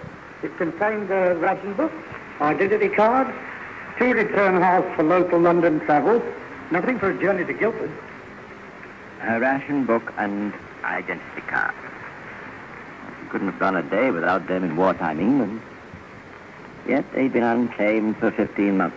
That could mean that she had no need of them anymore, which could also mean that she was dead. Of course, she could have taken a single ticket to Guildford. If so, you could reason that she was going to stay there for a while. But if she was going to stay there for a while, why didn't she search for a lost handbag? She still had needed them, the ration book and the identity card. Perhaps it was just a quick visit on the return ticket? If so, why wasn't the return half also in the lost handbag? He kept other return halves there. Or did someone else take that handbag to Guildford to plant it there? To give the impression that she'd moved to that district. Let's suppose that this Mrs. Dobkin is the same woman that we're trying to identify, and that at this time she was dead in a bombed chapel in London. How did her handbag get to Guildford? Who took it there, and why? If someone took that handbag to Guildford after she was dead, then the doctor's supposition is right. She was not an air raid victim. She was murdered. But is it the same woman? It's this kind of teasing, unanswered clue that keeps detectives hot on the trail. Inquiring, questioning, interviewing. The people who lived around the bombed chapel were asked to perform that difficult feat of thinking back 15 months. Yes, I think I remember. We had a fire under the chapel about that time. Yes, it's after bomb. They called the NSS. Yes, we attended that fire. A report in the incident book. A fire watcher said he saw some smoke coming from a floorboard to a little school next to the chapel. He said he threw some water on it, but it got out of hand. Did the fire watcher call him? No, it was a police call. The fire had been burning about 2 hours before we were called. Did the fire watcher say why he failed to report it? He made no explanation to me. I see. I inspected the cellar after the fire, and I felt that the fire had been caused by someone on the premises. There was no raid that night, and there was never anything inflammable kept in the cellar. Yet that night, a straw mattress was there, torn open, and part of it had been set alight. I questioned the fire watcher, but he dismissed his basis. He annoyed me. I made a note of it in my diary. Why don't you ask the bloke that used to fire watch over there, next door to the chapel? He can tell you about it. He was a bloke named Dodkin. He was a bloke named Dodkin. The same name as the woman whose handbag was found at Guildford. He was her husband. A woman goes missing. Her husband is a fire watcher. A woman's body is found buried in a bomb-damaged cellar next to a fire washing post. The body is partly burnt. He's implicated in the fire at that same spot. Well, to the lay mind, that seems fairly conclusive evidence. At least it's very suspicious. But the dead woman has not been identified as his wife. In fact, the remains are almost unidentifiable. Vaguely like his wife, yes, but supposing his wife is still alive. Of course, he was questioned. Yes. That's right, sir. I remember that Good Friday. That's the last time I saw her. We'd been living apart, and she tried to make up to me. I wasn't going back to it, though. Couldn't stand it. We had tea together in Dawson, talked it over, and then she got on a bus going towards Shoreditch. And that's the last I saw of her. He made a written statement, sir. Shall I read it? Yes, go on. It reads, Divisional Inspector. Dear sir, in respect of what you say that my wife has been found dead or murdered... Who says that his wife has been found murdered? No one, sir. He wrote that himself. I see. Well, let's have another talk to the medical boys and get that dentist. Good evening. Good evening, Doctor. Good evening. You want to see me? Yes. By the way, take a look at that sketch of the upper jaw. It's identical to the upper jaw of the dead woman. Do you think you could identify your... Yes. It's on the table. I recognized it the moment I came into the laboratory. You've no doubt? None at all. And those are my fillings and teeth. I'd recognize my own work anywhere. That is the jaw, and these are the teeth of the patient you knew as Mrs. Dobkin. Positively. And do you recognize this? Yes, that is a photograph of my patient, Mrs. Dobkin. Yes. So the missing woman and the dead woman are the same person. Some final questions had to be gone over. Why had the missing woman been found dead near her husband's fire washing post? Had he induced her to go? He said she'd never been there. Why was there a fire in the cellar? A fire in which the husband was involved. Why had he, a fire watcher, failed to raise the alarm?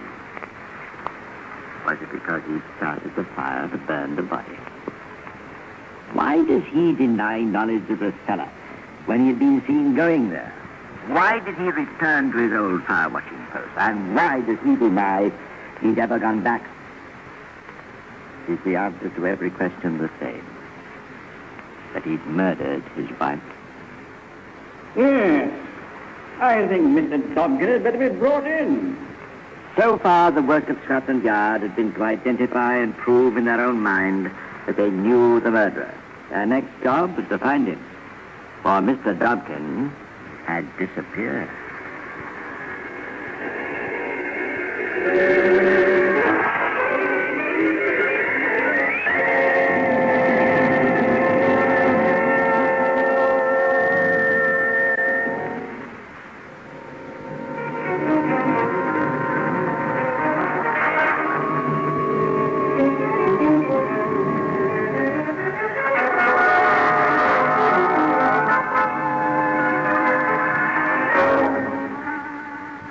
As you've learned, Scotland Yard first identified the murderer in their own minds, though there remained no shadow of doubt that Dobkin was the guilty man. But, as is so often the case with the Yard, in making sure that the man was guilty before taking him into custody, they had given him an opportunity of realizing that the police were after him.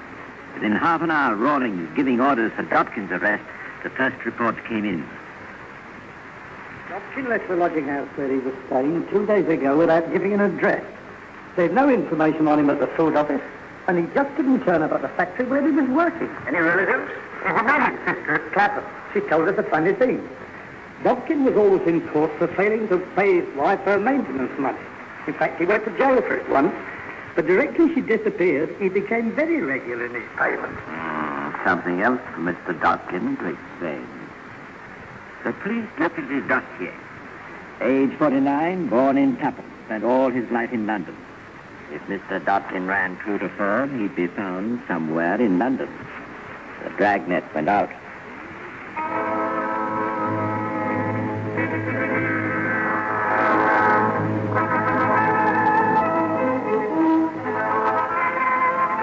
Mr. Dobkin was true to form. He's sitting drinking a cup of coffee in a little Italian restaurant at the back of Piccadilly Circus.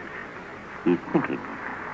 Mr. Dobkin's mentality is limited, but in its bright, furtive way, it's sizing up the problems and planning for the future.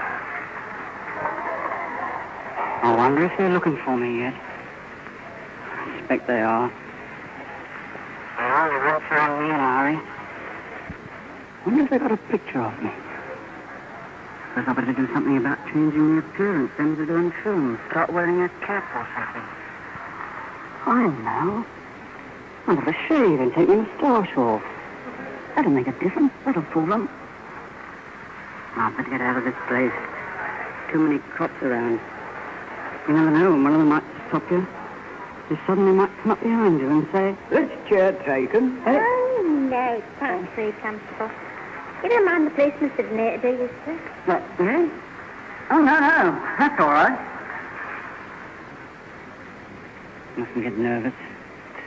They won't recognize me. Anyway, I've got that other identity card. It's worth a couple of quid, too. Left it out of my wallet. Be awful if I lost that. It's all right as long as you've got money. 50 quid will last me a bit. By the time that's gone, maybe it'll be safe to get a job. Then I'll have to get a ration book and watch your uncle. Take it slowly, that's the idea. Just lie low for the moment. Don't try to do anything silly. Keep out of people's way. Keep your mouth shut. Keep moving. Be careful. Just one slip and... Perhaps you'd care to glance at the paper. There's rather an interesting murder case. Most ingenious. Oh, thanks. Have reason to suspect. Warrant has been issued. Charles Dobkin. An arrest is anticipated during the next few hours.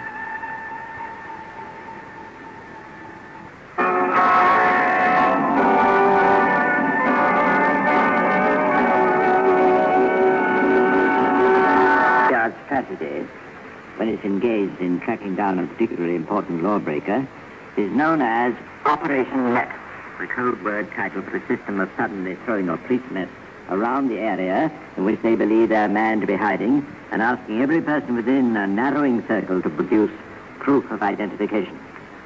In this case, Superintendent Rawlings was pretty sure that his man was within a square mile of Piccadilly Circus. So it was late that night this radio message went out from the information room at Scotland Yard. Radio operator MG2W calling all cars. MG2W calling all cars. Operation Net. Patrols assigned to C Division area should move into position 1 minute from now. Over.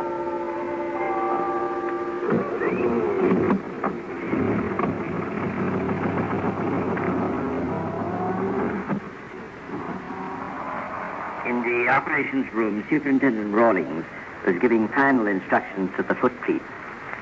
This evening we propose to cordon up the Piccadilly Circus area in accordance with this plan.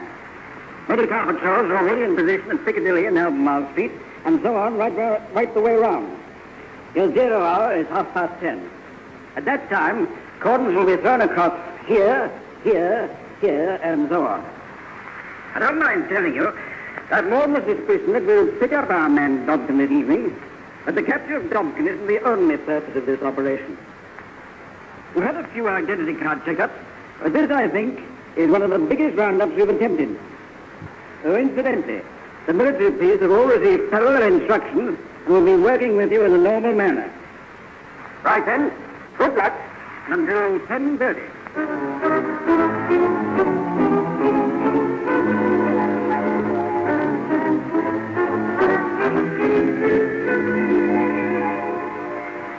Motor car patrols, cordons, one of the biggest roundups Scotland Yard has ever attempted.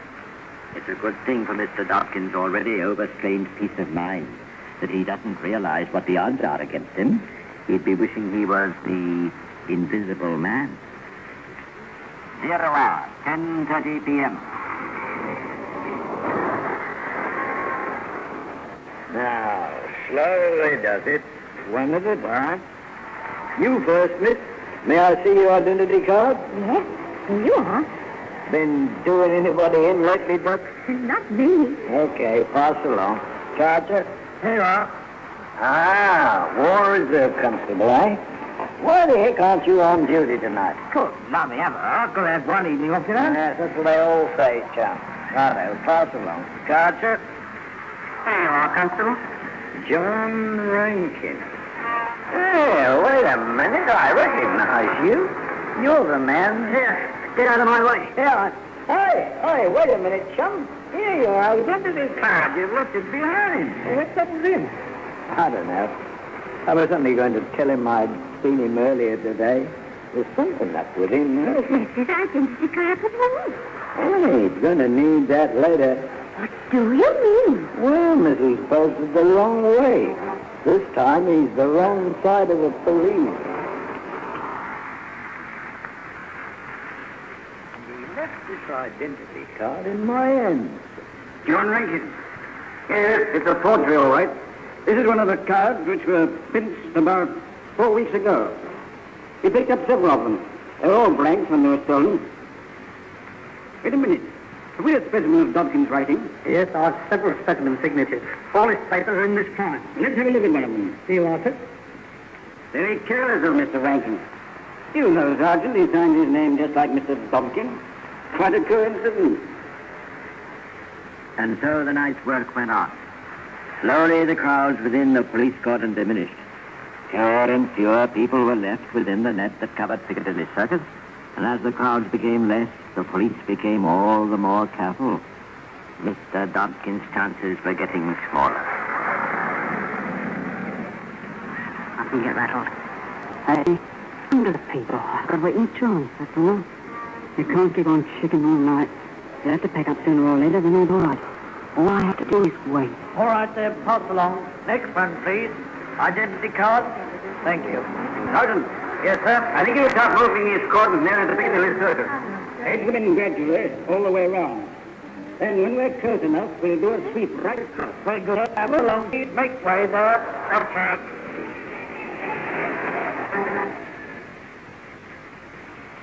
Mr. Dobkin had been a trifle optimistic. The police may be slow, but they are thorough. Slowly down Piccadilly, down Regent Street, all the other detecting and finally meeting at Piccadilly Circus. The police cordon started to move. They were slowly, inexorably closing in. But there was one possible way out. Mr. Dobkin decided to take a chance. The tube. The good old underground railway. Why didn't I think of that before? They'll be watching it, of course, but if I make a run for it, well, they'll have to be pretty slippy. I better charge it sometime. Here goes. Thank you, sir. Next one, please. I've got it just here. It's somewhere in his coat. All right, stand on one side. Let's have the next one. You are comfortable. Thank you. Here, you. Come back. Hi, back. Mr. Dobkin rushes down the passageway rather like a rabbit, scuttling to burrow in the bowels of the earth. It's not a bad simile for Piccadilly Circus Underground Station. The largest subway station in the world is rather like a rabbit one. Clear and nexus in all four converging lines, meeting deep below the earth. Dobkin pushes his way through the cottage hall, buys his ticket, takes his place on the escalator, going down towards the Waterloo line. He doesn't know it, but 20 yards behind him, fighting his way through the crowd, trying to keep up with him, is the one person in the world Mr. Dobkin doesn't want to meet. A gentleman from Scotland Yard. That fooled him. But it's not that you know. Last time I'm coming up to the West End, though. It's a quiet suburban life for me from now on. Follow blue light for Waterloo, eh? Some second sense seems to have warned Dobkin that something was wrong. As the crowd thinned out in the passageway leading to the platform, he took into a run. He reached the platform as the train arrived. It was almost the last southbound train of the night, and there was a crowd round the doorway. Mr. Dobkin pushed and shoved, and with a final heave, he was in.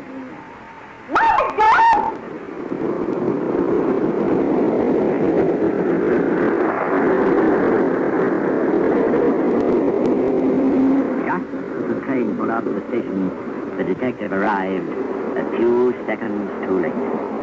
But as you'll see, Scotland Yard is not without its resources in an emergency.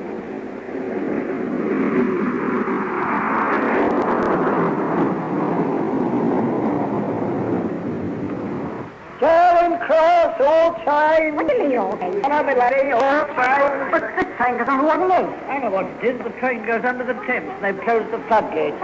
All the building is now running on, just in case a bomb gets the tunnel under the river. That's what it is.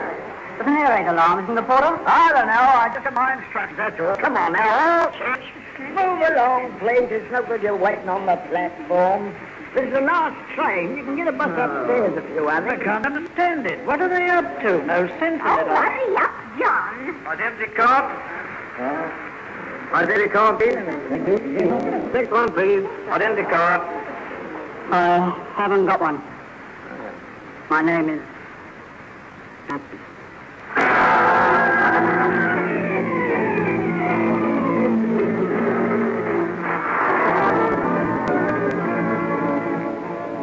Mr. Dobkin has come home. The garden for Charing Cross is only a very short, rather charming walk along the embankment to Scotland Yard. But Mr. Dobkin subsequently admitted that his most embarrassing moments were not at the height of the investigation or in the heat of the final case. They were before the discovery of his wife's remains. You remember that he became strangely regular in paying his wife's maintenance money in court after her disappearance. You see, one of the officials of Old Street Police Station had developed a trying habit of remarking to him when he brought in the money, "Now, Harry, you know you killed your old woman.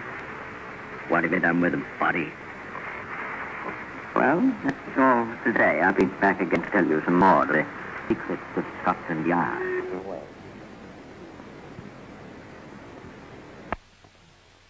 Welcome to Golden Age Radio, rumble.com/C/GAR. Visit veteransradioministry.com for more videos like this.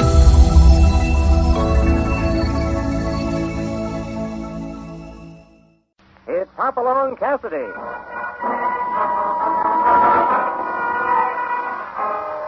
With action and suspense, out of the Old West comes the most famous hero of them all, Hopalong Cassidy, starring William Boyd.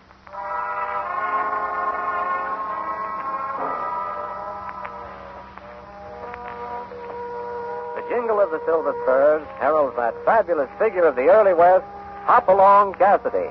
The same Hoppy you cheer in motion pictures with the same California you've laughed at 100 times in your local theater. These famous partners come riding into radio just as you've asked for them. William Boyd as Hopalong Cassidy and Andy Clyde as California. Our story tonight, The Mystery of Skull Valley.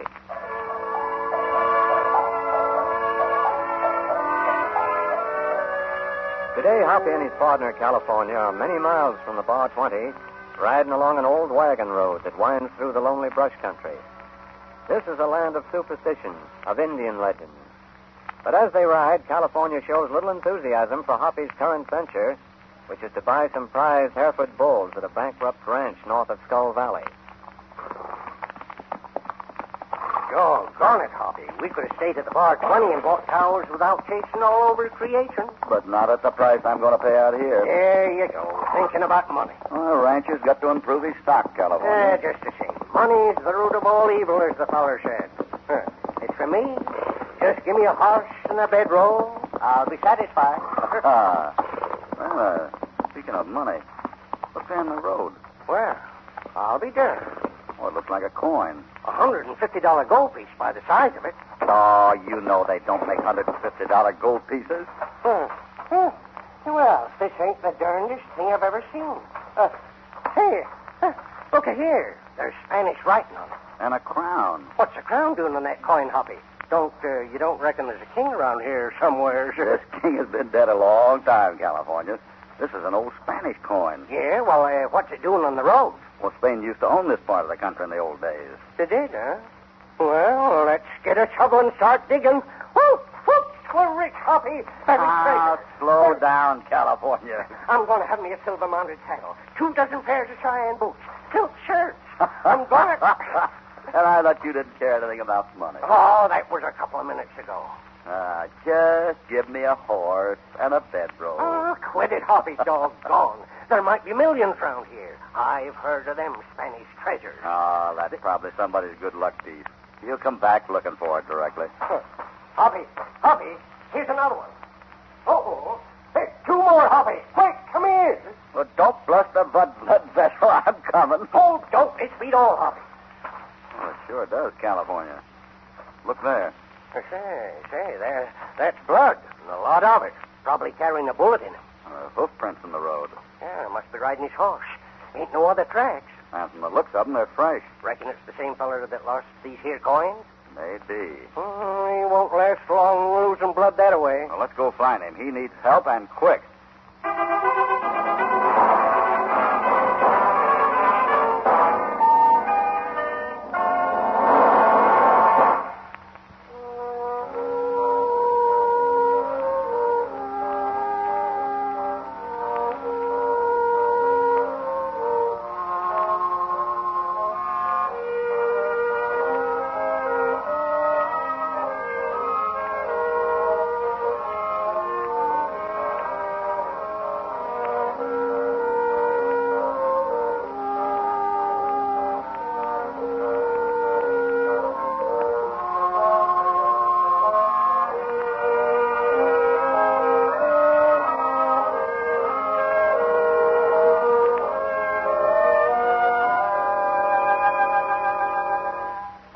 Now back to Hopalong Cassidy.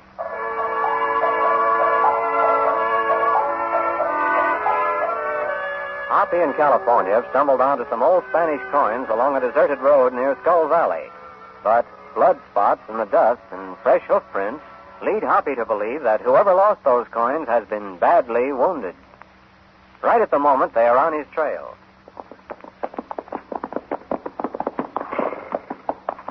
Look there, California. The tracks lead off into the brush. And there's his horse. Probably fell out of the saddle.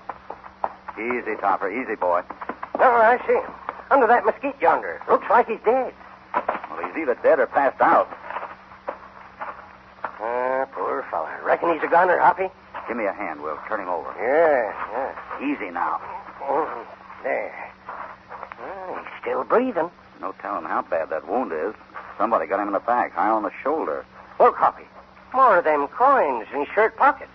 And the pocket's torn. No wonder he was losing his money. Where'd you figure he got them coins? That's what I aim to find out. Find this rock, California, quick. Oh, that's less than like to burn my whiskers. Doggone it. Why is anybody shooting the dust? I don't know, California. This brush wasn't so thick. Wait till I line my sights on that buzzard owl. There they are on that ridge yonder. 2 of them. Maybe this will give them something to think about. You get them, Hoppy? No, they ducked behind those rocks. Well, you scared them off anyhow. Look at them ride. See, I'm gonna... Hold your fire, California. You'll only waste bullets. They're out of 6-gun range for this time. Yeah, I reckon you're right. Think they was the ones maybe that shot this poor fella? Wouldn't be at all surprised, California. One of them had a red beard. I'll remember that. Now we got to get this fella to a doctor. Rincon is just up the line a ways. Then we'll go looking for Mr. Redbeard.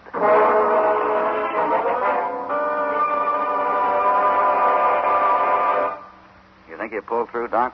Barring complications. First, I'll have to get that bullet out of him. You happen to know him? His name is Melendez, a sheep herder. Works for Sam Carradine. Sam Carradine, huh? Has he got a red beard by any chance? Hardly. Carradine has black hair. Why? Oh, nothing. Oh, looks as if he's coming around. Now, maybe we'll find out what this is all about. Voz de la muerte. Voz de la muerte. Listen, old-timer. We're your friends. Who shot you? Voz de la muerte. Voz de la muerte. That poor feller died. No, he just lost consciousness again. Voz de la muerte. That means voice of the dead in Mexican. Yeah, I know. Doc, why would Melendez talk about a voice of the dead when I ask him who shot him? It's just a superstition. There's a legend that an old Spaniard, Don Pablo, was buried in a mine cave years ago. The Mexicans claim they can hear him wail on a stormy night. An old Spaniard named Don Pablo. Maybe he's the one that owned them coins. Quiet, California. Did you say something about coins? Yeah. Ever see any coins like these before? As a matter of fact, I have. Mind telling me where? Just a moment. Who are you, anyway? The name's Cassidy.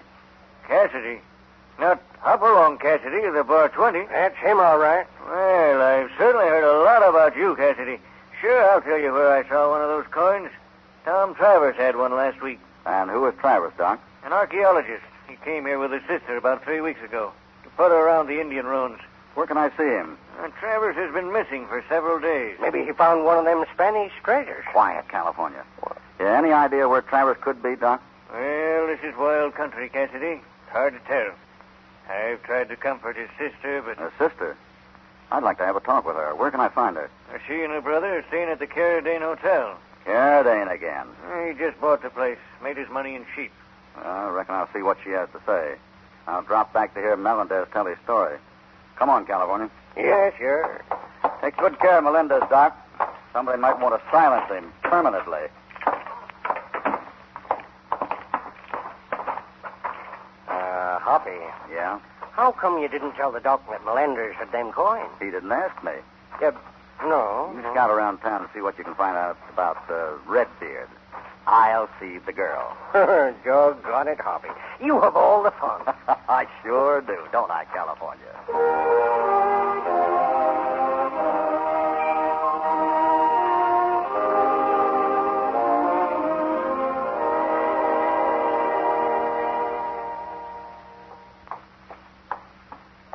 You wanted to see me?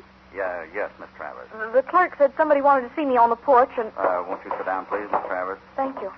Is it something about my brother? Yes, it is. You found him? No, but I may have a line on him.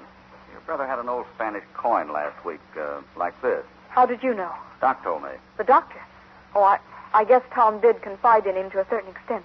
But where did you get this? A sheep herder named Melendez. My partner and I found him with a bullet in his back. He's dead? No. Then he can talk. He must have gotten those from Tom. Maybe he killed him and stole... No, I don't think so. Then what do you think, Mr. Cassidy. Hopalong Cassidy. Hopalong Cassidy? That name is very familiar. I run the Bar 20 ranch south of here. And you want to help me find my brother? That's right, Miss Travers. But I don't quite understand what interest you should have. Well, let's just say I like people, especially people in trouble.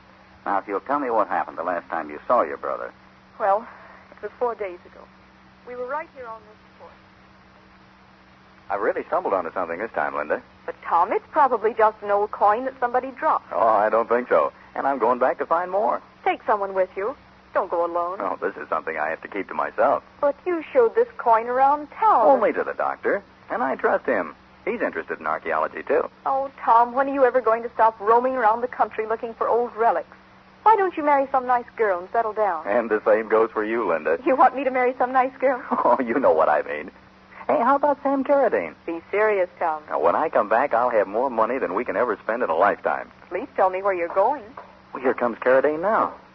Don't let on what I've told you. Morning, Tom. Morning, Linda. Good morning, Good morning, Mr. Carradine. Carradine. Well, see, you're all set to ride again, Tom. Going after more of them Indian relics? Yes, just thought I'd putter around some more. Well, in case you don't get back before Saturday, I was wondering if I had your permission. Permission for what? To ask Miss Linda to accompany me to the school dance. Why, I think it'd be a good idea. Hey, we'll all go, because I'll be back tomorrow night at the latest. All he would tell me, Mr. Cassidy. Well, maybe Sam Carradine could add a little to that. Is he around? I saw him ride out of town a while ago. He said he was going to his sheep ranch at Salt Creek.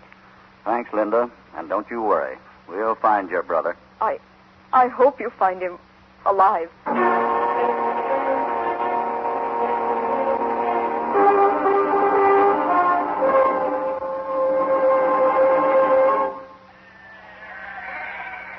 Well, like I said, Cassidy, Tom Travers is loco. That's the way I got him figured, Hoppy. Quiet, California. Carradine, just what makes you think Tom Travers is crazy? Why, any fella that'll go around with a shovel and dig up engine arrows and pottery and such junk has to be loco. Well, he seems to enjoy doing it. Well, every man to his own taste, I reckon. And him with such a pretty sister. Any idea what could have happened to him? Injuns, maybe. They don't like fellas prowling around their mountains. Yeah, or maybe he fell off on his horse and busted his fool neck. That's rough country for a tenderfoot to be riding in. Carradine, have you tried to find him? Sure. I've had my men out twice combing these mountains, but it's mostly lava rock. And you know a horse don't leave tracks on that stuff. Hoppy could trail ant tracks across the eggshell. That's enough, California. No man can track a horse across lava. Well, let's forget about Travers for a minute, Carradine. Did you ever see a red-bearded fellow in these parts, about your size? Redbeard? Why, no, don't reckon I have. See, Hoppy, just like they said in town. Ain't nobody ever seen this critter. Probably a drifter. Well, why you ask about him? He and his partner bushwhacked one of your sheep herders. One of mine. Who? A fellow named Melendez. Melendez? Is he dead? He's at the docks, but he'll pull through. Has he talked any? No, not yet. Oh, I see. And this red-bearded gent tried to kill him. Yeah, he was set to finish the job when California and I rode up. Hoppy, look yonder. Where? Down there by the sheep pen. Well, that's him. What's the matter, Cassidy? It's our friend with a red beard. He spotted us, Hoppy. He's trying to get away. Come on, let's go after him, California. There's one feller I sure want to palaver with. I'll bring him down. We can get him, Carradine. Put that rifle down. I fixed him, Cassidy. He won't go around shooting anybody else. Doggone it.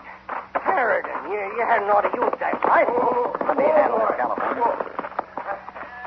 Well, looks like I got him dead center. And that looks like the end of Redbeard. Yeah, too bad. I only meant to wing him.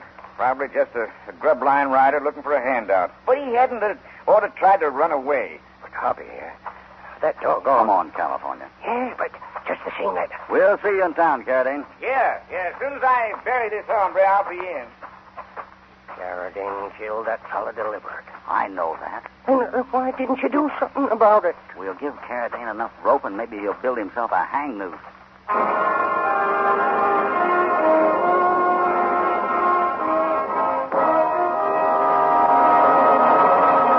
Before we continue with this exciting story, here is a word from your announcer.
back to our story.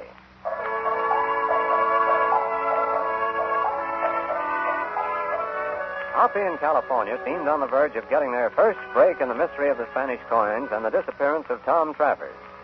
The red-bearded man who had shot at them earlier in the day rode into Sam Carradine's sheep camp, but before the partners could overtake him, Carradine shot him dead. We now find Carradine in his cabin questioning one of his men. You wanted to see me, Carradine? I sure do. I'd have been out to your shack sooner, boss, but my horse threw a shoe. Is that all? Yeah. Hey, where's Red? Where you'll be if you don't talk. Now, what about Melendez? Well, he come along with his sheep, see? Never mind the details. What happened? Well, me and Red was keeping an eye on Travers, like you said. Go on. We went up on the ridge looking for a deer we seen. Is that keeping an eye on Travers? I just figured on some fresh meat for tonight, boss. But while we was up there, we seen Melendez come by. I watched him through the glasses and seen him pick up some of them gold coins. How'd he find those? Doggone if I know, Carradine. He stuck them in his shirt pocket and they lit out there like the devil was after him with a scalping knife. Why didn't you stop him, you fool? No, Red did try a long shot with a rifle and winged him, but by the time we got down off the ridge, he was gone. We tracked him, was about to finish the job when two hombres... Cassidy and his partner. Cassidy? You mean one of them fellas was Hopalong Cassidy? Yeah, as if I haven't got troubles enough. Don't you worry, Carradine. I seen Silby Gans. He just come back from the doc's office. Melendez is in bad shape, he says. Ain't been able to talk yet. Yeah, and he ain't going to. Now, here's what we do. Tonight's the school dance. While I'm waltzing Linda Travers, I want...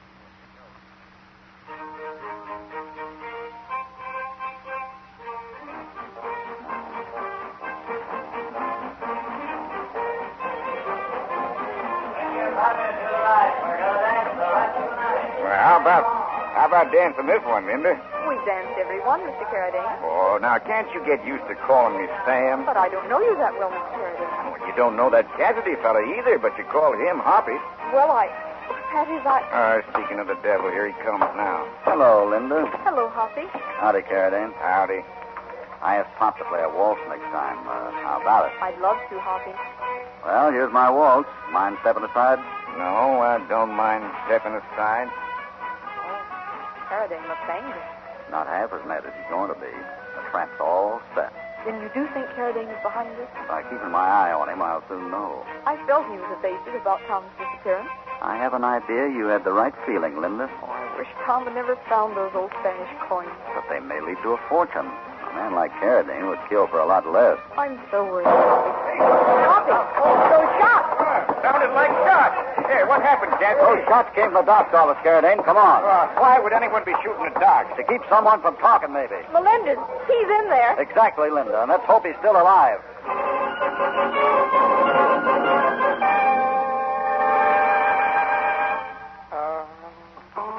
Oh, my head. What happened, California? Well, I waited in the doc's office, like you said.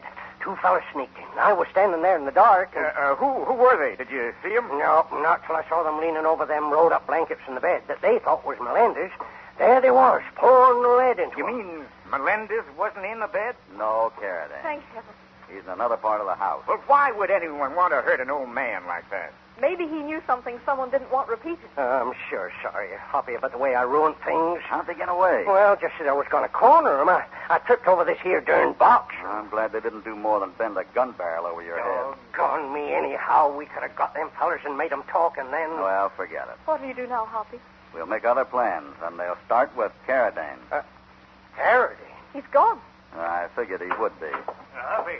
What's up, Doc? I was going to send for you just before the shooting. Melendez talked a little. What did he say? Oh, he kept muttering about the Voce de Miarte, voice of the dead. What else? Something about Valley of the Skull. Where's that? It's north of here, full of old mines that have petered out. They were first worked by the Spaniards. Wait a minute. What is it, California? When them two gunmen come into this room, I heard them say something about the Silver Queen mine. And the Silver Queen is in Skull Valley. That's where we're going, California. Please be careful, Hoppy. Don't worry about me. Doc, tell me how to reach this mine, and we'll be on our way.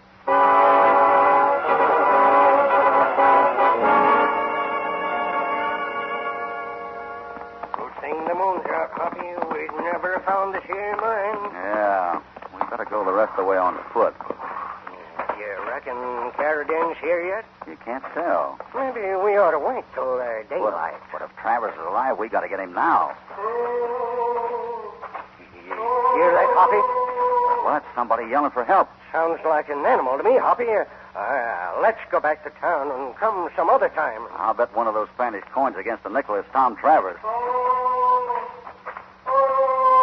It's coming from that there mine entrance. That's probably what Melendez heard. You mean this is that Voz de la Muerte business? Sure. Here's the mine. Come on. I sure followed you a lot of places, Hoppy, but this here's the worst. Wait, I'll strike a match. Oh, look at them timbers, Hoppy. If a fella breathed on them, the whole tunnel would cave in. Then hold your breath, California. They're rotten. Almost clear through. Travers! Tom Travers! Is that you, Carradine? We're friends. We've come to get you. Oh, thank God. Listen, I'm about 100 feet in the tunnel, in a shaft. Be careful. We're coming. I sure don't like this, Hoppy. I don't suppose Travers likes it much either. Huh? I walked into something. The timber. Look out! Oh! I thought we was goners. Shoring's almost gone in here. You all right, Travers? Yeah, but hurry. You're almost here. Be careful. Careful now in this tunnel, California. I'm feeling my way careful, like. I'm just ahead, down this shaft, on the ledge, about 10 feet down, and a sheer drop from here on. Hold it right here, California. It'll light another match. That's better. Our buddy can see now. We can see you, Travers. We'll have you out in no time. Careful, the sides don't cave. I'll watch that. Now, California, I'm laying down on the edge here. You hold my feet. I think I can reach you. No, wait, Hoppy. Wait. If that bank slips... We'll have to take that chance. Now, sit on my feet, California. I got him. If you go, I go with you, Hoppy. Now, Travers, can you reach up till you touch my hand? I'll try. Yes. Yes, I can just reach. That's good. Now let me grip your wrist and come up easy like. And don't kick the side of that wall. I'm ready, Hoppy. Easy now. Up. Up. I'm making it. Steady now. A little more. There. You're up. Oh, thank heavens for you. Carradine left me here to rot because I wouldn't tell him where the coins were. Good thing you didn't. I couldn't tell him. I only found a few old coins in a wine cask, probably left by some Spaniard who worked the claim. You think you can walk? I'll try. I haven't had any food or water. That Carradine ought to get a taste of the same medicine. He'll get worse. You came in the long way through that tunnel, same as I did, before I discovered this side tunnel. He's right, Hoppy. Brush has grown over it, but I can see moonlight. Well, then let's get out before we have visitors. You already got visitors, Cassidy, but you ain't going to enjoy their company. Carradine. Right. I followed you in here. Now we had you cornered in the dark, Cassidy. Try to get out of this. What do you intend to do, Carradine? I'm no fool, Cassidy. You ain't keeping me talking till help comes. I'm too smart for you. Get you out that side tunnel with Travers, California. But listen, I ain't budging with you left behind, Hoppy. Do as I ask, Hoppy. All right, go on, fast. I hear you whispering, Cassidy, and it won't get you nothing. There's 3 of us against you. Yeah, I know, but you can't shoot, Carradine. These old rotten timbers that cave in, and a vibration of a shot would do it. And I'll take that chance. I got it. You saw me kill Red. The whole mountain will be in on you, Carradine. All clear, California? Clear, Hoppy, hurry. Oh, no, you don't, Cassidy. Let him have it, Clark. He's right, boss. The shore is pretty rough. He's getting away. Shoot, you fool.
Now back to our story. You're all right, Hoppy? Yeah, I'm all right. But I'm afraid Carradine and his men wish they'd taken my advice. It was Carradine who did the shooting. Yeah, and he won't ever worry about Spanish gold anymore. Oh, but for you, I'd have been buried along with him. Hoppy, I don't even feel sorry for that Carradine. Greed like he had ain't good for a man. How you talk, California. Well, when you found those coins, you were going to buy a silver saddle, Cheyenne boots. You know darn well you wouldn't have had no use for me lolling in front of a barber shop with nothing but money. Then you changed your mind about being rich. Oh, I sure have. But like I said before, I found them coins. Just give me a bedroll and a good horse. Is that all? And $1 every Saturday night for tobacco.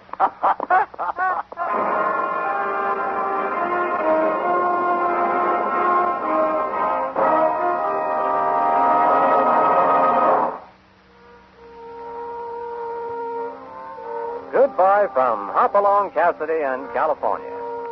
Another job is done, and they're heading back to the Bar 20. But they'll be riding out again soon, and they'd be mighty pleased if you'd join them for another story of action and excitement. Hopalong Cassidy, starring William Boyd, is transcribed and produced in the West by Walter White, Jr. The Mystery of Skull Valley was written by Dean Owen and Howard Swartz. All stories are based upon the characters created by Clarence E. Mulford. This is a Commodore production.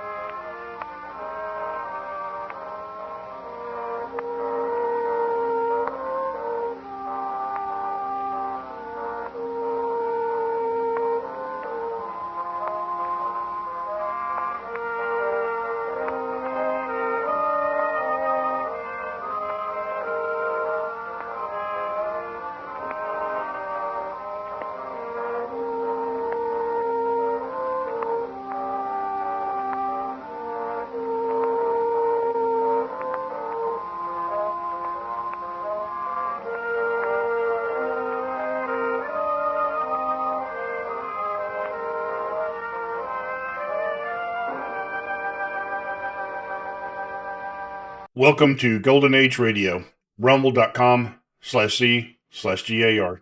Visit veteransradioministry.com for more videos like this.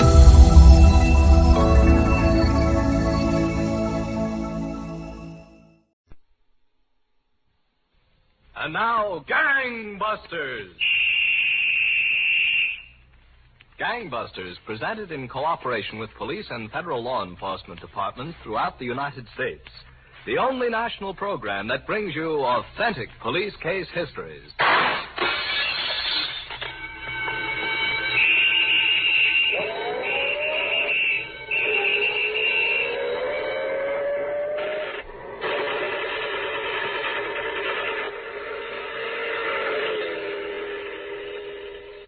Tonight, the case of the three safecrackers who were schooled in their trade by a master criminal.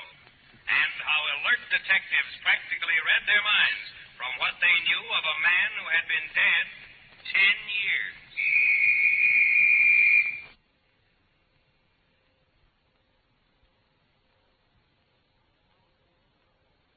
And now to Gangbusters and facts that show the operation of our law enforcement officials in their war against the underworld. Gangbusters has asked John J. Sullivan, former Deputy Police Commissioner and Chief of Detectives, New York City, to narrate by proxy tonight's case. The inside facts in the case of the three safecrackers. Chief Sullivan, I know the case you're going to tell our Gangbusters listeners about tonight will furnish unusual proof of the work of one of the country's most colorful teams of detectives, New York City's Safe and Loft Squad. It will, Don Gardner. If you and your listeners will bear two facts in mind. First, in burglary cases, it's extremely difficult for the police to get evidence for conviction. And second, the surest way is to know what's going to happen before it does happen. Before it happens? Yes, Don. I'll show you one way it was done. This case began on a bleak, overcast day last January at the huge Calvary Cemetery on Long Island. A lone man kneeled at one of the graves, unmindful of the young priest a few feet away.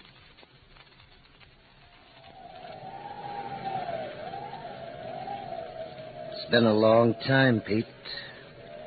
But I haven't gone back on you. I want to be all you were. If you don't mind, more. I always looked up to you, Pete. And I still respect you. I've got the same kind of ideas you had. Oh. Well, hello, Father. Can I assist you in your prayers, my son? No, thanks, Father. It's not what you'd call prayers. Besides, I was just leaving. Bye, Father. Goodbye, my son. Thanks anyway. Next time, maybe. Well. Hello, Father. Oh, Captain Hanson. Are you policemen always hiding in the trees? Not always, Father. Sometimes we come out in the open. And are you here on business? No. I came out to visit the grave of an old friend. But, Maybe it'll develop into business, Father. You mean that Marner I just spoke with? Yes. Strange seeing him here. I thought he was in Sing Sing. Oh? And what makes you think that man should be in Sing Sing? Because, Father, I sent him there. Uh-huh. Well, if he's been released, no doubt he'll lead a good life. I wouldn't count on it, Father. You won't torment this man now because he came to the cemetery. Oh, of course not. I'm just going to see at whose grave Freddie Russo came so far to pray. Business? Just curiosity. Curiosity seems to be the main fault of policemen. Also, Father, the main virtue. Your man Russo is going out the gate. Now, that's all right, Father. If I want him, I can find him again. Yes, I suppose you can. But here's the grave of his friend. Is your curiosity satisfied? No, Father. Now, I'm more curious. More curious? At the sight of this grave of a man 10 years dead? Why, Captain. This is the grave of Big Pete Schneider, Father. Indeed. He died in Sing Sing. He was one of the most troublesome safecrackers I can remember. And, he's still troublesome, Captain? Yes, very troublesome. Big Pete Schneider had a twisted pride in his trade. He enjoyed passing his skill on to others. One of his pupils was Fred Russo. Uh-huh. And if Fred Russo came to the grave of his master for inspiration, he must be up to something. I see. Well, give my best to the boys at headquarters. I will, Father. And goodbye.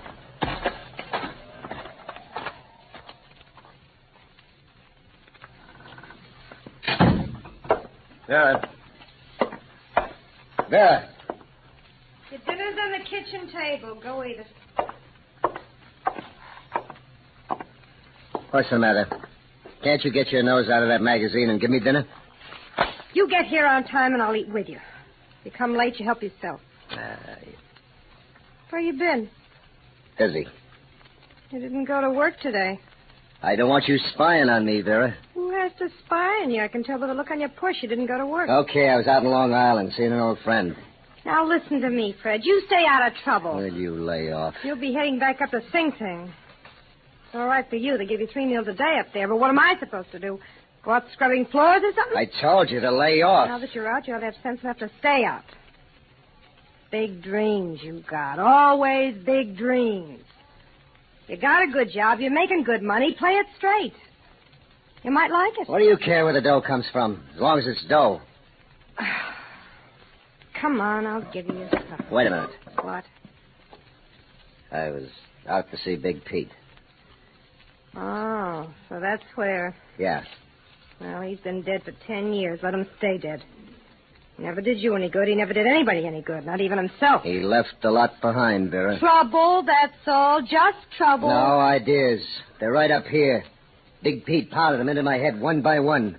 But there was an operator. Yeah, and what did it get him? A Sing Sing funeral. And that's the same thing it'll get you. It's going to get me $1 million. All right, Fred, all right. I'm sick of arguing with you. You want to go back, go ahead. I don't care. I'm not going back any place. I'm lining up a couple of guys. I'm going to teach them what Big Pete taught me. Just leave me out of it. That's... Okay. Just ask me for something when the dough starts rolling. I won't ask you for nothing.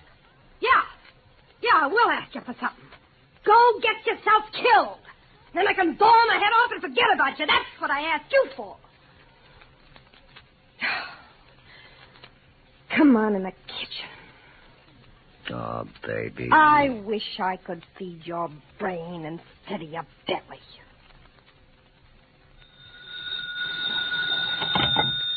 Safe and Loft Squad, Captain Hanson. Detective Clark, Captain. Well? The parole commission records show that Frederick Russo was released from Sing Sing October 1st after serving 11 years and 4 months. Is he still reporting to the parole officer? Yes, Captain. Once a month. He's been regular. He would be. What's his address? 450 East 21st. Yeah. East 21st. All right, Clark, come on back to the office. Okay.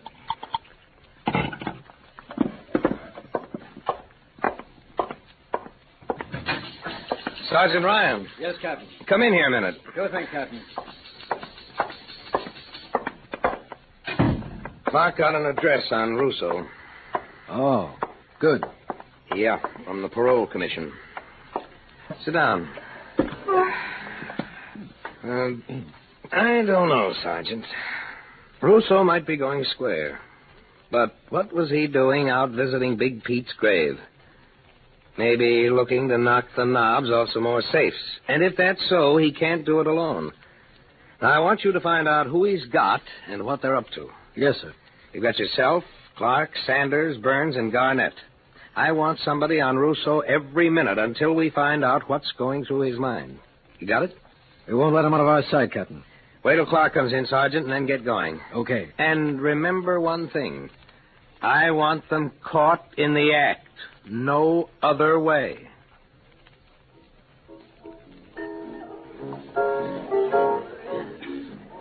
Come on, Fred. Take me home, will you? Will you sit still, Vera? I told you I gotta meet somebody. Anybody you gotta meet in this joint ain't worth meeting. Now, let's get out of here. Go ahead, Vera. Go home if you want. I'm gonna stick here. You gotta get up early tomorrow. Early for what?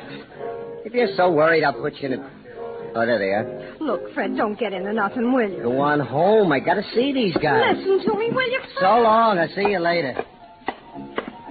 Excuse me. What? Oh, yeah. It's okay. Hello, guys. Hiya, Russo. Sit down. Well? I'll buy you a deal, Russo. Okay. But you still got to sell Laviola here. What's the matter with him? Nothing, except I'm for sticking to my own knitting. You've been shooting off what an easy touch these safe jobs are. Well, that's something new to me. The way I hear, a safe job is the hardest trick to turn. You just listen to me and we'll do all right. What's the matter? I'm not doing all right now? Wake up, will you, Laviola? What you call all right is buttons. Okay, so it's buttons. But all them buttons are mine. They don't get cut 3 ways. What are you worrying about a 3-way split for? This is big dough. More than you ever heard of. Tell me, Russo, what makes you such an expert? Did you ever hear of Big Pete Schneider? Yeah, I heard of him. What are you, his first cousin? Will you listen, Laviola? This is a good pitch. Okay, Russo. What about Big Pete? He was my professor in college. Everything he knew, I know. And I'll teach you what Big Pete taught me. Tell me, did he teach you how to stay clear of the Safe and Love Squad? Yeah, that was the first lesson. Case the job good. Take nothing but cash. And they can't lay a hand on it. Yeah, unless they catch you red hot right on the job. Well, who's looking to be jumped up in the act? That's an accident. Yeah. Have you got anything lined up? It's only Barrett. I'm going home, Fred. You coming? Well, stop talking about it and go ahead. I'll see you later. Now, listen here. Oh, good night. Yeah, nice dish there, Russo. Talks too much. Still an 0-1 at betting? Let's get back to business, will you? Yeah, what do you got lined up? A loaded store, plus a couple of factories in the garment district. What do you count on taking out? Plenty. Well, what's plenty? What are you worrying about, Laviola? If Russo says there'll be plenty, that's okay. It's okay for me, anyways. All right, Russo. I'm in. Good. Glad to have you. Let's have a drink on it, huh? Waiter! Over here, huh?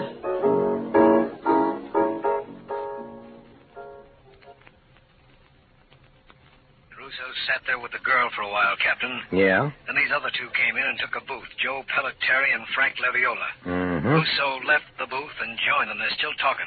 Okay, Sergeant. This looks like the mob. When they leave, one of you get with each of them. And stay with them. So, Don, even as the criminals were organizing, New York detectives of the Safe and Loft Squad were aware of their activities and laid their plans to capture them in the act. But unexpected developments upset the best-laid plans.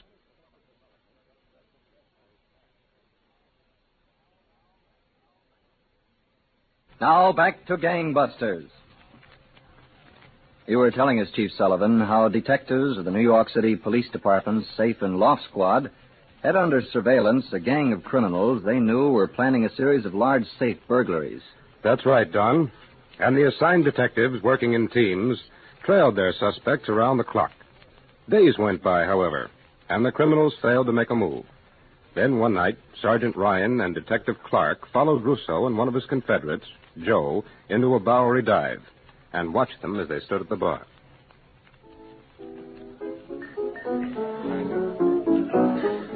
What do you say, Clark? Shall we get up close to him? They're liable to make us, Sergeant.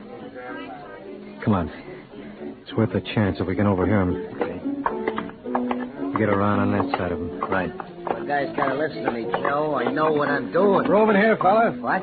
Yeah, plenty. Can we have a glass of beer? No. You can't blame him, Russo. He's getting the edge. So am I. You've been waiting long enough. Okay, we're ready to go. What? In a couple of days. Oh, that's more like it. First, we need a few things. For instance, what? Well, the stuff on this list here. Hey, that's a lot of hardware. We gotta get it. Where's that beer? We split the list up. Buy the stuff in hardware stores. One item in each store. Now, let's go find Leviola. I think I know where he is. Drop some change in the bar, will you? Yeah. Come on. Now, we get this stuff together. Now, the three of us go out and take a look.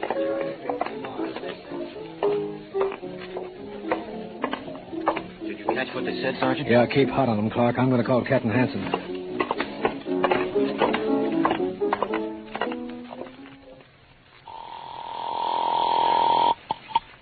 Hello? Captain? Yes? Sergeant Ryan. I didn't wake you. Oh, no. I just got in. What's up? Clark and I caught part of a conversation between Russo and Joe. It's any day now. Oh? What makes you so sure? They're going out to buy burglar tools tomorrow. They're going to visit hardware stores. Okay. Stay with them, Sergeant. I want enough evidence against those guys so they'll never get out. I want every storekeeper where they make a purchase to be able to identify whatever they bought without question.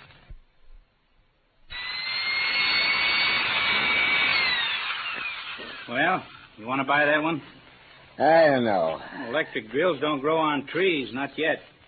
That and the other one you looked at are all I got. Maybe it'll be okay. It should be. It's guaranteed for all kinds of heavy duty. You got plenty of bits? Yeah, plenty. Make up your mind about the drill. I got to answer the phone. Yeah. Phone, customers, phone, all around this place all day long. Larry's Hardware. Hello. Don't say anything, Larry. Sergeant Ryan, Safe and Loft Squad. Oh, hello. That guy in your store looking at the electric drill. Sell it to him. Yeah, but... Sell it to him, Larry, even if you gotta cut the price. Okay, if you say so, but, well, this business I don't understand. Just be sure you can identify it later. Okay. And the guy, too. Make a note of the serial numbers. Oh, yeah. Yeah. Now I understand. Okay, Larry. Be around to see you later.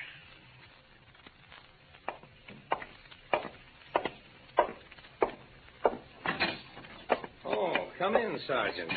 Well, Captain, looks like tonight's the night. They got enough burglar tools to crack Fort Knox. And you can trace them? Right back to the stores where they bought them. Good work. And what do you make it for tonight? Well, they got two places all cased out. Mm-hmm. A clothing store at 26th on Broadway. Yeah. And the loft building on West 27th. Which one do you think they'll try first? It's a toss-up, Captain. Well, I'd lay my money on the clothing store. They probably figure they'll have less trouble with the safe and maybe get more cash. Okay. But keep the other place covered. It will be. I told you, Ryan, I want them hands down. And that's the way we're going to get them. The two of us are going to plant ourselves inside that clothing store and wait for them. We're giving the district attorney an open and shut case on this one. Well, looks pretty good from where I'm sitting. Now, let's not be too sure, Sergeant. This is a funny business. Anything can happen to queer the works.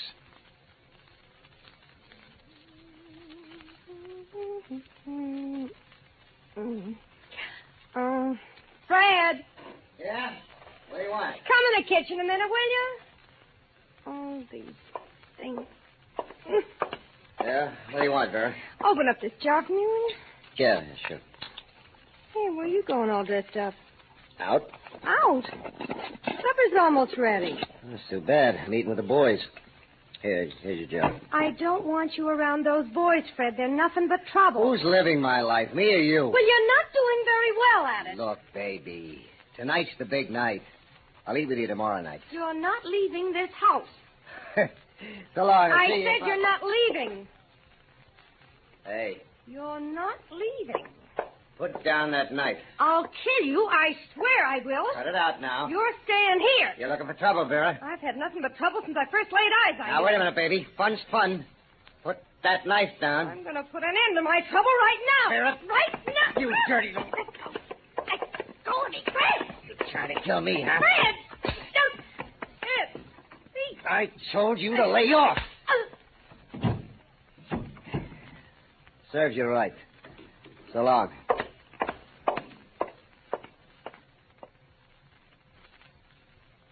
What time is it, Captain? 11:15. Do you think they're coming? Who knows? Certainly hope they don't try the loft building first, Captain. I want to be in on the collar. Don't worry, Sergeant. Oh. Yeah, they're working on the back door. Yeah. Come on. Quiet now. I wonder if the men outside spotted them. I'm sure they did. We'll wait till they get inside and start working on the safe. Then we'll nab them. Right. Come on. A little closer. Careful. Work at it, guys. Work at it. This is the first time I wanted burglars to get into a building. Quiet. This door won't budge, Rooster. Got to. Give it all you got. Come on, get it.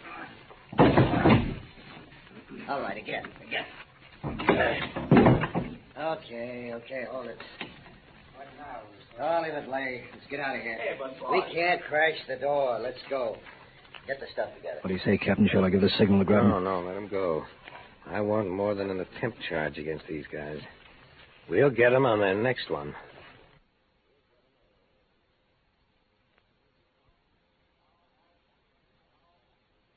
Now back to Gangbusters. Russo, Big Pete Schneider would sure be ashamed of you now. Ah, what do you expect? A burglar-proof door. Anybody but Russo. Lay off, will you, Laviola? Big Pete must be turning That's over. enough. Take a right here, Joe. Yeah, Russo. We still got the loft building. We clean it out. We get 50 grand. Yeah, if they got no burglar-proof doors. Let me worry about that. Just do like I tell you.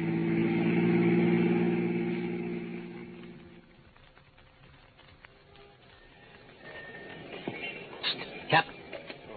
Hello, Clark. They've broken the side door, Captain. Looks like they're on the third floor now. Did they post any lookouts? No, sir. We've got the whole block covered. Too bad you didn't get them down at the clothing store. It doesn't make any difference. One place or the other. Any orders, Captain? Stick here and cover for us. They'll probably come out the way they went in. We'll get them as they walk out the door. Yes, sir. I'll be with Sergeant Ryan and the others.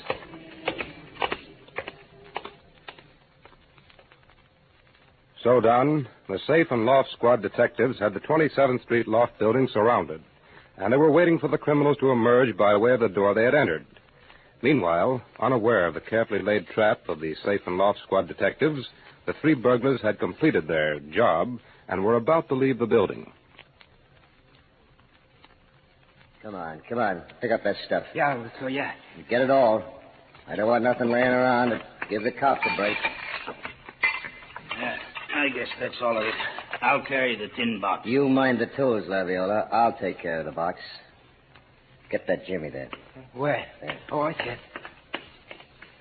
All right, come on. Drop it in the bag. Yeah. Okay.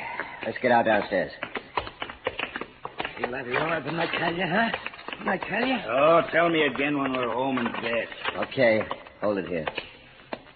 Now, we'll get on the freight elevator and go out the way we came in. I don't like that elevator this time of night. What's the matter? We came up in it, didn't we? I don't like it, that's all. Why can't we walk down? It's only 3 floors. Because the fire doors and the stairs might be bugged, that's why.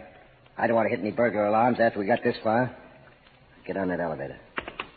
Why do you have to argue so much, Laviola? Nothing's ever right for you. Oh, shut up. All right, Shelley. Take her down. Yeah. Here we go. Hey, Russo.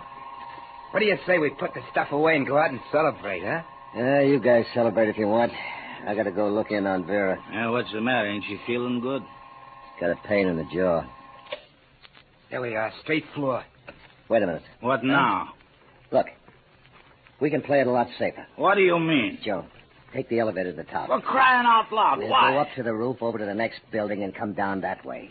Yeah, but Russo, that means breaking through another couple of doors. I don't want anybody to run into us coming out of here. That's a lesson from Big Pete. Don't be a dope. We're here on the ground floor. The street's 10 yards away. We walk right out. There's nothing to it. Take her up to the top, Joe. Silly boy. You heard what I said? Well, do it without me. I'm going out the way I came in. That's safe enough. Yeah, Russo, there ain't no sense to it. Somebody could see us coming out of there, too. Okay. Open up. We'll go out this way. Sure. All clear. Let's go. Hey, grab some of this stuff, will you? Yeah. Okay, guys. Now right out the door and walk away like you own the joint. No rushing, no running. Now, you got it? Yeah. Good. Hold it here. I'll take a look in the alley.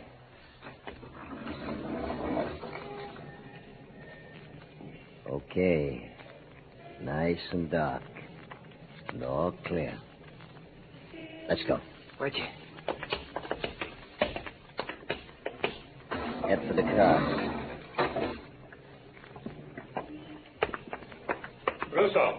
Hey, Cops, get him up. Yeah, okay. Not me. So long. Get here. Oh!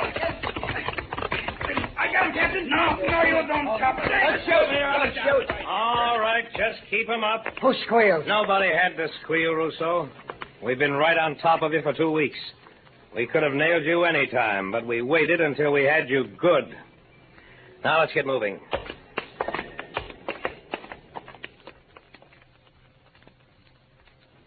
So, Don, that was how one gang of burglars fared at the hands of the New York City Police Department's Safe and Loft Squad.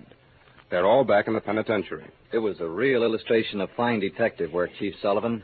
Yes, and I think the men of the New York City Safe and Loft Squad deserve congratulations for their mighty good job. They certainly do, Chief Sullivan. And gangbusters, thanks to you for telling us this factual case history.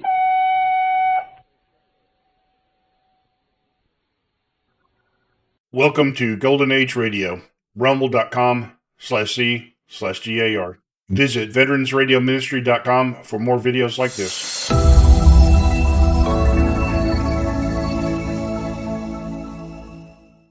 Hauling All Cars, a copyrighted program created for the Rio Grande Oil Company.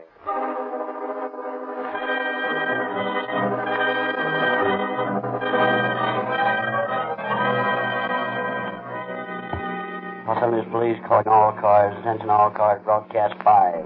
Regarding a man wanted for murder. Description later. Rolls and clerk.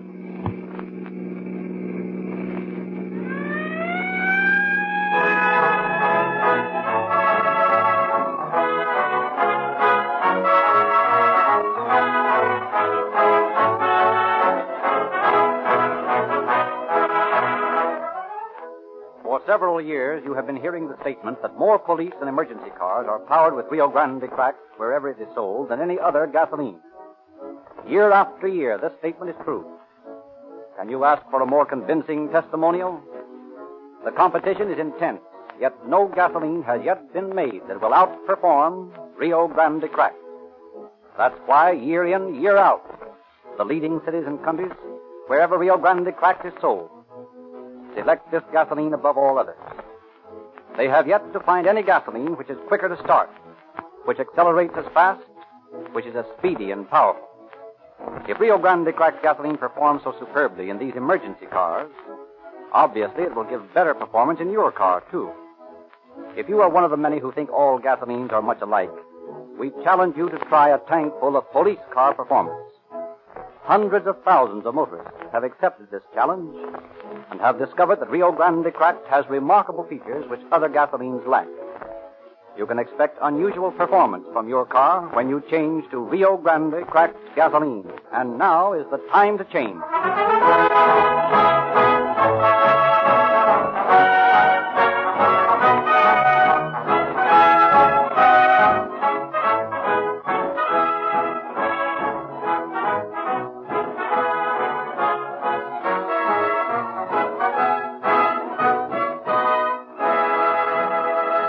Now present Captain Bert Wallace, head of the homicide squad of the Los Angeles Police Department. Captain Wallace. Good evening, friends. I doubt if the respectable citizens listening to this broadcast have any idea of the brutal methods used by lawbreakers in their illegal extortion of money. During the Prohibition era, some mighty tough characters developed among the bootleggers, and the cold-blooded shooting and torture you will hear on this program are typical of their heartless and brazen methods. It is a tribute to the efficiency of your police that practically all of these cold-blooded killers of the bootlegger era have been tracked down and are now paying the penalty for defying society. It still amazes me that modern racketeers continue to think they can get away with it, when the record shows so plainly that every one of these tough guys is eventually caught by the police and punished. Our policemen, on their daily rounds, are in constant danger of being shot and killed. But as you will soon hear, the crook who attacks a police officer can never escape. Every law enforcement officer in the land joins in the hunt, and we always get our man.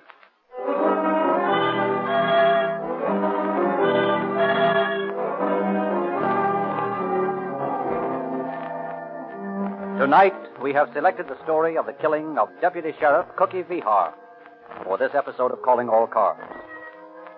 The story goes back to the middle of November 1932 for its beginning. The activities of the Los Angeles Police Department had made business bad for the bootlegger, and Raleigh McAllister, a petty whiskey peddler, and his friend James Rogan, a sailor bootlegger, are discussing the situation. I tell you, Jim, it's getting tougher and tougher. Yeah, I know, Mac. The feds are clamping down so you can't get it in off the boat, and Davis's gang down at City Hall slap you down when you try to sell the stuff you make yourself. Yeah, it's tough, all right. You got another drink there? Yeah, here.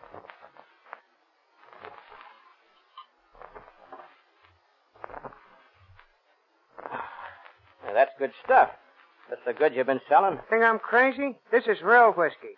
I wouldn't wash my feet in that stuff I peddle. I don't blame you. When I had a territory up north, I boiled up the same poison for the suckers. Well, we gotta get some dough someplace. This is getting tough. You got any ideas? Well, like I was telling you the other night, there ought to be a lot of dough in Blackie McKnight's joint down there on 7th Street. Their take on the tables every night must be a couple of grand. Yeah, but I don't like the idea of a stick-up job. It ain't in my line. You got buck fever. No, it ain't that. But I always run my business respectable.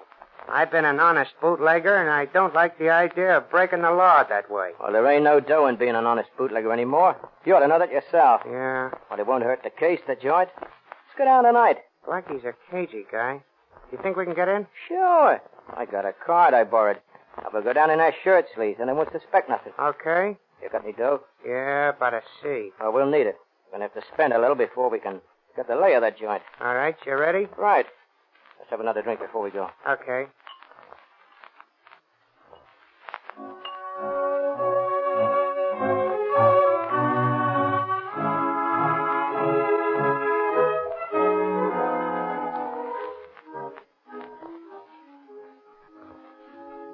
Sorry, boys, I can't let you in.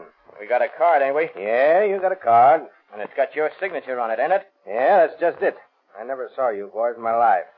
I never made out this card to you. Look here, we got a card and we're coming in. No, you're not. Not until I make sure you're on the up and up. This card's made out to Tom Walsh. You him? No, I'm not. He's a friend of mine. You call him up and tell him Jim Rogan's down here. He'll tell you I'm okay. All right. You guys will have to wait outside, though. Okay. You're right. He sure is a cagey guy. He's got a lot of cash in this joint, and he ain't taking any chances. Ever been here before? No. But I got an idea it'll be a cinch to knock over. Looks like there's only one way out, and this is it. Looks that way. This guy got a very big mob hanging around? Not that I know of. I understand there's just himself and a couple of dealers and a bartender.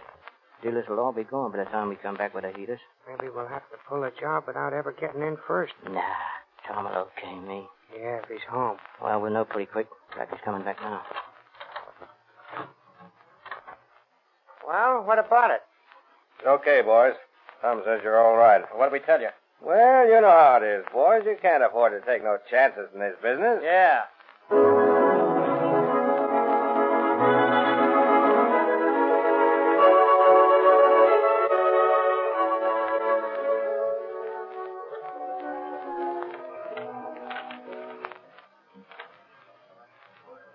A blackjack. Sure is a cold deck you got there, mister. Pipe down. Come on, let's get out of here. Oh, might as well. He's got all my dough. Listen, Stiff, we'll come back in a while and take it from him. It's a soft spot to stick up. Yeah? I'll get that dough I lost and a lot more. Sure you will. Don't shoot off your face now. We'll talk later with a pair of gats. Okay, let's go. Well, tough luck, boys. Yeah. You'll do better next time. Yeah, I think we will.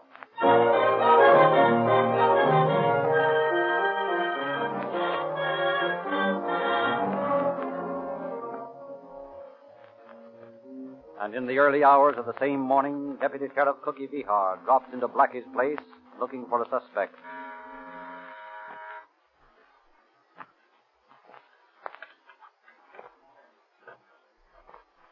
Hello, Cookie. Oh, Blackie? Come to make a pinch, Cookie? No, not this time, Blackie. Just looking for a guy, that's all. Oh. Nobody here now, Cookie, except Mike the bartender and one of the girls. Yeah? Well, I think he'll come in anyway. Okay, Cookie.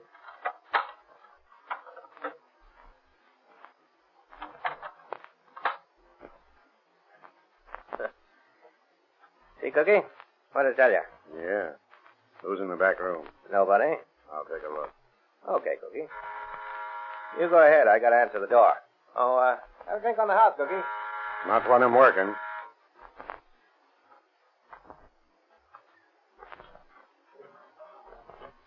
Oh.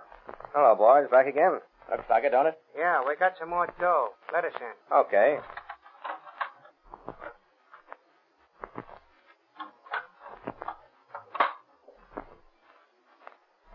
We came back to get back the dough we lost. Where's the blackjack game? Game's all over for tonight. Yeah? Yeah. Well, we came back for the dough. You lost it, didn't you? No. We had it lifted off us by your crooked card. What are you welching about? You lost the dough, and that's that. Yeah? Well, we're getting that dough back. Now, put up your hands. Hey, what's going on in here? You two, Mr. Reach. Now, all of you, over to the side. Now, come on, you behind the bar. All right. Now, sit down on the floor. Me too? No, you can sit on the beach. Hey, over there. Now, all of you, take off your shoes. Hey, you better watch what you're pulling, fella. Cookie here's a deputy sheriff. Yeah? Well, that's just dandy. How do you like looking at the wrong end of a cat, mister? Don't worry me none when there's a yellow rat on the other end. Yeah, you better watch your lip or I'll put a slug through it. Hey, where you going? I'm getting out. I don't want to get mixed up in nothing. Yeah? You're staying right here until this little party's over. Ouch! You're hurting my arm. Oh, go on, get over. Now, Blackie, my boy, where'd you keep that dough? There ain't no dough here. We come back for that dough we lost. Yeah? And any more that's hanging around? Well, there ain't any here. Come on, Blackie, come clean. Listen, boys.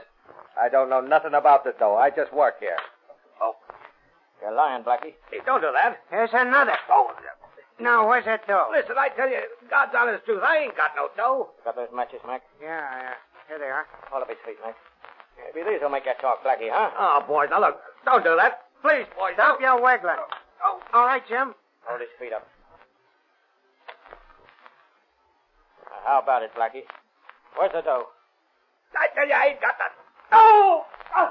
You sure about that, pal? No, I ain't got it. Where is it? Oh! Oh! Oh. My partner's got it. Jaime's got it. Oh, let him go. Please let him go. You're killing him. He'll live, the rat.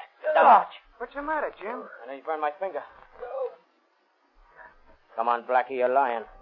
Where's the dough, Blackie? No! Come on, you mugs, let up. He doesn't know where Oh, it is. shut up, Flatfoot. Your turn's next. Yeah? Yeah. Now, come on, Blackie. Tell Papa where the dough is. No! Stop out, Jim. That dick's got a gun. Why, that dirty rat pulling a rod on me. Oh, you killed Cookie. You killed him. Stop your yapping. Stop your yapping. He ain't dead yet, but he got my pal all right through the heart. Well, Mac, old boy, I guess you won't be needing this gat anymore where you're going. And I may find use for it. Hey, you. Who, me? Yeah, you.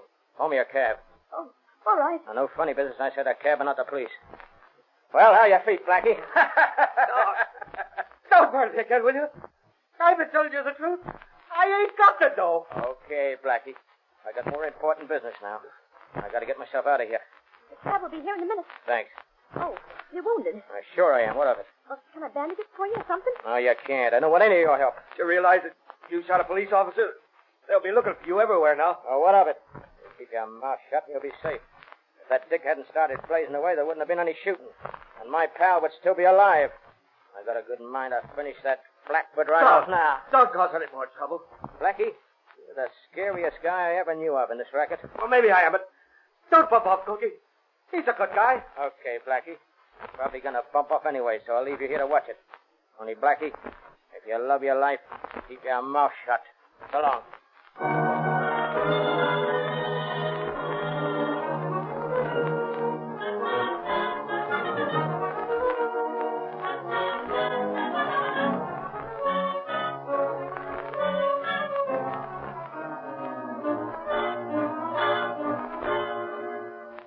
As soon as Rogan drives away in the cab, the bartender calls the police. A few moments later, Detectives Condapper and Ryan of the Homicide Squad, arriving on the heels of the ambulance, are investigating the scene of the crime. Yeah, what's it look like to you, Doctor? Well, I doubt if he has a chance. Poor Cookie. Laughing right up to the last. He's a rough hombre, that Cookie. Well, do everything you can for him, Doctor. You can bet we will. Now, any of you people know who this guy was that did the shooting? I never saw him before. He had somebody else's card. I phoned and checked on him, and he said he was okay. You don't know what his name was, eh? No, I don't. He did tell me his name, but I forgot. I heard just from here that Dad called him Regan or Rogan or something like that. When was that? Well, when they was in earlier in the evening. Rogan. Let's see.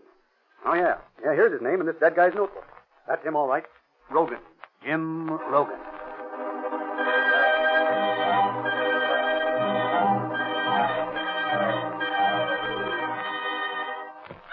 Los Angeles Police calling all cars. Attention all cars. Broadcast number 70. Be on the lookout for the following described man wanted for robbery and attempt murder. One James Sidney Rogan. Described American, 5 feet 10 inches, 165 pounds. Blue eyes, dark chestnut hair. Age 32 years. Nose flattened and large nostrils. This man shot and seriously wounded Deputy Sheriff Fahar during a holdup on West 7th Street early this morning.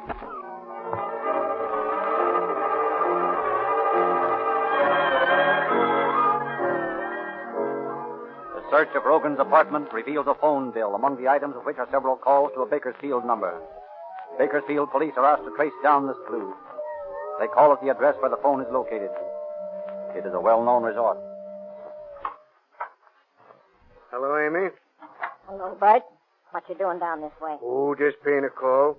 Anything wrong, Bert? No, everything's okay. Come on, spill it. You never come down here unless there's some trouble. Any of your girls been getting any calls from L.A.? When? Oh, recently? I don't check on them that close.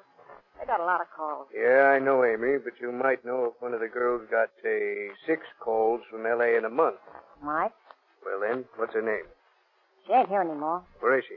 She left for L.A. yesterday on the bus. Yeah? Yeah. What was her name? Mabel's the name she went by here. Mabel what? Just Mabel. What'd she look like? Blonde. Young? Oh, 22 or 3. Where'd she go in L.A.? How should I know? Did she ever call L.A.? I don't know that either. Why not? It's a payphone, you dummy. Look for yourself. Yeah, that's right. Well, the phone company will have a record on that.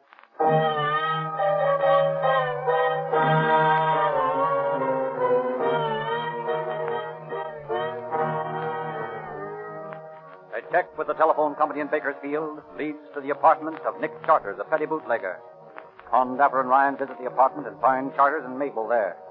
They arrest them on a technical charge of suspicion of murder and bring them in for questioning. Hour after hour, Charters stoutly protests his ignorance of the whole affair. And then... I don't know what you got me here for.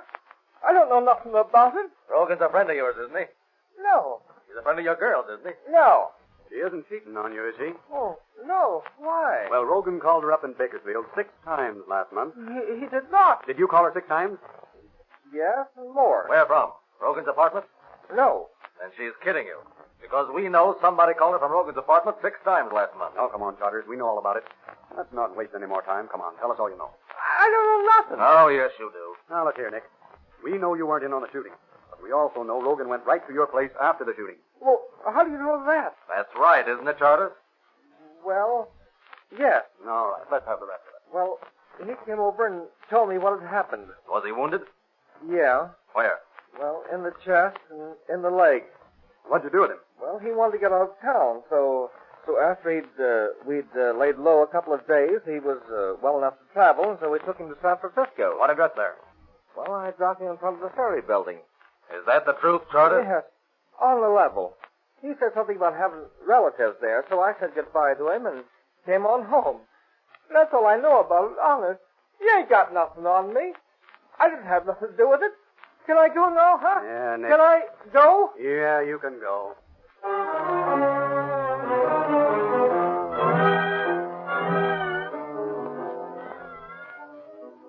And the trail ends at the ferry building in San Francisco. Although Rogan's relatives are watched by the San Francisco police, there is apparently no communication with Rogan. The earth seems to have swallowed him up. Descriptions of the killer are sent to police departments all over the world.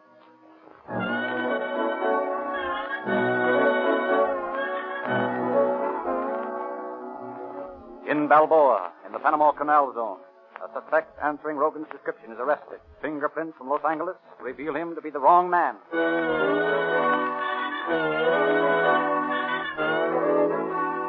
The Oregon State Police hold a suspect.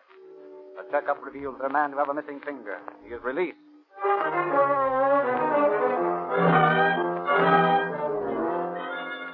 Rogan is reported recuperating in a hunting resort near Redding. The sheriff of Shasta County investigates the place and finds nothing.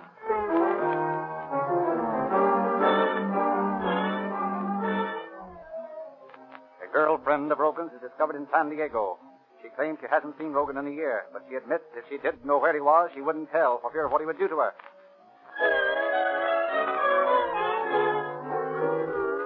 Rogan is reported bound for Hawaii. The chief of police of Honolulu combs the red light district of Evalai and finds nothing.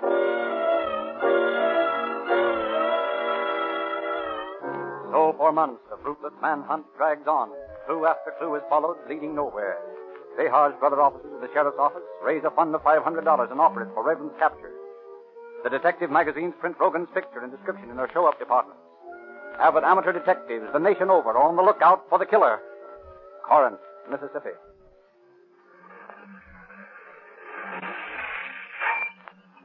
Howdy, stranger.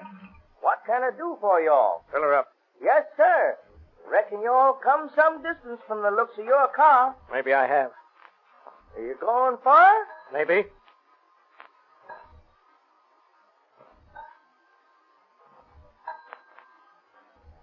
There you are. How much?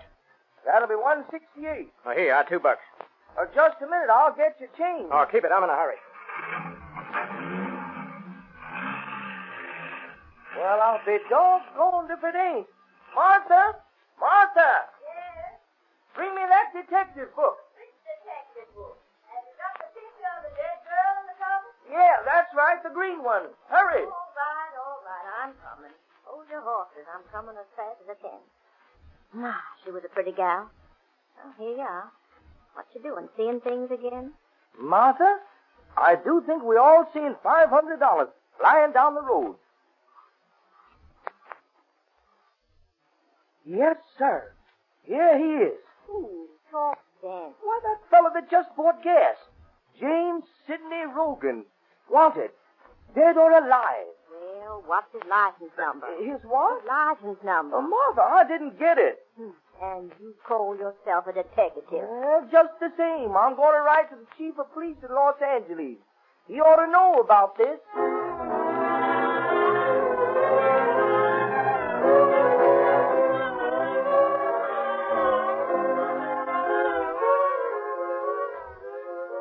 And in Milford, Connecticut, the editor of the local newspaper has a short order cook in a dining car under suspicion.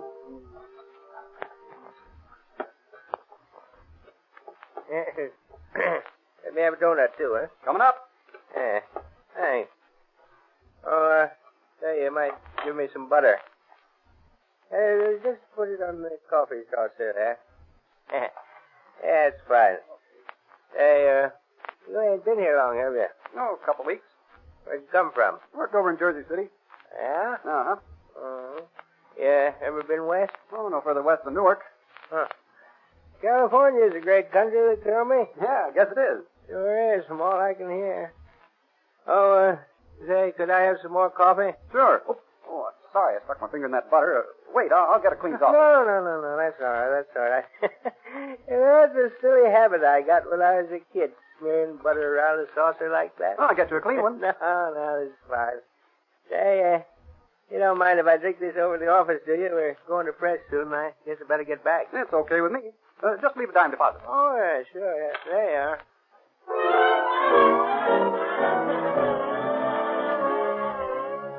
Carefully preserving the finger-printed coffee saucer in his icebox, the amateur detective editor writes Chief Davis for Rogan's fingerprints and finds to his chagrin that his suspect has probably been telling the truth about never being west of Newark. At least he is not Rogan. So months pass, and Rogan remains at large, and then one day Inspector Davidson of the homicide detail calls Condapper and Ryan into his office. Well, here's the letter I thought would interest you boys. Yeah, what's it about? Rogan. Well, let's see it. Say, listen to this. Do you really intend paying $500 reward for the information leading to the arrest of Rogan? Because if you do, I can tell you where to find him. Just write me, care of General Delivery, San Francisco. Probably another one of those nuts. Well, what did you do about it? Well, I wrote and told him the reward absolutely would be paid. And we'll see what comes of it.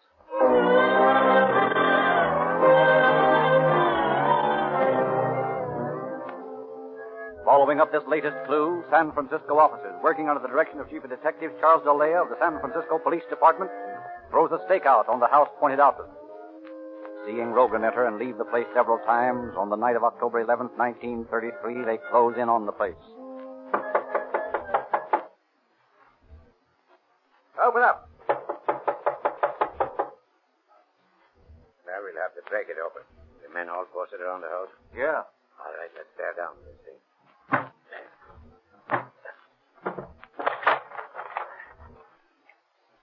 Remember your gas. You may need it. I already have. Throw your flashlight this way. Well, he's not in there. No, not in here. Now, wait a minute. Just heard a sound down the hall here. Look, the door's closed. All right, let's open it.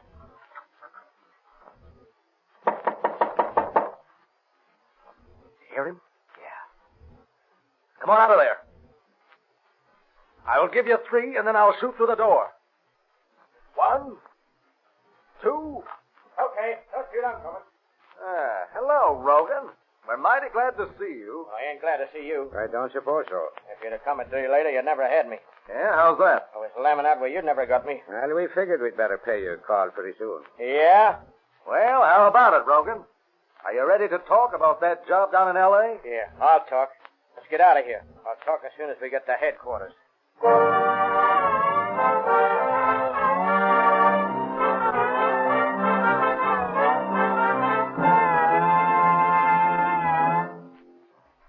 But an attorney was waiting for Rogan at headquarters, and on his advice, Rogan refused to talk. Lieutenant Ryan went to San Francisco a couple of days later and brought Rogan back to face trial. A speedy trial was scheduled and successfully prosecuted by Deputy District Attorneys Grant Cooper and George Stallman. Rogan's attorney tried to enter a plea of guilty to murder in the first degree in exchange for a life sentence, but the prosecution refused this move, and on December the 5th, Rogan was found guilty of murder in the first degree with no recommendation for clemency. On December the 15th, 1933, Rogan was given the death penalty by Judge Fletcher Boren. He was sent to San Quentin in February 1934 and fought his hanging. But on February the 8th, 1935, he was hanged by the neck until dead. Thank you, Captain Wallace.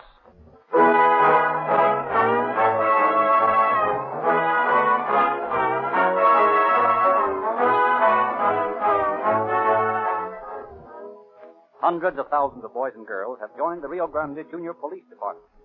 These Junior G men are outfitted with uniform belts, pistol and holster, handcuffs, fingerprint outfits, genuine metal police badges, and many other items of equipment, all given away absolutely free by the Rio Grande Oil Company. Ask your independent neighborhood Rio Grande cracked gasoline dealer how you can get the oil company. Ask your independent neighborhood Rio Grande cracked gasoline dealer how you can get these free gifts. All over America, hundreds of thousands of gasoline service stations are now warning motorists to Sinclair Eyes for summer. As warm weather comes, your car needs entirely different lubrication. Your motor oil, for example, should be of an entirely different grade. But every car is different, so we can't tell you here what oil to use. Your Rio Grande cracked gasoline dealer can tell you, for he has the latest information flashed from the factory that made your car, telling exactly what grade of oil and lubricant should be used on every part, and what changes should be made as your car grows older. Sinclair is one of the world's largest manufacturers of lubricants. Take your car wherever Rio Grande cracked gasoline is sold, and you'll get expert, scientific lubrication when you Sinclairize or summer.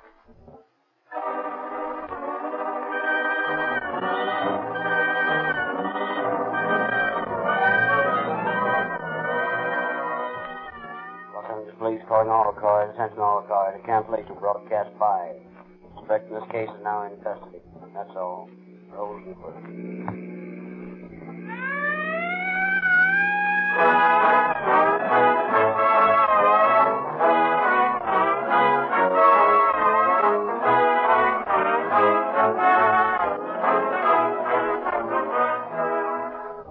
This is Frederick Lindsley bidding you good night for the Rio Grande Oil Company. Welcome to Golden Age Radio, rumble.com/C/GAR. Visit veteransradioministry.com for more videos like this.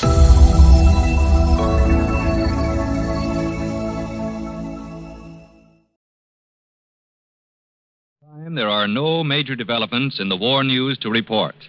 Any new developments will be brought to you immediately. Keep tuned to your Blue Network station. This is your FBI.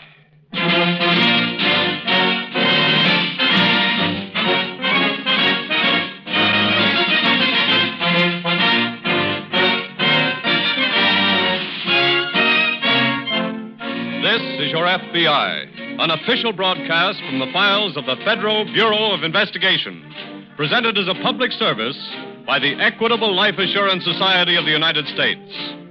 To your FBI, you look for national security, and to the Equitable Society for financial security. These two great institutions are dedicated to the protection of you, your home, and your country.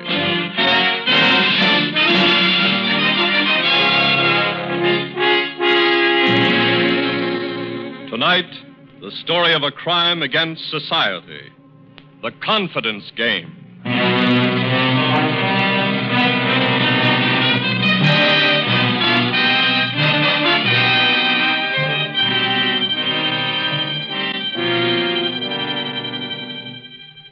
There are some people who seem to wait for laws to be made so that they can break them. Break them and make money doing so. To those people, a curfew means a speakeasy. A price ceiling means a black market. A war means a high-pitched, gullible nation. They like war, those people, because they can make money out of it in 100 different ways. Sooner or later, they all get caught, but they try. They try every angle that a nation at war provides, and they try it in the most innocent places. Places like... Well, take the sunny boardwalk overlooking the ocean at a resort near New York. Tilt your face up, Abby. Let the sun get at it. It only brings out my freckles, Lily, or else I start peeling. Oh, it's good for the bones. Oh, I wish we were really on vacation from school. But I can't help feeling a little guilty about spending money in wartime. I think of poor Mrs. Greenway and... She hasn't heard from her son yet? No. She's hoping he's a prisoner of war in Germany, but... Beg your pardon, ladies. I couldn't help overhearing you mention the name Greenway. Do you by any chance know the lad's first name? Well, Forgive my rudeness, but I've just come back from overseas myself, and I thought perhaps... Oh, his name is Herbert. Isn't that it, Abby? Yes. Herbert Greenway? Do you know him? Yes, quite well. Oh, Abby, is he all right, do you know? Madam, you can tell the lad's mother to rest easy. Exactly 8 days ago, the Russians freed him from a German prison camp. Oh, then he was a prisoner. Oh, so Lily. nice of you to tell us. Major? Major. Major William Evans Roscoe, at your service, miss. That is, I hope it's miss. Yes. I'm Miss Tompkins, and this is Miss Bergen. How do you do? Most charming pleasure. You see, I happen to know about the Greenway boy because, May I sit down? Oh, please do. Of course, move over, Lily. Yes. Thank you. Now, as I said, I've only just returned from some very secret work overseas in connection with prisoners. I leave for Washington shortly to make my report. When? Well, not for a day or so. I've been granted a short leave, but frankly, I don't know anyone in the city, and would you ladies think it very presumptuous if I asked you to join me for dinner tonight? Oh, it would be a pleasure, Major. Miss Bergen? Well, Lily, you know I promised the Perkins. Oh, yes. I'm very sorry. Some other time, perhaps? I'd like to. But I will have the pleasure of your company, Miss Tompkins. Well... Please, take pity on a lonely serviceman. You know, I haven't had a real meal or charming company for, well, let's not say how long. Oh. Major. Yes? Wouldn't you prefer a good home-cooked meal? Well, as a matter of fact... Oh, I'd be so honored. I Oh, couldn't. please. It would make me very happy. And it's the least a civilian could do. Well, in that case, I'm at your service, ma'am.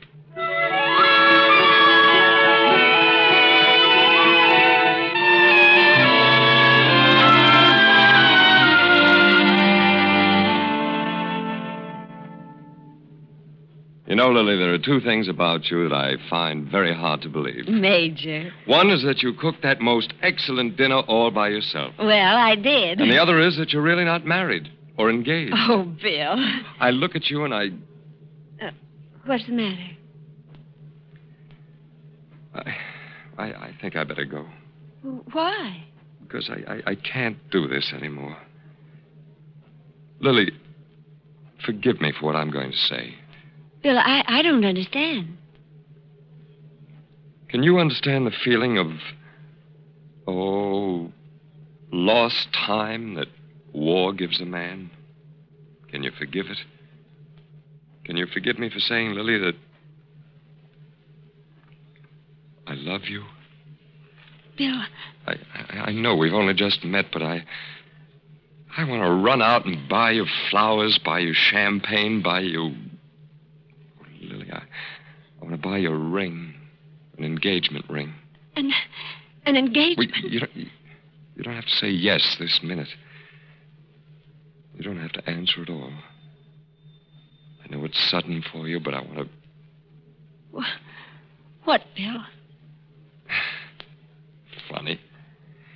Here I am talking of buying a ring and thinking of running out and getting one first thing in the morning, and I have exactly $47 in my wallet. But, Bill, that's... No, it's not enough, my dearest. Not for a ring for you. Oh, now, Bill, listen. No. Let me think. My bank's in Philadelphia. Do you suppose they'd honor a check here in New York? Bill, I refuse to Lily, let you... Lily, what's money for but something like this, something with someone like you? Well, now, my Army credentials... Oh, darn it, they're secret. Lily, if you endorse the check, not for much, say $50... Oh, no. I couldn't ask you. Well, why not? Why couldn't, that's all. You... Well, we're going to be engaged. Oh, Lily. So, what I have is yours. And what I have is yours. Oh, Lily, I really do love you.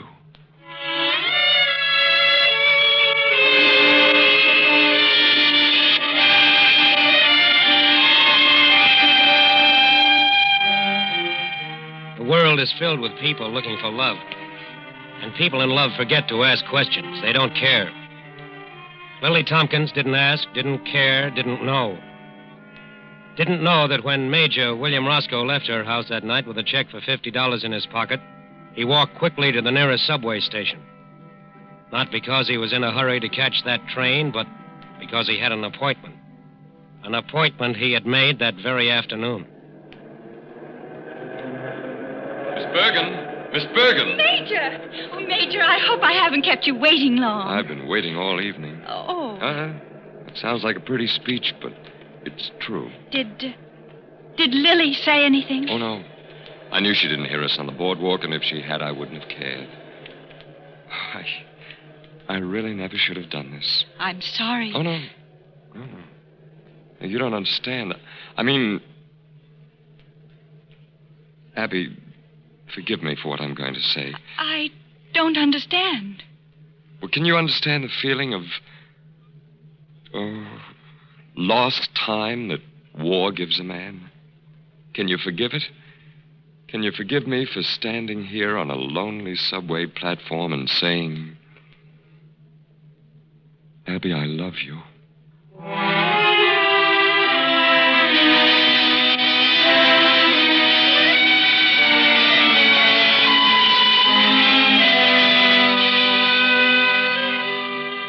The confidence game requires only two players. A gullible, rather lonely woman, for example, and a man with a great deal of charm and absolutely no scruples.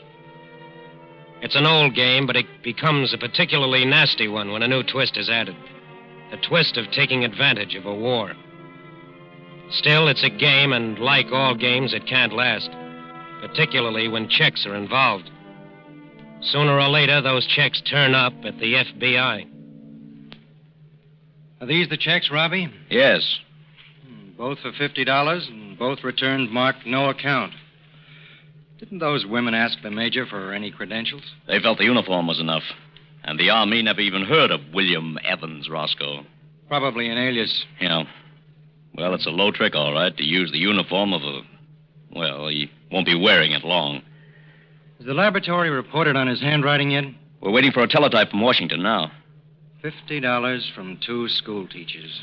2 checks. And one within 10 hours of the other. Which makes me think he's an old hand. I'm looking forward to that report from Washington on Major Roscoe.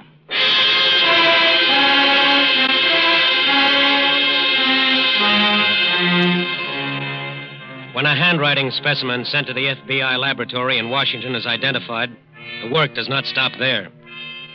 In a sense, it just begins, because agents immediately begin investigating the man concerned. In this case, while the FBI was checking, the criminal who called himself Major Roscoe decided to leave the city and go to a mountain resort. It would be cooler in the mountains. It would be relaxing. And besides, there would be lots of women. Lots of unattached, lonely women. When my plane caught fire, naturally, there was nothing for me to do but bail out. And that was when the Japanese fired at you. Yes. Of course, I got the Purple Heart, but... But what, Major? Well, I'd rather not talk about it, Miss Hudson. Of course. Oh, I wish I were a man. Why? Well, I could have the kind of life you have now. Personally, I prefer the life I led before I fulfilled my obligation to my country and joined up. What did you do before the Army, Major? Exactly what I wanted to do at the moment. If I felt the urge to go to China, the South Seas, I'd take, $25,000, $30,000 out of the bank and go. It always takes money to do things like that. I could probably go as far as Chicago, I guess. Oh, now. You must have more than $100 in the bank. Well, I do, but... How much?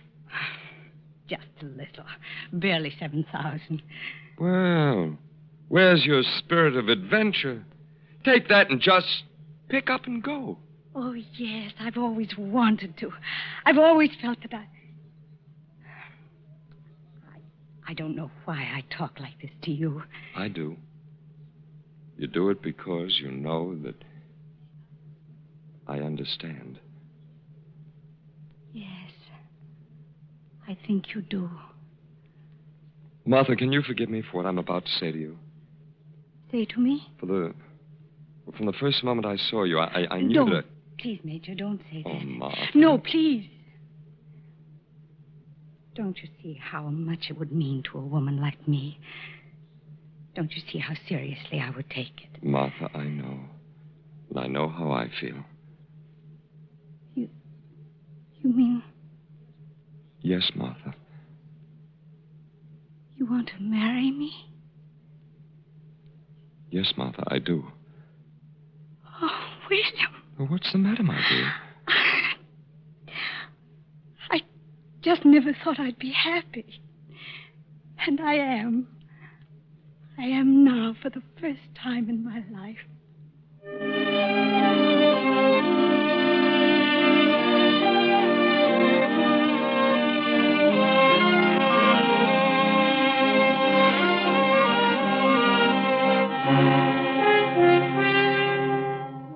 2 days later, another check marked no account turned up at FBI headquarters in New York. Another check signed by Major William Evans Roscoe. A check that Major Roscoe had cashed at a resort in the mountains. Now the trail, the path, the road that led to Major Roscoe was getting shorter. Much shorter. For the agents went at once to the resort to see the manager and then the major. Well, really, gentlemen, if you can't accept a check from a major in the United States Army and a major who's been decorated and wounded, Lord knows what else... Did you ask to see his credentials? Well, no, but after all, his uniform is enough. Unfortunately, the uniform is not enough of a credential. Not with people like Major Roscoe around. By the way, has the major been very friendly with any particular woman? Yes, with Miss Hudson. Very nice lady. Miss Hudson, huh? Miss Martha Hudson. We'd better see her right away, Leo. Oh, you can't. She's gone, too. Two? Oh, yes.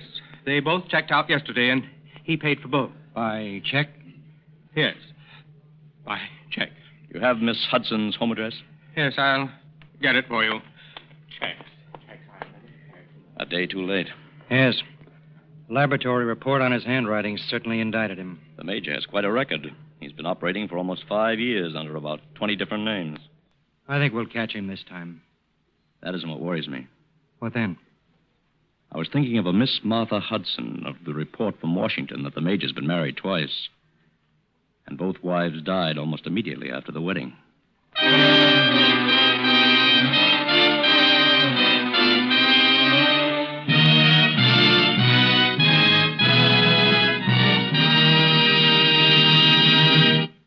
We momentarily close the Federal Bureau of Investigation file on the fraudulent major. We will return to this case in just a moment. Since the dawn of history, men have been fighting to win security. First, security against marauding enemies. Then, security against the despotic power of kings and nobles. Freedom of speech and religion, trial by jury, protection against arbitrary arrest and imprisonment. These are some of the great securities which our ancestors bought for us with their blood and their lives. In the last century, men set out to win still another security for themselves. It was freedom from money worries, protection against the financial uncertainties of the future. And to this end, in the year 1859, a group of Americans founded the Equitable Life Assurance Society of the United States.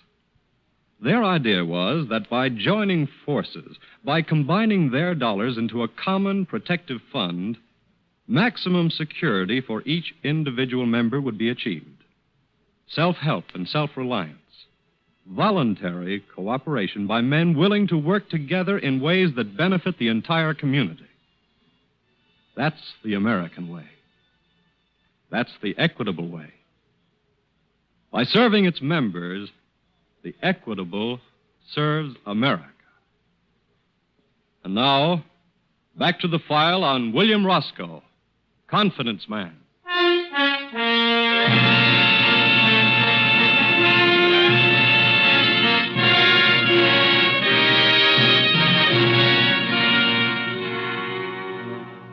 A man signs an assumed name to a check and defrauds a woman of $15.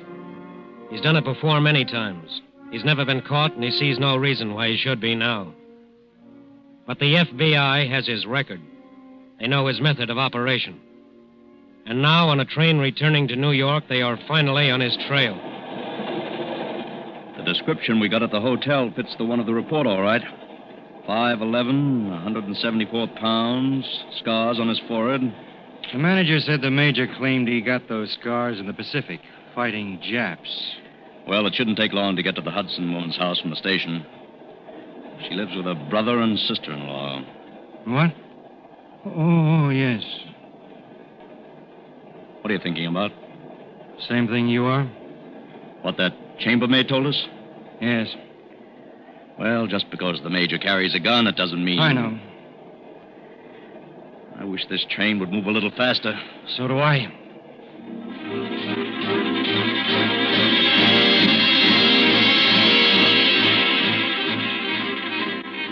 That train was due in New York at 3:45 p.m., but it was 10 minutes late. And at 3:50 p.m., Major Roscoe was waiting in the railroad station, waiting to board a train. Waiting to board a train with his bride-to-be, Martha Hudson.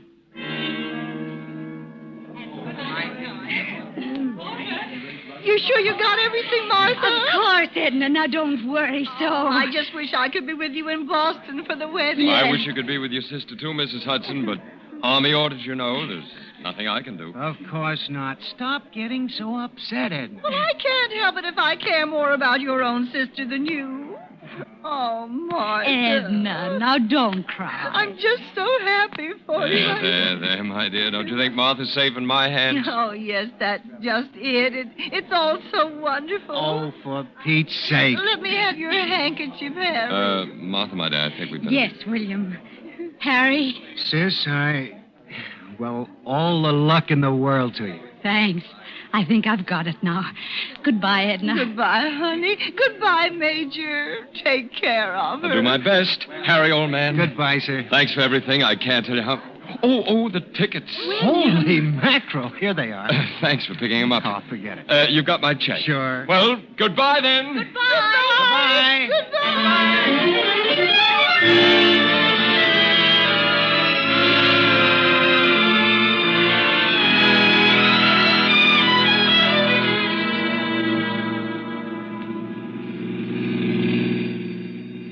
Well, you did enough weeping for a dozen weddings. I know, but I'm so happy for her, Harry. Yes, so am I. She always pretended that she didn't care about not being married, but... Sure. And you know, when it's your own sister, you feel kind of lousy, honey. Well, it's all right now, Harry. The Major's a wonderful man. He sure is. That was a beautiful ring he gave her. Must have cost a fortune. It did. $500. How do you know? His bank's in Philadelphia, so I endorsed the check for him. Oh. Say, Harry, who's that man waiting on our front steps? I don't know. Gee, I hope... What? Nothing. Pardon me. Yes? I'm looking for a Miss Martha Hudson. I'm afraid you'll have to go to Boston to find her, mister. Boston? Yes, she just left to be married there. To a Major Roscoe? Yeah. Say, who are you, anyway? Special agent of the Federal Bureau of Investigation. Gee, Martha hasn't done anything, has she? No. The person we're looking for is the man who calls himself Major Roscoe. I knew it, Edna. I knew it was too good to be true.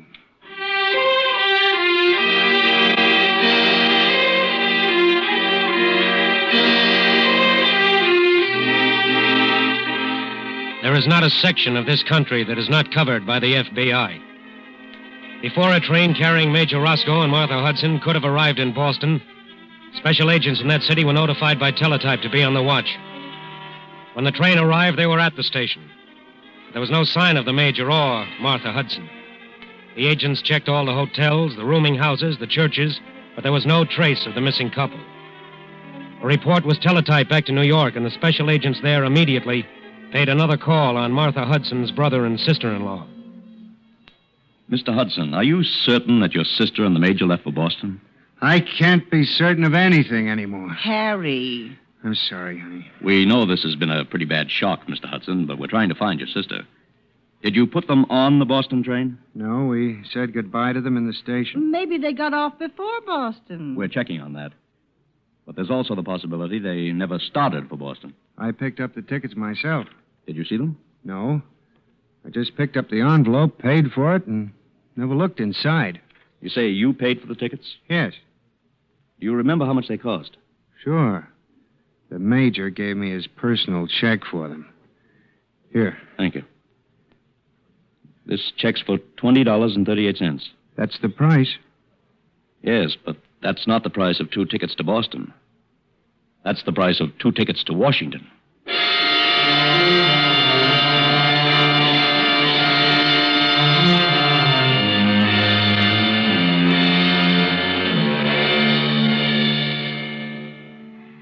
William, why did you tell Harry and Edna we were going to Boston instead of Washington? Oh, just the incurable romanticist in me, I guess. This way we seem like 2 carefree youngsters running off to this hotel secretly. Oh, William, we're going to have such a wonderful life. Oh, dear. What's the trouble? In all the confusion of getting away, I didn't have time to get to the bank. stripped myself of cash. That's all right. I have some. It's a fine way to begin our life together. What do you mean? Borrowing from you. Oh, it's not borrowing. Whatever I have is yours anyway. I wish you didn't have a single penny. Why? I suppose it's because at heart I'm old-fashioned, my dear. But I wish you were completely dependent on me. I wish you had to come to me for every penny. William, may I have your pen? What are you going to do? The pen, please. Here. Thank you. I'm going to make myself completely dependent on you because I'm old-fashioned, too. But what's that check for? All I have. Oh, my dear. I knew from the very beginning that you were the woman I always... Who's that? It's a bellboy, I guess. I ordered some champagne for us. Oh, William. Yes? Major Roscoe? At your service, gentlemen. Would you step out into the hall for a moment? Who are you? Special agents of the FBI. William? Just some military matters, my dear. Nothing to be alarmed about. I'll be back in a moment. Now then, gentlemen. I think you know what we're here for. My dear man, I really haven't the slightest idea. You mind if we search you? For weapons? Yes. Well, the only weapon I carry is right here in my pocket. My checkbook. What we'd like to talk with you about concerns checks and impersonation. Oh?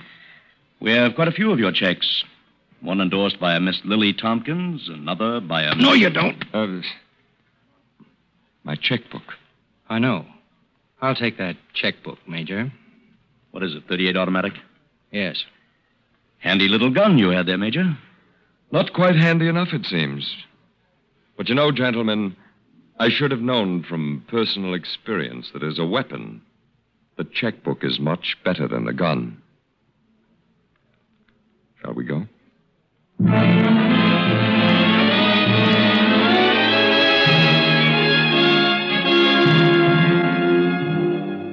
Very often, people will believe things because they want very badly to believe them. But too often, other people, criminals, confidence men will take advantage of this desire, even to the extent of impersonating an officer of the United States Army. Every representative of this country, every government employee carries credentials that you should examine carefully. This is a duty you owe not only to yourself, but to your country, and to the protectors of our internal security, the FBI. These criminals can be among the most difficult to catch, but with the full cooperation of the decent citizens of our nation, they can be the easiest.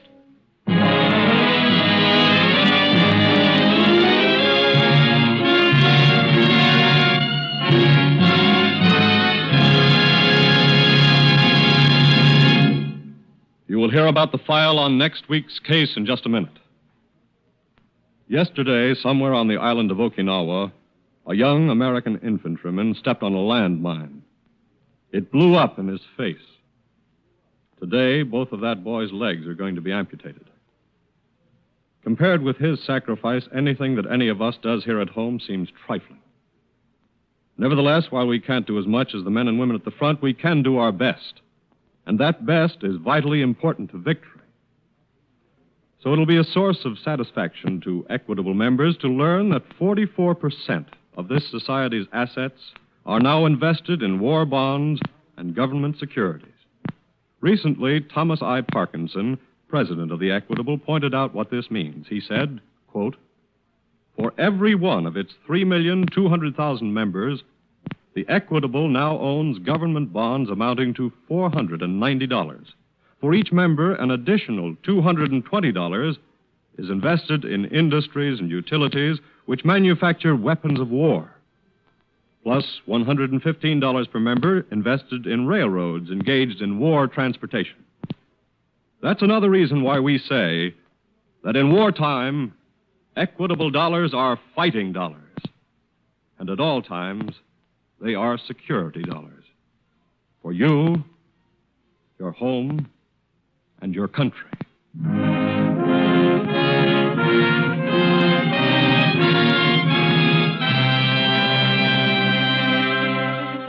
Next week, a crime against our fighting men. War fraud. The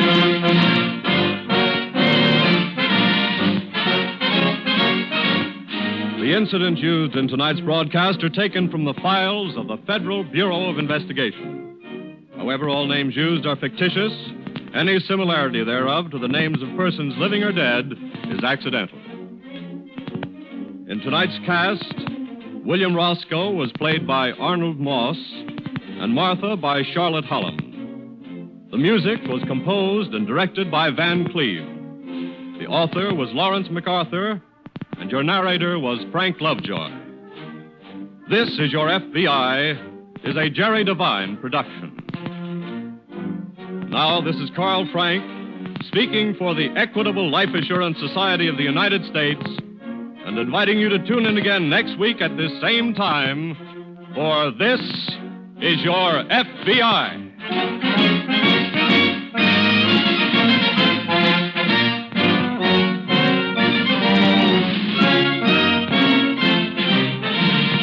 This is the Blue Network of the American Broadcasting Company. Welcome to Golden Age Radio, rumble.com/C/GAR. Visit veteransradioministry.com for more videos like this.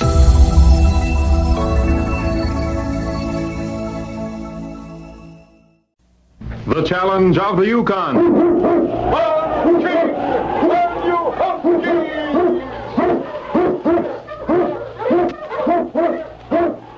King, the swiftest, strongest of Eskimo lead dogs, blazes the trail through storm and snow for Sergeant Preston as he meets the challenge of the Yukon.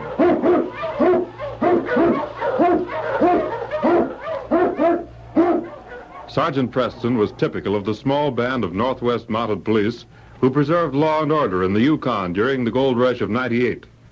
That was the year that brought over 50,000 men swarming into the Klondike region, and the greed for gold led to frequent violence and bloodshed. But in spite of the odds against them, the force preserved a splendid record in maintaining the right. The challenge of the North was answered, and justice ruled triumphant.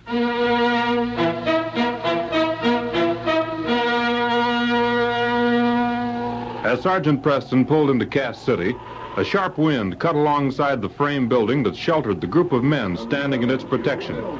So deep were they in conversation that curious passers-by joined them, and in turn were caught up in a heated discussion. I tell you, all I had to see was them prints. Ain't nobody in the Yukon with feet that big. But why'd Ben Barton want to kill Matt Lawson? Don't make much sense to me. I heard Ben tell Lawson he'd get him when they had that fight in the cafe yesterday afternoon. He sure didn't waste much time. Hey, here comes Sergeant Preston. Sergeant Preston! Hey, Sergeant Preston! Hello, King. How are you, Husky? It's a good thing he's here.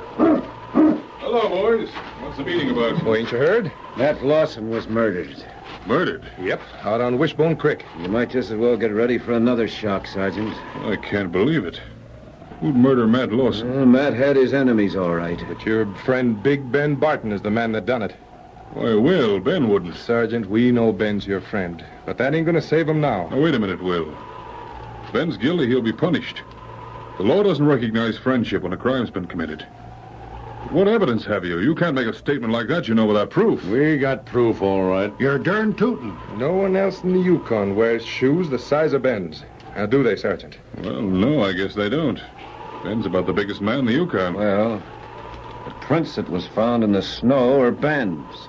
No. Yep. It might have saved your life, but he took Matt Lawson's sure as there's a sun in the sky. And prints are as plain as day. No, sir. That noose is as good as around his neck right now. Not so fast. Noose isn't around anyone's neck. Yet. What time was Matt killed? Any of you know that? Well, we know this much. He was killed after 10 o'clock last night. After 10, huh? Yep.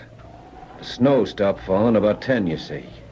So it'd have to be after that, else the prints wouldn't be there so plain. Mm-hmm. Well, men, that should take the finger of suspicion from Ben. Well, how do you figure, Sergeant? Because Ben was with me last night from 9:30 till about 8 this morning. Well, what's wrong with you men? Well, I hate to say it. I never thought... Neither did I, Will. Will? Sam. You might be the law up here, but by golly, Sergeant, if you aim to let Barton off... We'll take the law in our own hands. That's what we'll do. You can see how we feel about it. If you men do that, you'll be guilty of murder yourselves. I promise you this. If you're right, there won't be any need to take the law in your hands. But first, we've got to make sure an innocent man isn't punished for a crime he didn't commit. Well... You've got to give Ben a chance. I'll stay in Cass City till we find who murdered Matt Lawson. You'll have to find some way to explain them prints. We'll have to find an explanation for a lot of things. Come on, King. We've got work to do. Get the dogs up. I'll see you men later. All right. Goodbye. Bye. On King! On you Huskies!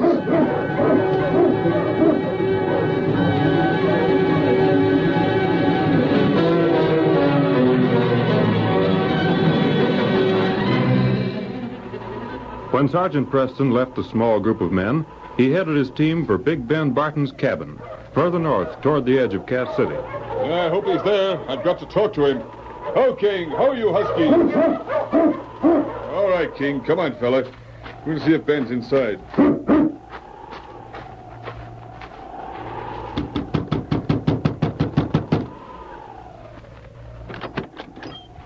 Sergeant Preston, am I glad to see you? Hello, Ben. I'm anxious to see you, too. Well, come on inside. Hi there, King. Well, I guess you heard. Yes, that's why I hurried to see you. I don't know what to do. Now, Ben, listen. I know you didn't kill Matt Lawson. Ain't a soul in Cass City, you believe me. I just saw Will Stringer and some of the men. I can guess pretty much what they told you. Yes. Well, I'm your prisoner. But I tell you, I didn't do it. Ben, it's a frame-up. If only I hadn't had that fight with Matt. What fight? Well, yesterday afternoon in the cafe. You know how them things start. I made a bet with Matt about 2 weeks ago. Well, Matt never was one to pay off his bets. That was why I jumped him. But he was in a mean humor. Seems he was having some trouble with a boundary on his claim or something. He cussed me out right proper. I didn't want to get in any gunplay with him, so I left the cafe. Only when I was leaving, I told him he'd pay me or else. Well, that was bad. Under ordinary circumstances, it wouldn't be, but... With the way things are now, I meant I'd collect that money. Shucks, you can't collect any money from a dead man. Well, money ain't much good to me now. Who heard that fight? Well, let's see. Will Stringer was in the cafe, and Snyder, Harkins was there. You know, the same bunch. Yep, with my luck, they was all there, and every one of them heard us arguing. So they're basing their opinion on that argument as much as the footprints, huh? Yep. The footprints is the thing. But how could I be at Wishbone Creek and with you at the same time? Well, they won't believe me, Ben. Because we're friends, they think Why, the dirty, low-down bunch of varmints, they ought to know you're straight as they come out. Still the same old Ben, aren't you? With more trouble of your own to think of than ever, and you'll still fight for a friend. Well, Sergeant, you know how it is. Why, we've been friends for a long time. I'd rather admit I'd done this thing than have anyone think you was trying to protect me. But gosh darn it, you ain't trying to protect me. It's the truth. Who could have been wearing your shoes? Huh? Who could have been wearing your shoes? They were your footprints, were they? Well, they were the prints of my shoes, if that's what you mean, Sergeant. I wasn't in them. Most men in the Yukon have only one pair of boots, but you... With me, it's so hard for me to get shoes to fit that when I sees an extra pair, I buy 'em up quick. Well, let me see your shoes. I want to see every pair you have. My shoes? Sure. Mind if I ask what you want them for? Well, I don't know exactly. Except that I want to see if they've been worn lately. Here they are. Drop one. That's a lot of them. Don't own another pair except what I got on. Which shoes were you wearing last night? Why, the ones I got on. You're sure? Sure, I'm sure. Took them off last night beside my bed and put them on there this morning. Well, it wouldn't be hard for someone to sneak up here and borrow a pair and then put them back, would it? I reckon not. I'm in and out of my cabin a lot, and the mud around here's been walked on too much to show any new footprints. Let's see now. No, not these. What do you see there? Yeah, these shoes are wet. These are the shoes the murderer wore last night. And he stepped in one of the mud holes. They're wet inside as well as out. Well, I'll be... Wet and muddy. Ben, these shoes may prove your innocence. How can they do that? I'll get my knife out. You mind losing a pair of shoes? Not if they'll save my neck, I don't. We'll soon know whether they will or not. Yeah, these shoes are well put together. Almost ashamed to cut them apart. Yeah, now we'll soon know it. Just as I thought. Yeah, look here. What? Here. Here's the footprint of the man who wore these shoes when he killed Matt Lawson. Say, then that proves... This proves that we're looking for a man much smaller than you are. Well, that foot's sure a lot shorter than mine. Oh, he'd be, let's see, about 6 feet tall. I'd say about 180 pounds. Well, might be almost any one of a dozen. Yes, that's true. Now, what we want to do is line up the men who might have wanted to kill Matt. Then fit the print of their foot to the print in his shoe. Yeah, but... But who'd be likely to kill him? Well... Who'd have the chance to pin the crime on you? Someone was in the cafe yesterday and heard that argument. Yeah, but there was a crowd there. You can't... We want Matt out of the way. Come on, Ben, think. Well, there's Sam Snyder. Owed Matt a heap of money. He was in the cafe? Yep. And Harry Knight. But him and Matt ain't been friendly for years. He wouldn't all of a sudden just Who up else? and... Well, Will Stringer. Will's claims on the same hill match was, but then they was always friendly. Any more? No. Listen, it'd be the barkeep, and you know Johnny didn't have nothing against Matt. One thing Matt always paid for was his drinks. Well, that's 3 men. And I have a hunch that in that 3 we'll find the man who's trying to frame you, Ben.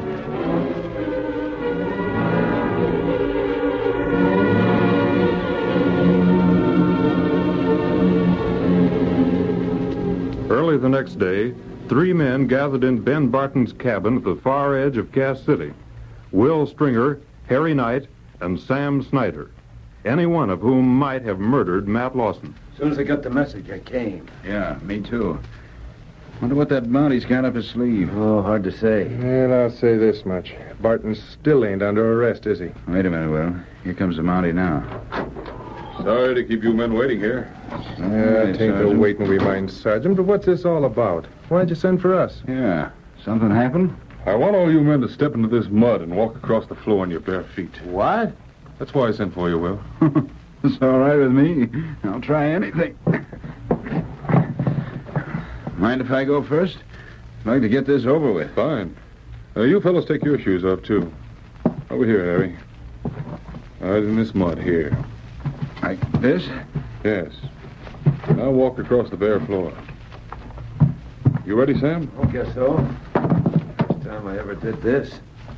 Can't say I'm mine long as you got a reason for it. Will? Oh, I'd like to know what it's all about. Oh? We'll go into that in a few minutes. Over here first, Will. Oh, yeah.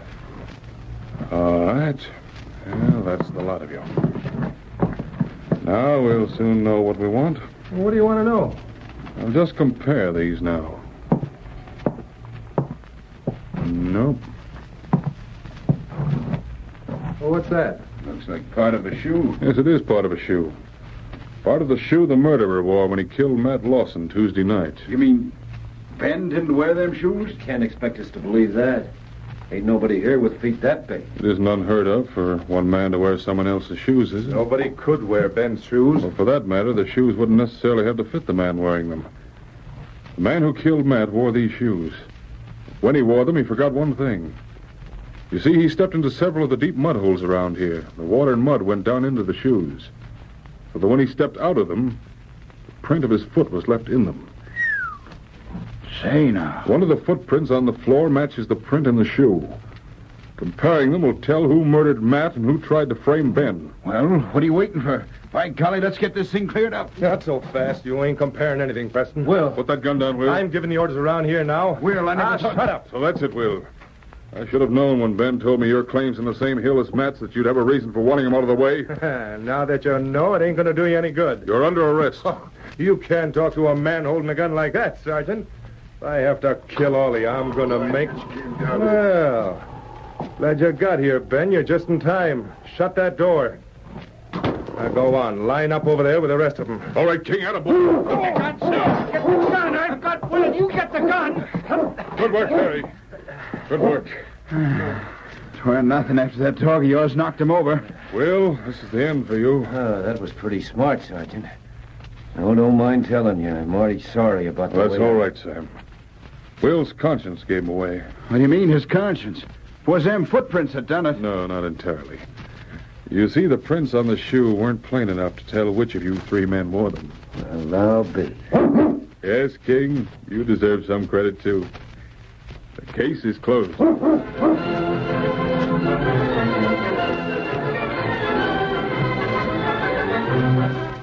Challenge of the Yukon, a copyrighted feature of the Challenge of the Yukon Incorporated, brought to you every Saturday at this time, originated in the transcription studios of WXYZ Detroit. The characters and events in tonight's drama were fictitious. Bill Morgan speaking. This is the Michigan Radio Network. Welcome to Golden Age Radio, rumble.com/C/GAR. Visit veteransradioministry.com for more videos like this.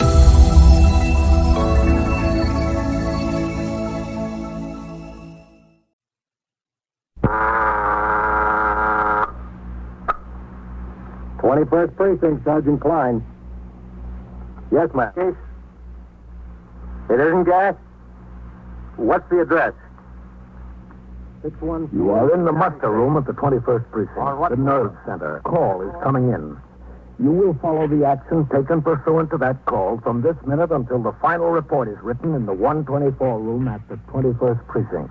All right, ma'am. You'll have assistance there right away. Yes, ma'am, right away.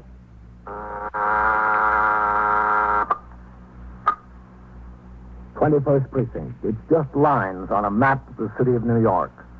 Most of the 173,000 people wedged into the 9/10 of a square mile between 5th Avenue and the East River wouldn't know if you asked them that they lived or worked in the 21st.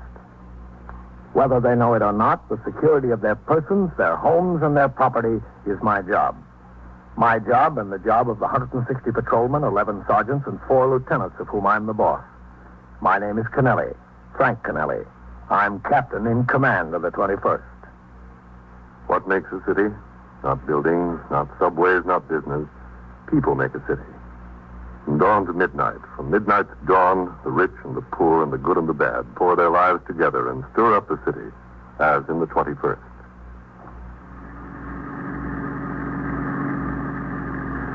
I was out of the precinct on my way to division headquarters. There was a meeting of precinct commanders in connection with new regulations for the supervision of cabarets and dance halls. It was 8:38 a.m. when the radio call went out. 2-1 Precinct, 5313 and 314. The address 614 East 7th Street on the second floor. All right, turn around, Johnny. Let's take a look. Emergency squad and ambulance responding. Okay. When we turned into 76, I could see we had plenty of men on the job. 2 sector cars from the precinct were in front of 614, an old law tenement. So was the sergeant's car. Ahead of them were the emergency service car and an ambulance. You stay with the car, Johnny.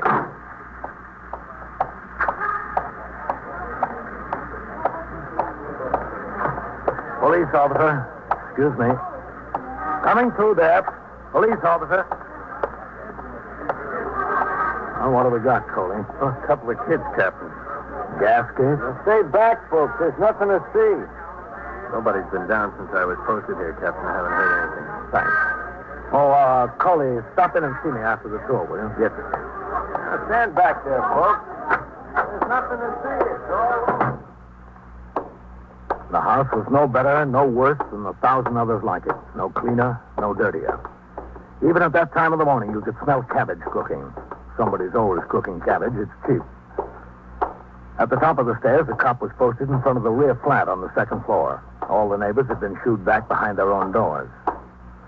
In the kitchen, a young woman, her hair in curlers and wearing a faded housecoat, sat in a corner sobbing.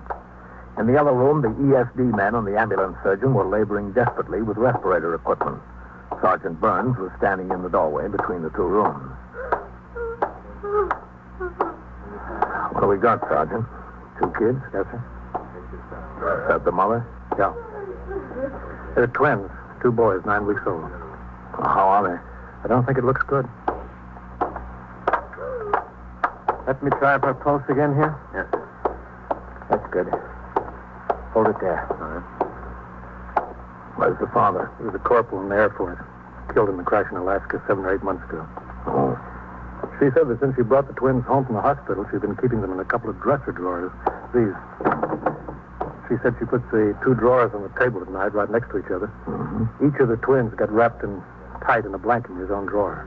Then she uses this yellow blanket across the top of both the drawers. That's what knocked them out. Blanket on top. What's her name? Lucas. Mrs. Ruth Lucas. Let's talk to her, Sergeant. How's it look, Doc? Not very good, Sergeant. Come on. Mrs. Lucas. This is Captain Kennelly. Oh, my babies. They're dead, aren't they? The doctor and the emergency squad are trying to save them. Respirator's still working. Poor little babies. We'd like to find out how this thing happened, Miss Lucas. If you want, I don't care. I was just going out today to buy a clip for them. I cut out an ad from the Mirror last night. At Kimball's, they're having a sale on baby things. I was going down there today.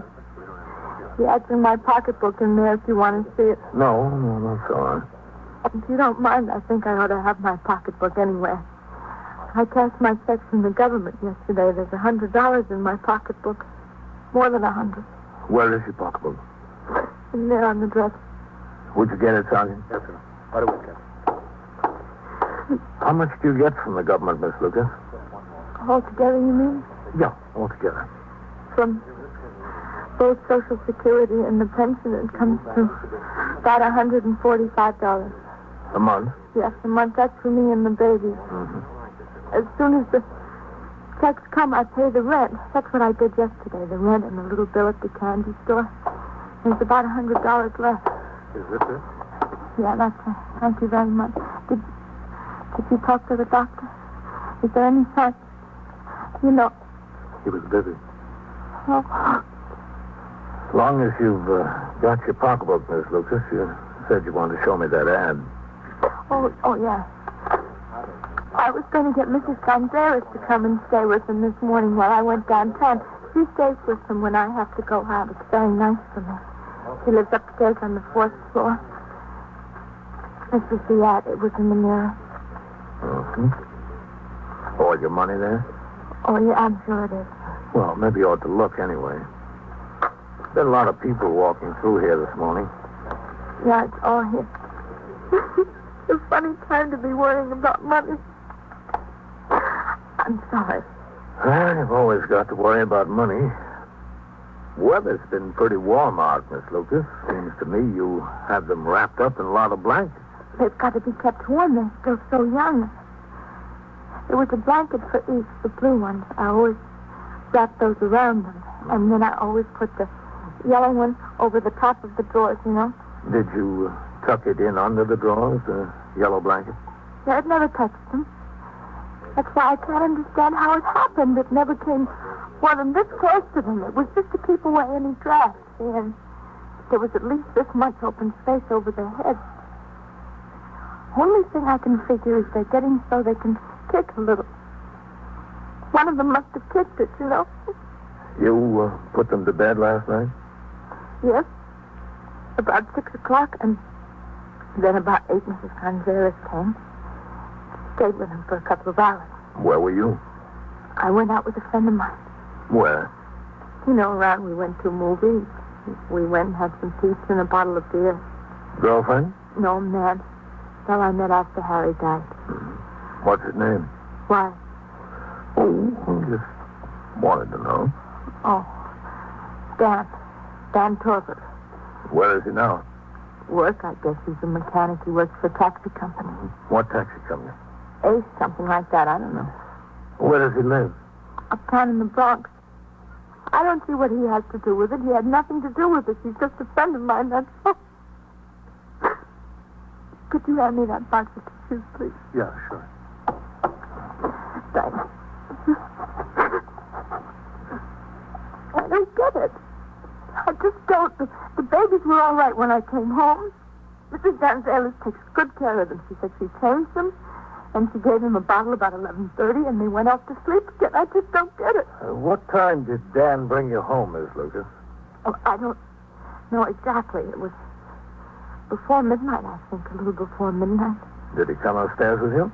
Why? Oh, just wanted to know. Sure, he came up. He sat a while after Mrs. Gonzalez left. What'd you talk about? Dad and me, you mean? Yeah. Nothing in particular, just talk, that's all.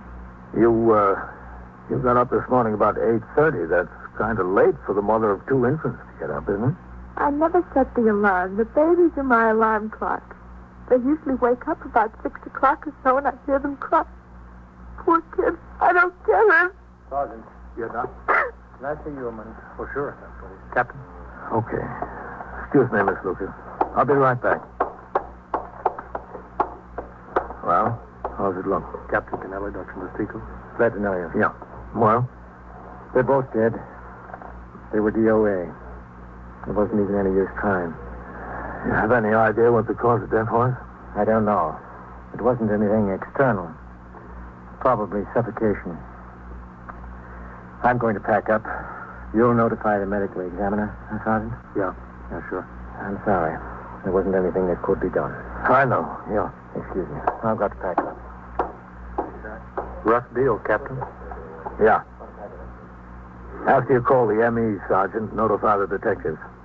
Tell them we've got two suspicious deaths. Possible homicide.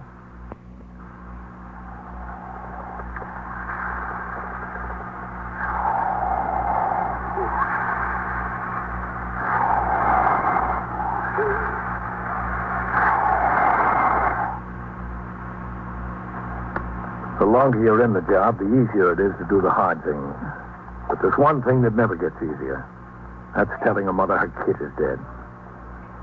I told Mrs. Ruth Lucas that both of hers were dead. I left Sergeant Burns in charge with instructions to wait for the arrival of the medical examiner and the detectives. Sector men were ordered to resume patrol. On the way downstairs, I thought of a squeal I investigated as a detective before the war. A mother, a girl from a good, hard-working family, couldn't stand her baby crying day and night. She grabbed him by the throat and strangled him. That was messier, but the twins were just as dead. She did. I tell you, she did. All right, lady. You'll get a chance to tell your story. Oh, hello, Captain. Captain? Are you the captain? Yes, that's right. Coley, keep the people moving. Yes, sir. Now look. Kill those babies. I know it. That's a very serious accusation, ma'am. I'm making it. What's your name? And Mrs. Gonzalez, Mrs. Mary Gonzalez. Are you the woman who stayed with the babies last night? That's right. I stayed with them all the time. I loved those babies. She had no use for them. No use at all.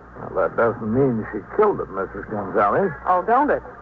She wanted to marry this Dan Corbett, but he didn't want any ready-made family. She told me that herself. When did she tell you that? Well, last night. Before that, even. Look, Mrs. Gonzalez, I'd like you to talk to the detectives who are handling this. Have you got time to come to the station house now? Right now? I'll give you a lift in my car. Oh, I was just going out to the butcher. All right. The detectives will come around to see you. Oh, I'll go. I'll go now. Okay. Come on. Don't forget to stop in, Coley. Yes, sir. I love those babies. Couldn't have loved them more if they were my own grandchildren. And I got 2 grandchildren in Jersey City. What time did she get home last night? It was after midnight, way after midnight. Miss Lucas said it was before midnight. Oh, thank you. It was after.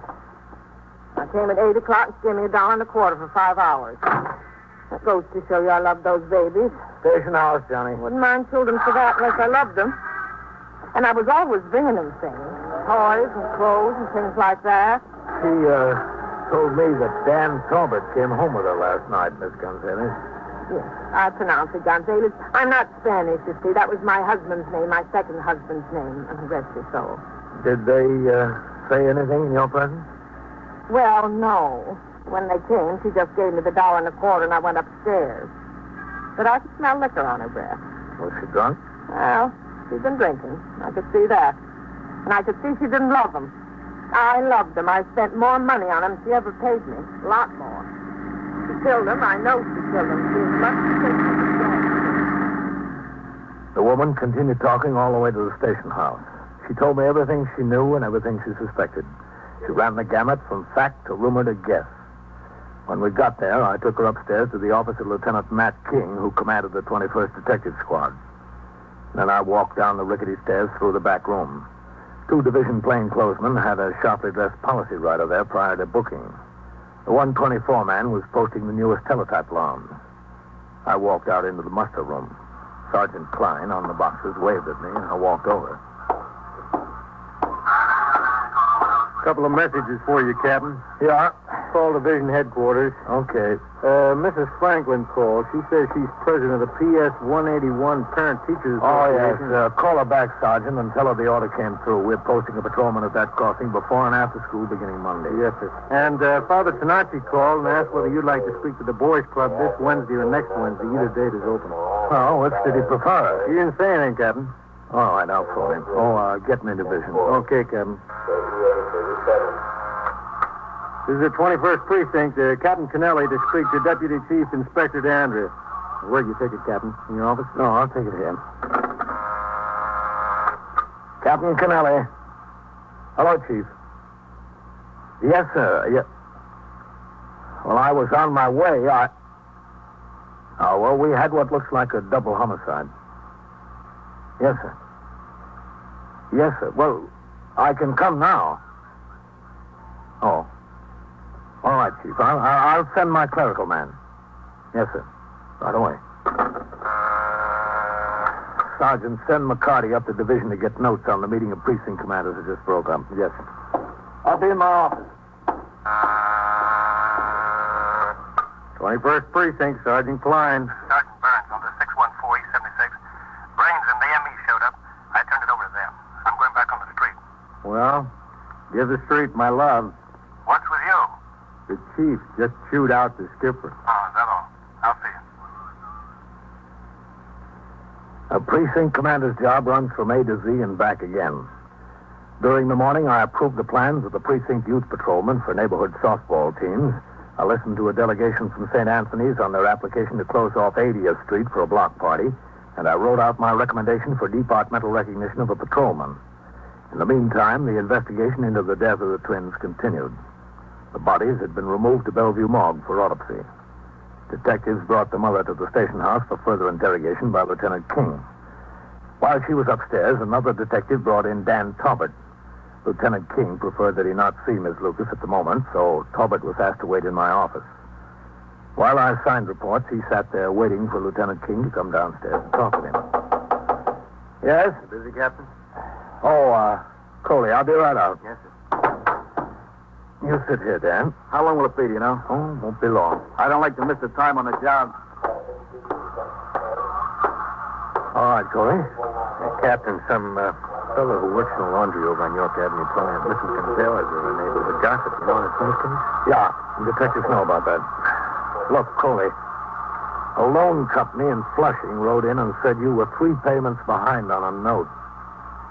He had sickness in the family and the bills piled up, Captain. I thought it was for a washing machine. Well, the note was, yes, sir, but she got sick afterwards. I'm going to get straightened out with him payday. I told him that. I'll see that you do. We don't want any more letters. Coley. Yes, sir. Don't say you're going to take care of it and not do it. If you can't make it, let me know. Maybe I can call for you and get an extension. Yes, sir. Hello, Captain. Hi, Matt. Your man's in here. Oh, that's all, Coley. Yes, sir. What's it look like, Matt? Not very good for the mother. Go ahead. This is Dan Talbot, Lieutenant King. That's all right. Sit still. Oh, thanks. What's the name, Kane? King. K-I-N-G, Lieutenant Matthew King. Oh. Where's Ruth? Upstairs in the detective squad. Oh, she's not in jail? No, just in the office. Oh, I thought somebody was kidding me when that detective came and told me what happened. Thought it was a joke. There would have been some joke. Well, my boss was sore I had to leave. I was putting a new clutch in the car. It has to go on the street tonight. Well, we'll see if we can get you out of here fast. She wouldn't do that to those kids. Must have been an accident. Accidents don't happen in pairs, not like that. I mean, Ruth wouldn't do anything like that. Was it all right if I smoke in here? Have one of mine. Here. Oh, thanks. Thanks a lot, Lieutenant. Thanks. Don't mention it. How long have you known Ruth? Oh, I don't know. 5 or 6 months, 7 months, something like that. How'd you meet her? Well, to tell you the truth, it was in a bar and grill. I used to stop in there once in a while for a glass of beer.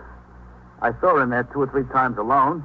Thought it was kind of funny, a pregnant girl coming into a bar alone like that. Yeah. I asked about her. Somebody told me. I don't know. I guess I felt kind of sorry for the kid.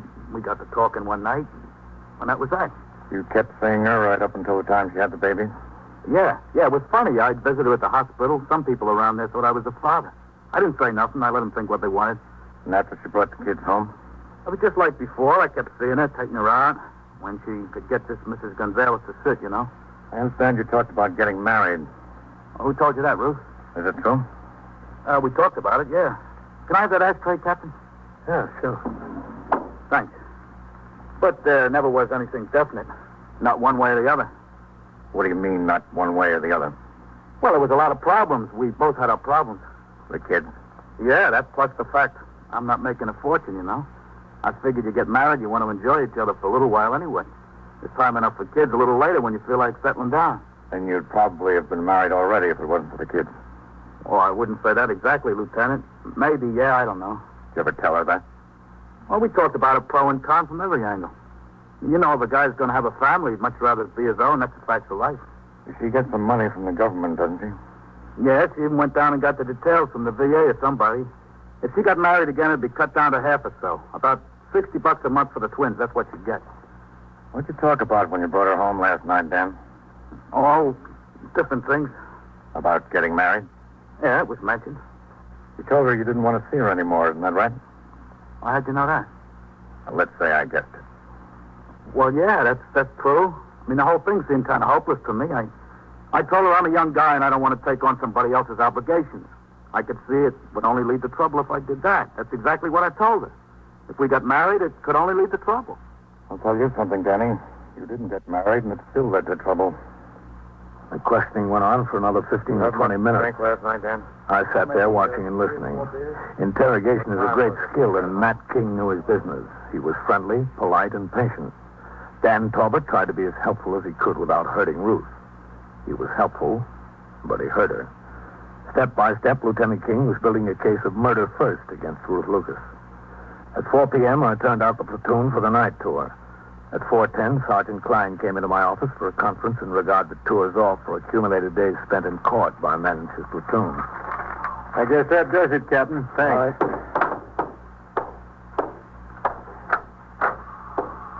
Is the captain in there? Well, he's busy now, ma'am. Can you tell me what it's about? I want to see the captain.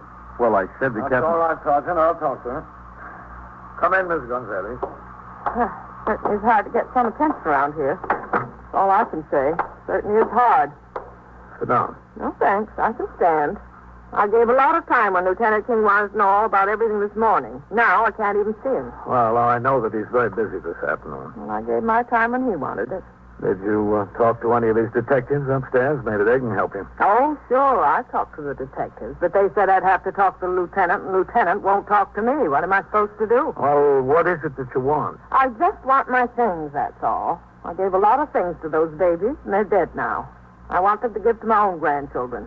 Should have given them to my own grandchildren in the first place. You'll get whatever is yours as soon as the investigation is over. Well, I just want to make sure they aren't turned over to some charity or something. After all, charity begins at home. Well, I suggest you make a list of what you claim is yours. I don't need a list. I know. There were 4 pairs of little Johnny coats and a raffle for each one of them, and there was a rubber sheet. Oh, Mrs. Gonzalez, and there was Yes, come in. Excuse me, Captain. You said you wanted to ride over and take a look at conditions at First Avenue Playground after school. Yeah. Well, okay. I'll be right with you. Yes, sir. Oh, Sergeant. Yes, sir? What time does the messenger leave for the distributing room tonight? About 5:30, Captain. All right. Have him stop in here. I'll have these reports signed. Okay, Captain. And there was those 2 pillars. They're the most important. 2 pillars with real down. Took me a whole day to make them, and you know how much down is. Real down. Well, you'll be able to get all of it back if it's yours. Well, it's definitely mine. I didn't give her anything. I only loaned it. The pillows couldn't be anything except loaning, because she didn't even know about them. I just put them in last night. You put them in where? In the drawers. Where'd you think? Those poor little babies sleep in those hard drawers like that. It was a shame. Last night? That's right, just last night. I only finished them yesterday afternoon. I thought the babes would be a lot more comfortable. And didn't you say anything to Miss Lucas about the pillows? Well, I was going to mention it, but when I came downstairs to sit, I forgot to bring them. After she was gone, I went back upstairs for a minute to get the pillows. I was only gone a minute. I wouldn't leave those babies alone. When did you put the pillows in the drawers, Miss Gonzalez? And the babies woke up for their bottles, about 11:30. After I changed them, I put the pillows in the drawers. And how high are the pillows? What do you mean, how high? Well, I mean, are they thick? Well, very thick. They're very good pillows, genuine down. And I want them back. You'll get them back. I guarantee you'll get them back. Well, as long as I have your guarantee. All right, let's go upstairs, Miss Gonzalez. Why? To see Lieutenant King. They told me he's very busy. We'll see him.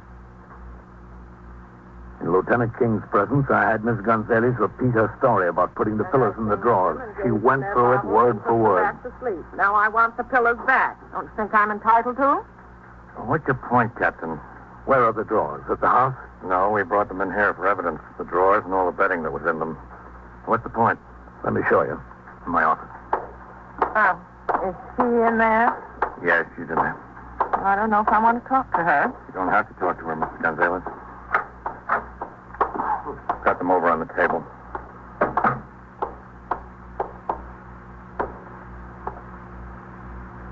Hello, Mary. Hello. Over here. Here they are. The pillows are right under the sheets. That's where I... Just a minute, Miss Gonzalez. I'll do it. Well, they're my pillows, after all. Now, look, man. Miss Lucas didn't know the pillows were there. You take them out, and they lower the place where the baby slept about 3 or 4 inches. Yeah. With them down that much lower, there was plenty of room for them to breathe when the yellow blanket was pulled tight over the top. You put them back, and they're up pretty close to the yellow blanket. Close enough to cause trouble. What kind of trouble? Mrs. Lucas, would you come here a minute? I asked what kind of trouble.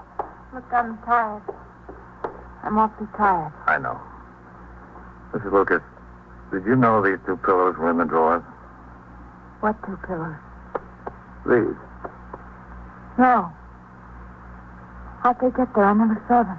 I put them there last night. I wanted the babies to be more comfortable. Didn't you see that they were sleeping a little higher than usual? No, I really didn't. You mean that I caused the babies to smother me? That's right. You did. Oh, dear God. Dear God. All right. Sit down, Miss Gonzalez. I loved them. I loved them so, Ruth. You know I loved them. I know. I wouldn't do that for anything in the world. Forgive me. Please forgive me. Oh, Mary, I forgive you. It wasn't your fault. Accidents happen. Ah.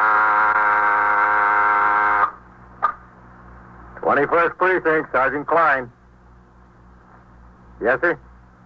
What's the address? 205, 209. Inside? In front of the shoemakers. What's the trouble there? What does the man have? And so it goes, around the clock, through the week, every day, every year. The police precinct in the city of New York is a flesh and blood merry-go-round. Anyone can catch the brass ring, or the brass ring can catch anyone. The incidents portrayed on tonight's 21st Precinct occurred last year. Names were changed to protect the interests of persons involved. 21st Precinct is presented with the official cooperation of the Patrolmen's Benevolent Association, an organization of more than 20,000 members of the Police Department, City of New York. Everett Sloan in the role of Captain Kennelly, Ken Lynch as Lieutenant King. Featured in tonight's cast were Joan Loring and Barbara Weeks, Enjoying the timeless classics on Golden Age Radio? If you're loving the nostalgia and captivating stories, consider supporting our channel with a tip. Your generosity helps us continue bringing you the best of vintage radio entertainment. Simply click on the link in the description. Thank you for being part of our community. Lost in Brazil invites you on an unforgettable journey where every moment is an adventure waiting to be discovered. Join us as we uncover the soul of Brazil, one incredible experience at a time. Click on the link in the description and embark on the ultimate Brazilian odyssey. You have been listening to Golden Age Radio, rumble.com/C/GAR, brought to you by G3PL.com. Don't forget to subscribe for more videos.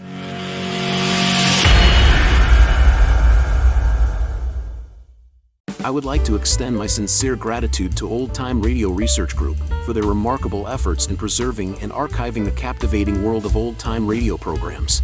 Their dedication to safeguarding these precious audio gems ensures that future generations can relish the enchanting stories, music, and entertainment of the past. Their invaluable contribution allows us to step back in time and experience the magic of radio history firsthand. Their link is in the description below.